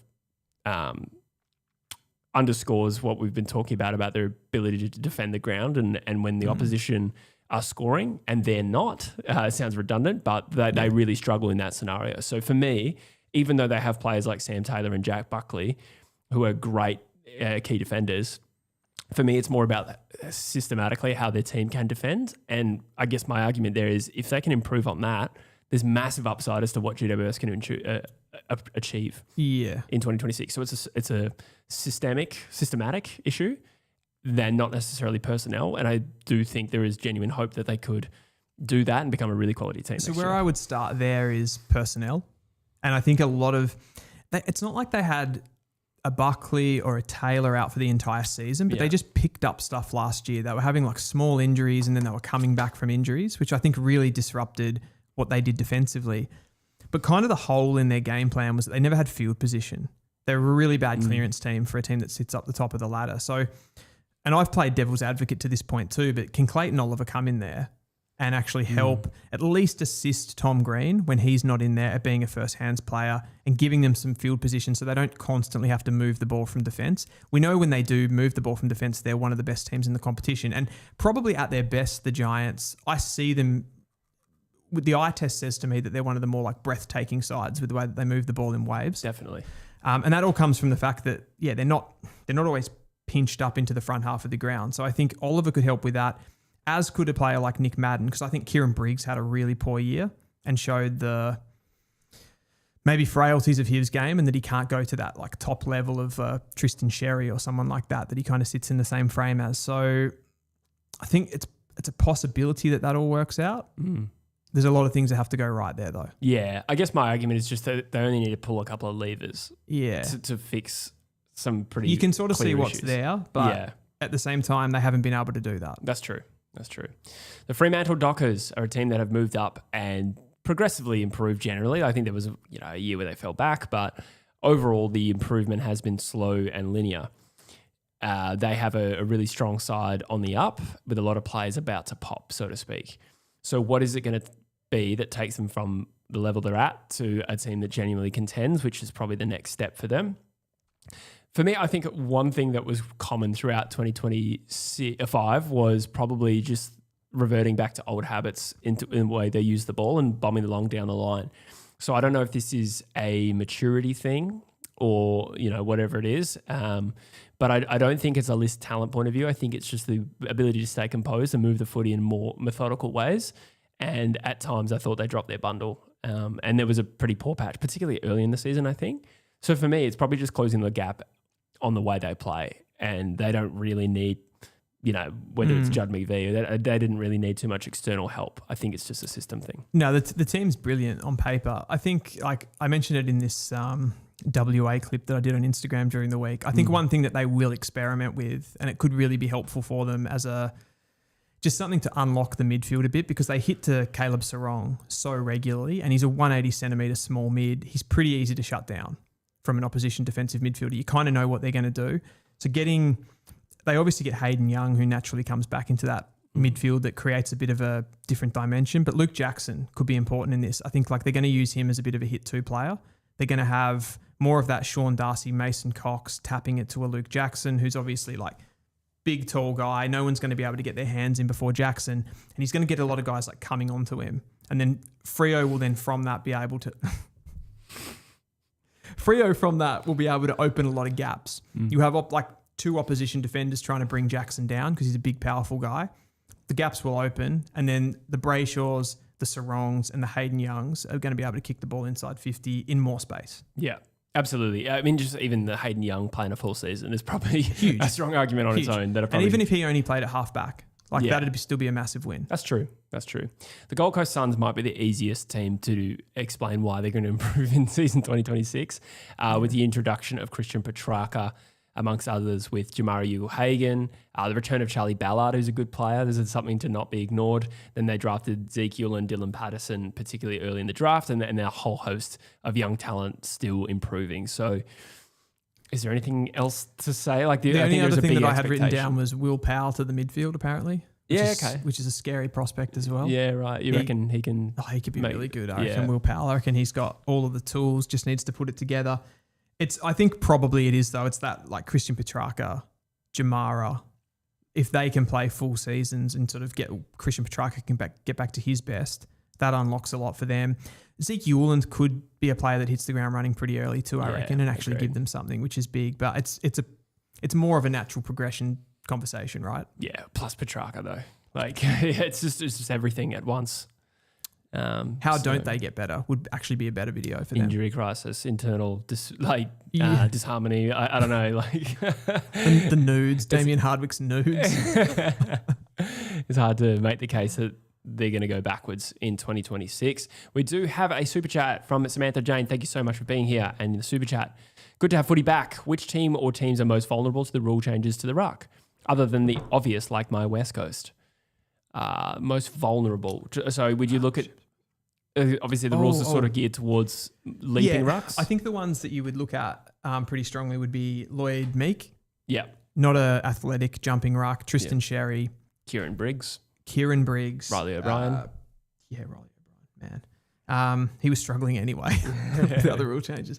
Brody Grundy. Yeah, Nank. I mean, I'm sure those guys will be smart enough. A lot of those guys have a lot of experience, so they'll find a way to sort of craft around it. But I think they'll, like a Tristan Sherry, for example, he likes to keep the ball in a ruck contest very much to the inside, and close to him. And then if his team doesn't win the ball, he likes to get tackling. Averages 7 tackles a game. It's pretty crazy for a ruckman. That's true. He's not going to be able to keep it'll be harder for him to keep the ball close. Yeah. In that situation. So the TDKs will be able to launch themselves over him and sort of get it to the outside. The Bailey Williams. Not the first player that came to mind. More of maybe like a Luke Jackson, I was thinking. Yeah. There's quite a few big rucks. Like people are saying like Sean Darcy, Jared Witts.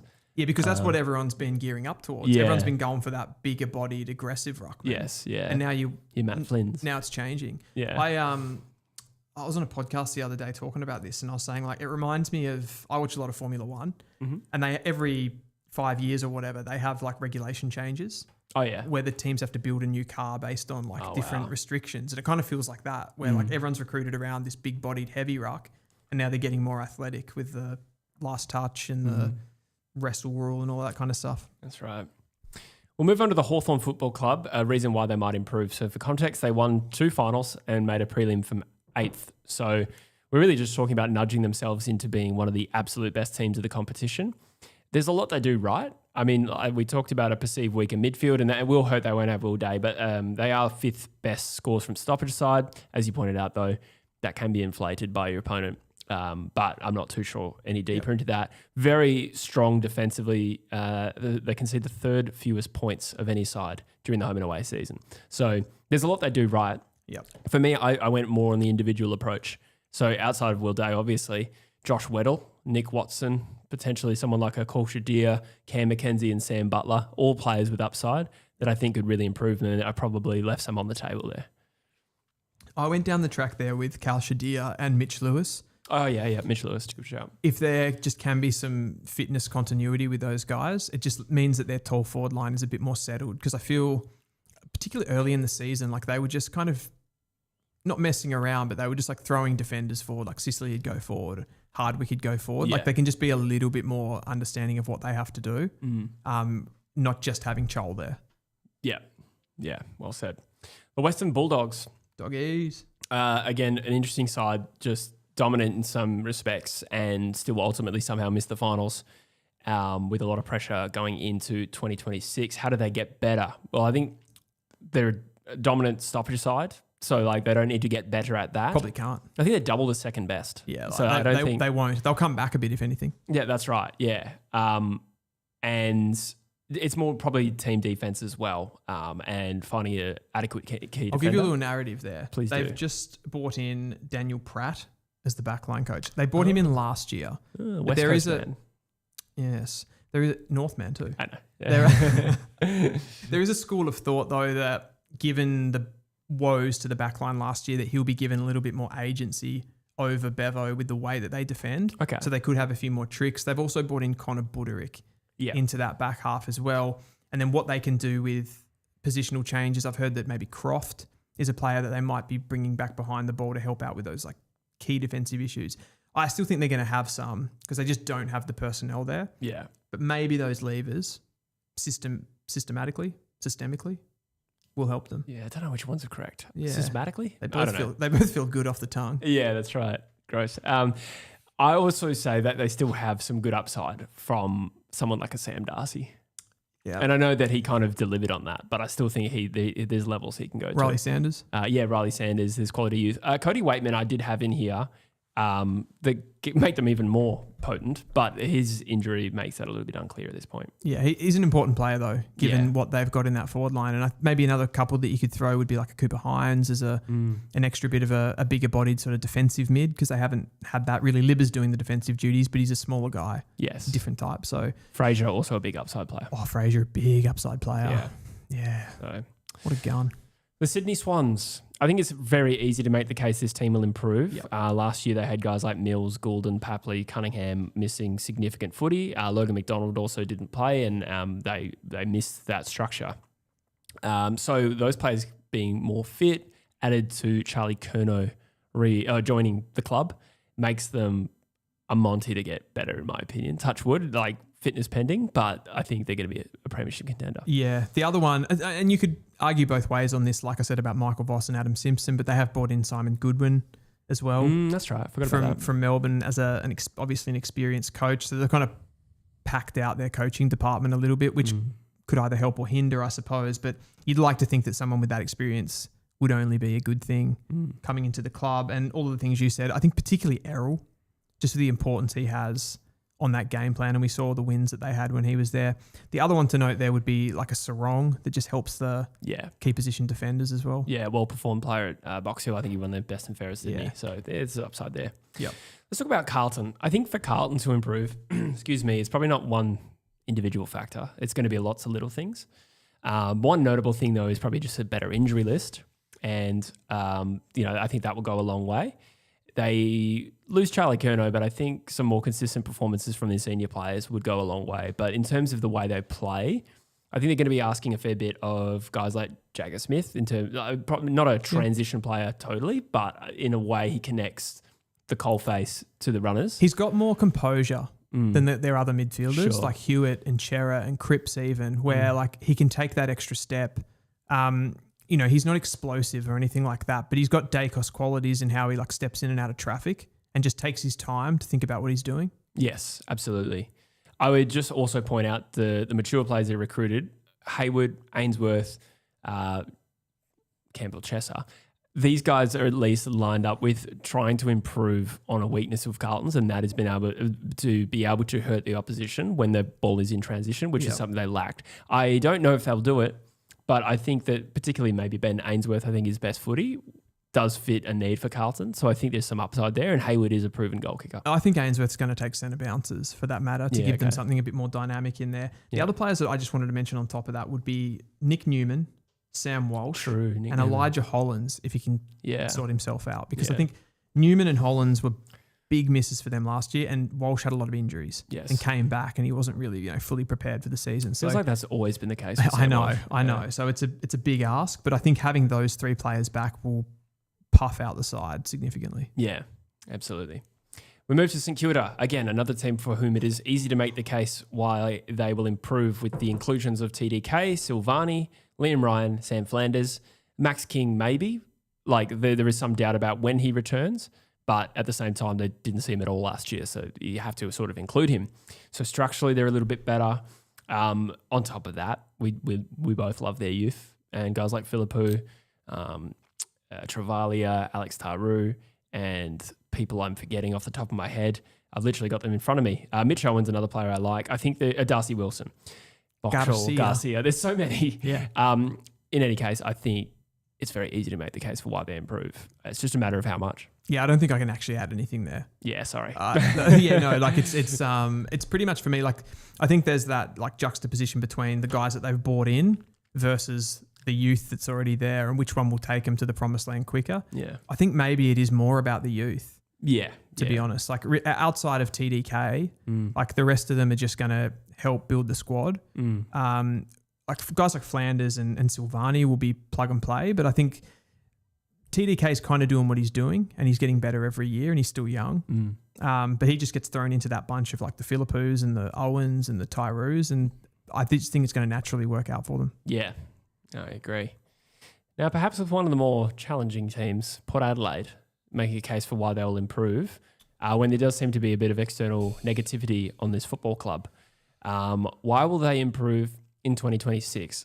We touched on it earlier in this show. I would say that injuries didn't help in 2025, and I do think that in like the team we saw roll out was short of what Port Adelaide actually are, and we have to be reminded of the fact that their top end talent is really strong, with Zach Butters, Connor Rosie, and Jason Horne-Francis. Now, it's unclear how much that core will drive them going forward because we do think there's structural issues. There is some talent they've taken in the draft, particularly 2024, as we said, with Moraes and then Miles Bergman, also a strong player.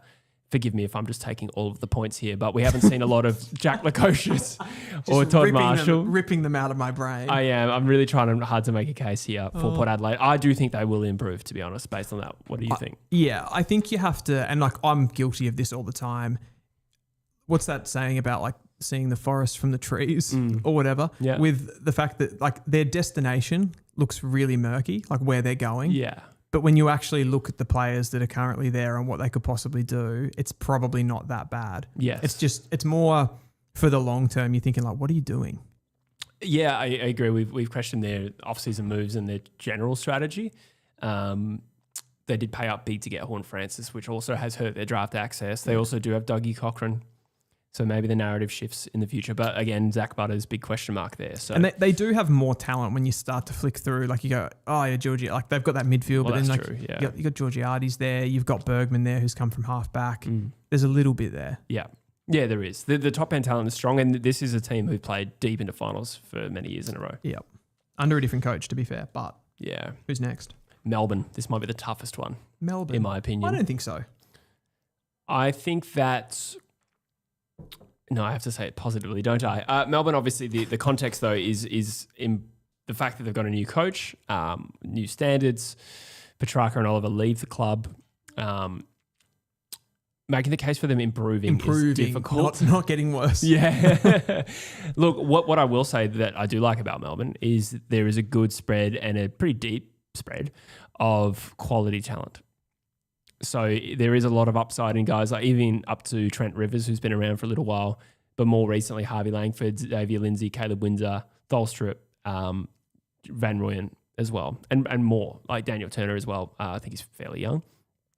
So I do think there's a lot of improvement on an individual level. I guess the challenge will be for Melbourne is how can they protect those guys? We do know they got Jack Steele in, but they finished fifth last year. I think they are up against it to improve, but I do think it could be one of those years where individually there's a lot of growth and it doesn't matter so much how the team improves. That was my best effort at making a case for Melbourne improving. I'm going to go a little different just on the Stephen King factor and him coming in and just changing the game plan a little bit. I think there's like a surge of optimism for that. And like I think that will actually make the players just play with a little bit more freedom, because I think like with that 2021 premiership, everything around that and trying to get back to that was just probably got a little bit toxic for Melbourne players. So I think that's the first thing, just changing that. But then you've also got Stephen King, who's come from Geelong.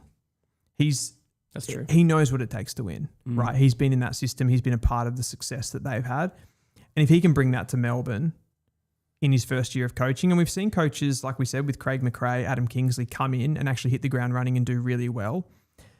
I don't think Melbourne are going to bump up the ladder that much or anything like that. Yeah. But I think they could surprise a few with the names that you mentioned, just having the shackles released from them a little bit and a change of scenery. Yeah, that's true. It is worth noting, yeah. Their goal will not be necessarily to move up the ladder, I wouldn't have thought. So they can still have a really positive season if it doesn't mean moving up from fifth last. Their talent's good. And that's that conversation I had said about Port Adelaide. I was like, you look at a Melbourne and their talent looks much better to me than a Port Adelaide. And that's why you think that they're going to be bad. But Port Adelaide would still have a better on-field 23 right now. That's right, yeah. We'll move to Essendon, a team that was ravaged with injury in season 2025, and I don't think we saw the best of them. So in my opinion, it's actually I feel confident making the case that they will be better than they were last year, where things got pretty bleak towards the end of the season. They did win 6 of their first 10, and their clearance in contested game is pretty strong. So I know that's not necessarily the game that wins you premierships, but it could be the one that avoids the bottom 4. It's a nice core principle to base your team around, right? That's right. They do now move to the second youngest and second least experienced side, but I do think with a healthier list, there is enough talent there and enough experience for them to avoid the bottom 4, which is what improving looks like. I agree with everything. If I was going to put some of the improvement onto a player, I wouldn't focus too much on the younger guys, although like I think, Nate Caddy looks pretty poised for a breakout as like a third-year player. For sure. And he just looks so dangerous. Kako looks unbelievable in that forward line as well. Like his first season was so underrated for me. Kako? Like I know the production isn't always there with a player like that, but he just looks so dangerous when he was around the footy. The one that I want to go to though is Darcy Parish. Yeah. Because I do think as an extractor, he could be really, really important for them. And the other one's Elijah Sardis, who's kind of been in the wilderness as well. I think if they can turn him into that big-bodied mid that everybody's talking about, the more defensive type midfielder, the Josh Dunkley, I think he has some of the qualities to be able to do that. You bring in a Parish as well. It just adds another little dimension because you've already got a Durham in there that has a bit more bite, and they've got their new guys in Farrow and Sharp and Roby to go through there as well. So I think weirdly, this is going to sound crazy, but Parish might be a needle mover. Yeah, okay. Interesting. Certainly brings some stability to a side that didn't have it before. And getting first use is he's just a ball winner. I don't think he's like a sustainable mid in the sense that like he's a little guy and he doesn't defend. Yeah. So he's just a ball hunter. Yeah. But I think you can still have them and they can still add value, particularly to a young team. They were the third best tackling side in the comp last year. Wow. It's crazy. I think that's by differential. Still crazy. Shows it doesn't correlate that much with on-field performances. Interesting. I'm trying to see what like tackle numbers are a bit of a weird stat because they can kind of be manufactured by game style. Like for example, if you have a high stoppage game style, which they do, you'll probably have high tackles. Yeah.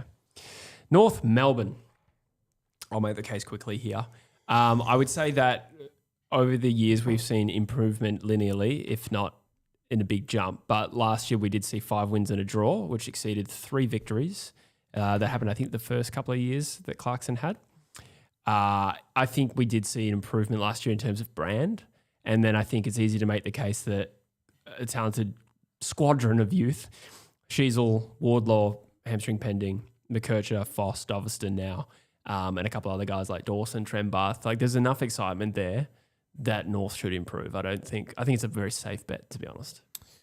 Yeah, I think if you look at what the fans are kind of holding on to at the moment, it's around some of the changes that they've had to the coaching department. Zane Littlejohn from Box Hill, he's come over to be the backline coach and he's transitioned the team to a more 1v1 defensive model. So like a lot of AFL teams are doing that now where like as you get closer to goal, you go more one-on-one and you move away from the zone.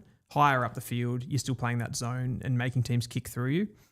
North have always played like a zone kind of like all the way. And I just feel like we were so open and we get caught out the back so much doing that. So I think that's a positive for the team. And on the flip side of that, as I said to you before, we were the worst team at losing the ball in D50. So basically like we were the anti-forward half team. So when we had the ball in our D50, we were trying to transition, we'd turn it over, teams would score.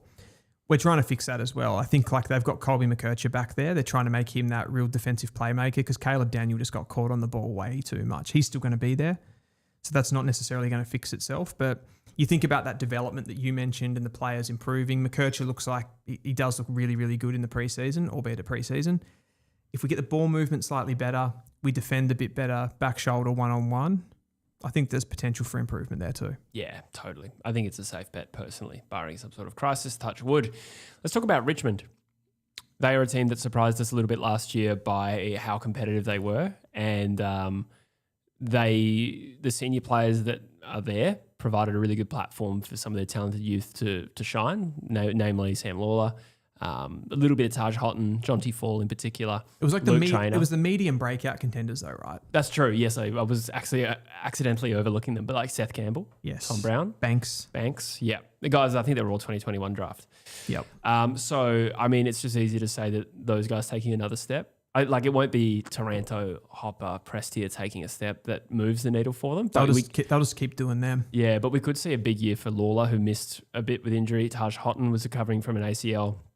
And then someone like a Grill, I think with the way he plays, if he's utilised correctly, could quite seriously improve the way they move the footy and give them genuine pace, even though he's small. So Luke Traynor, another one that's had a season now, so he can kind of build upon that.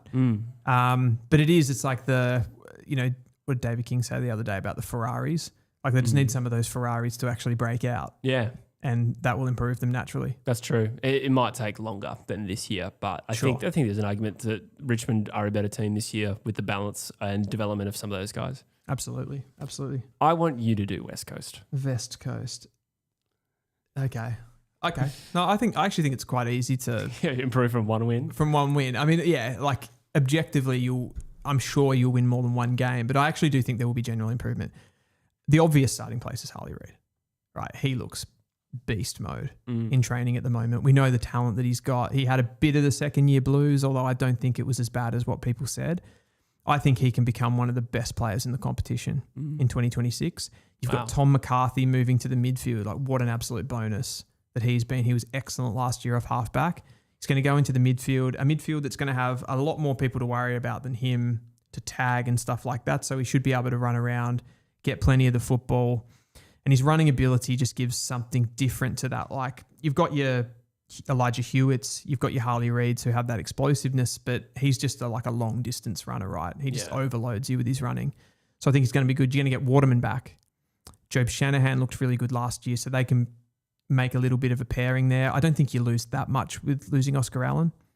Starcevic, an experienced operator. Tyler Young comes in as a good key position defender, which unlocks Harry Edwards to do his best work. I think he got lost a little bit at times early last year.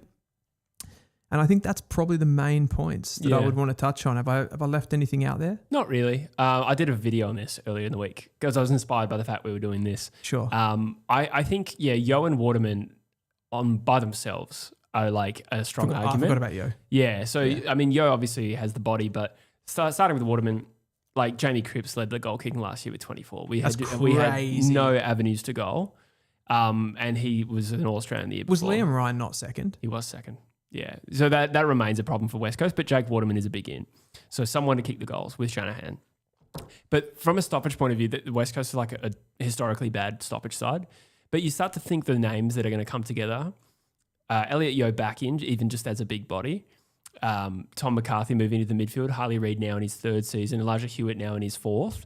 Devon Robertson, I know that he's not a star, but in terms of like the balance between guys who hunt the footy and guys who can damage you on the outside, that West Coast midfield doesn't look anywhere near as bad as it did last year. The thing is, you don't need to be a great stoppage side. No. Just don't be shit. 100%. And, I think back to games last year where we had Harley Reid, Tom Gross, Clay Hall as our starting three for an entire game. That was against Carlton. Like, that gets forgotten, but that's how overexposed they were. Yeah. So suddenly, it's easy to make the case West Coast should improve. But again, we're talking about 2-win season. I think it'll be more than two. That's the thing, isn't it? I think That's it'll be more than two. How big is the jump? Because you've got 17 other teams that we've just gone through that also, they were already better than you last year. Yeah. And you've got to overtake them as well. Tasmania come in and move to 19. Actually, no, people still don't improve in that instance. They just stay the same. So we go from 18th to 18th. Yeah, that's true. That's true. No, obviously we're not saying that all these teams improve, but that is a positive outlook for all of these teams. Joel's talking about the depth there too, I think, like with Robertson and McRae and Schoenberg too, right? Yeah. So I think where that helps you, and you've mentioned this a lot before, you kind of put it on the radar for me, like how bad your waffle team was. Yeah. And those guys can even if they don't play AFL, they beef out for some reason I've used that phrase a lot, like beef out, bulk out. They beef out the waffle team, which helps the development of guys that are playing there. And I do like Tyrell Dewar. I want to talk about him. And a few people also mentioned Hamish Davis, who apparently is having a massive preseason and could be in line for a wing spot, I think. Yeah, I think what West Coast has craved, amongst other things, has been someone who can transition the footy and even just get from contest to contest. Tom McCarthy, what a bonus that you got Tom McCarthy as a number one pick in the mid-season draft. I know. It's so rare to get a gun player like that. Yeah, it's crazy. I mean, Newcomb's probably the big other one. But other than that, true. like you don't get him. You don't get him. I wouldn't put too much of a cap on McCarthy's potential. Okay, maybe not like dual Brownlow medalist, but I think like there is serious potential. There's there, best and not just- fairest. Yeah, 100%. Yeah. Lewis with the super chat. Thank you so much. It's a great show, boys. In regards to West Coast, should they play 4 talls in the forward line? Waterman, Shanahan, CDT, and Jack Williams. Is there anyone missing from that? I wouldn't like. I like that. It is 4 talls, yeah. I wouldn't consider CDT as like really being a part of that. Like I know he is, he's 200 centimeters, but his versatility is a little bit different. So I wouldn't. Yeah, there's talk of him playing wing. I don't know how he could play wing. That is. So he could play wing. I think so. Yeah, I like that mix. With at the moment, I'll say Matt Flynn as the ruck and those 4. Yeah. Given CDT is a bit more of a transition player. The only thing with CDT really in this conversation about whether he starts, I think, is about like exposing him too early. And like affecting his confidence, I think would be the major. But if you do that on a wing, it's different to starting him in the ruck, right? Like you different. can protect him a little bit. And yeah. I think with because obviously on a wing you're protected from like the physicality of the game a little bit as you are at like half back, but the speed of the game is still like, and the kind of player that Duff Tytler would be playing on as a winger, like they'd be nipping around and he'd be kind of like, he'd feel like the game was going really quickly, I feel. Even though he has pace, he has athleticism, but just the decision making. Yeah, that's true. I'd probably play him as a third tall forward more, and then with a bit of stints on the wing. I wouldn't seriously play him on the wing for the whole game. I know it's a bit rogue, but could you actually like throw him a bit behind the ball, like a bit of a loose defender, just to get a bit of footy going? Yeah, I don't mind that. Yeah. Gun player though, freak athlete. Yeah. We have 199 people watching this stream right now, which is thank you so much. Absolutely incredible that you're spending your Saturday afternoons with us. Yeah. No, it's been great. It's been the footy's in the air again. It's taken a little while for me to get to that point, but I think once we started the show, it's felt pretty much back to normal. We will be back next Saturday as well, by the way. We will. We will do the same time as we normally do. Yeah, so we're skipping Valentine's Day? No, I was thinking that is next Saturday. I thought we'd just do. We're just doing a normal stream. Sorry. I thought you were. We're organising that now. It's State of Origin. I couldn't stream. Yes. Yeah. Gotcha. Okay. Yeah, that's right. So we're all good for that one. Beautiful. Cool. We'll be back next week. Yep. That is State of Origin, the day of State of Origin. So that's kind of, I reckon that'll feel, as much as like I don't really have a dog in the fight. That's going to start to feel like footy then. Yeah. Because you're going to see like the best players. That's true. Running out there. Yeah. Then we've got the practice games. Yeah, the following weekend. I think you wanted to mention that, didn't you?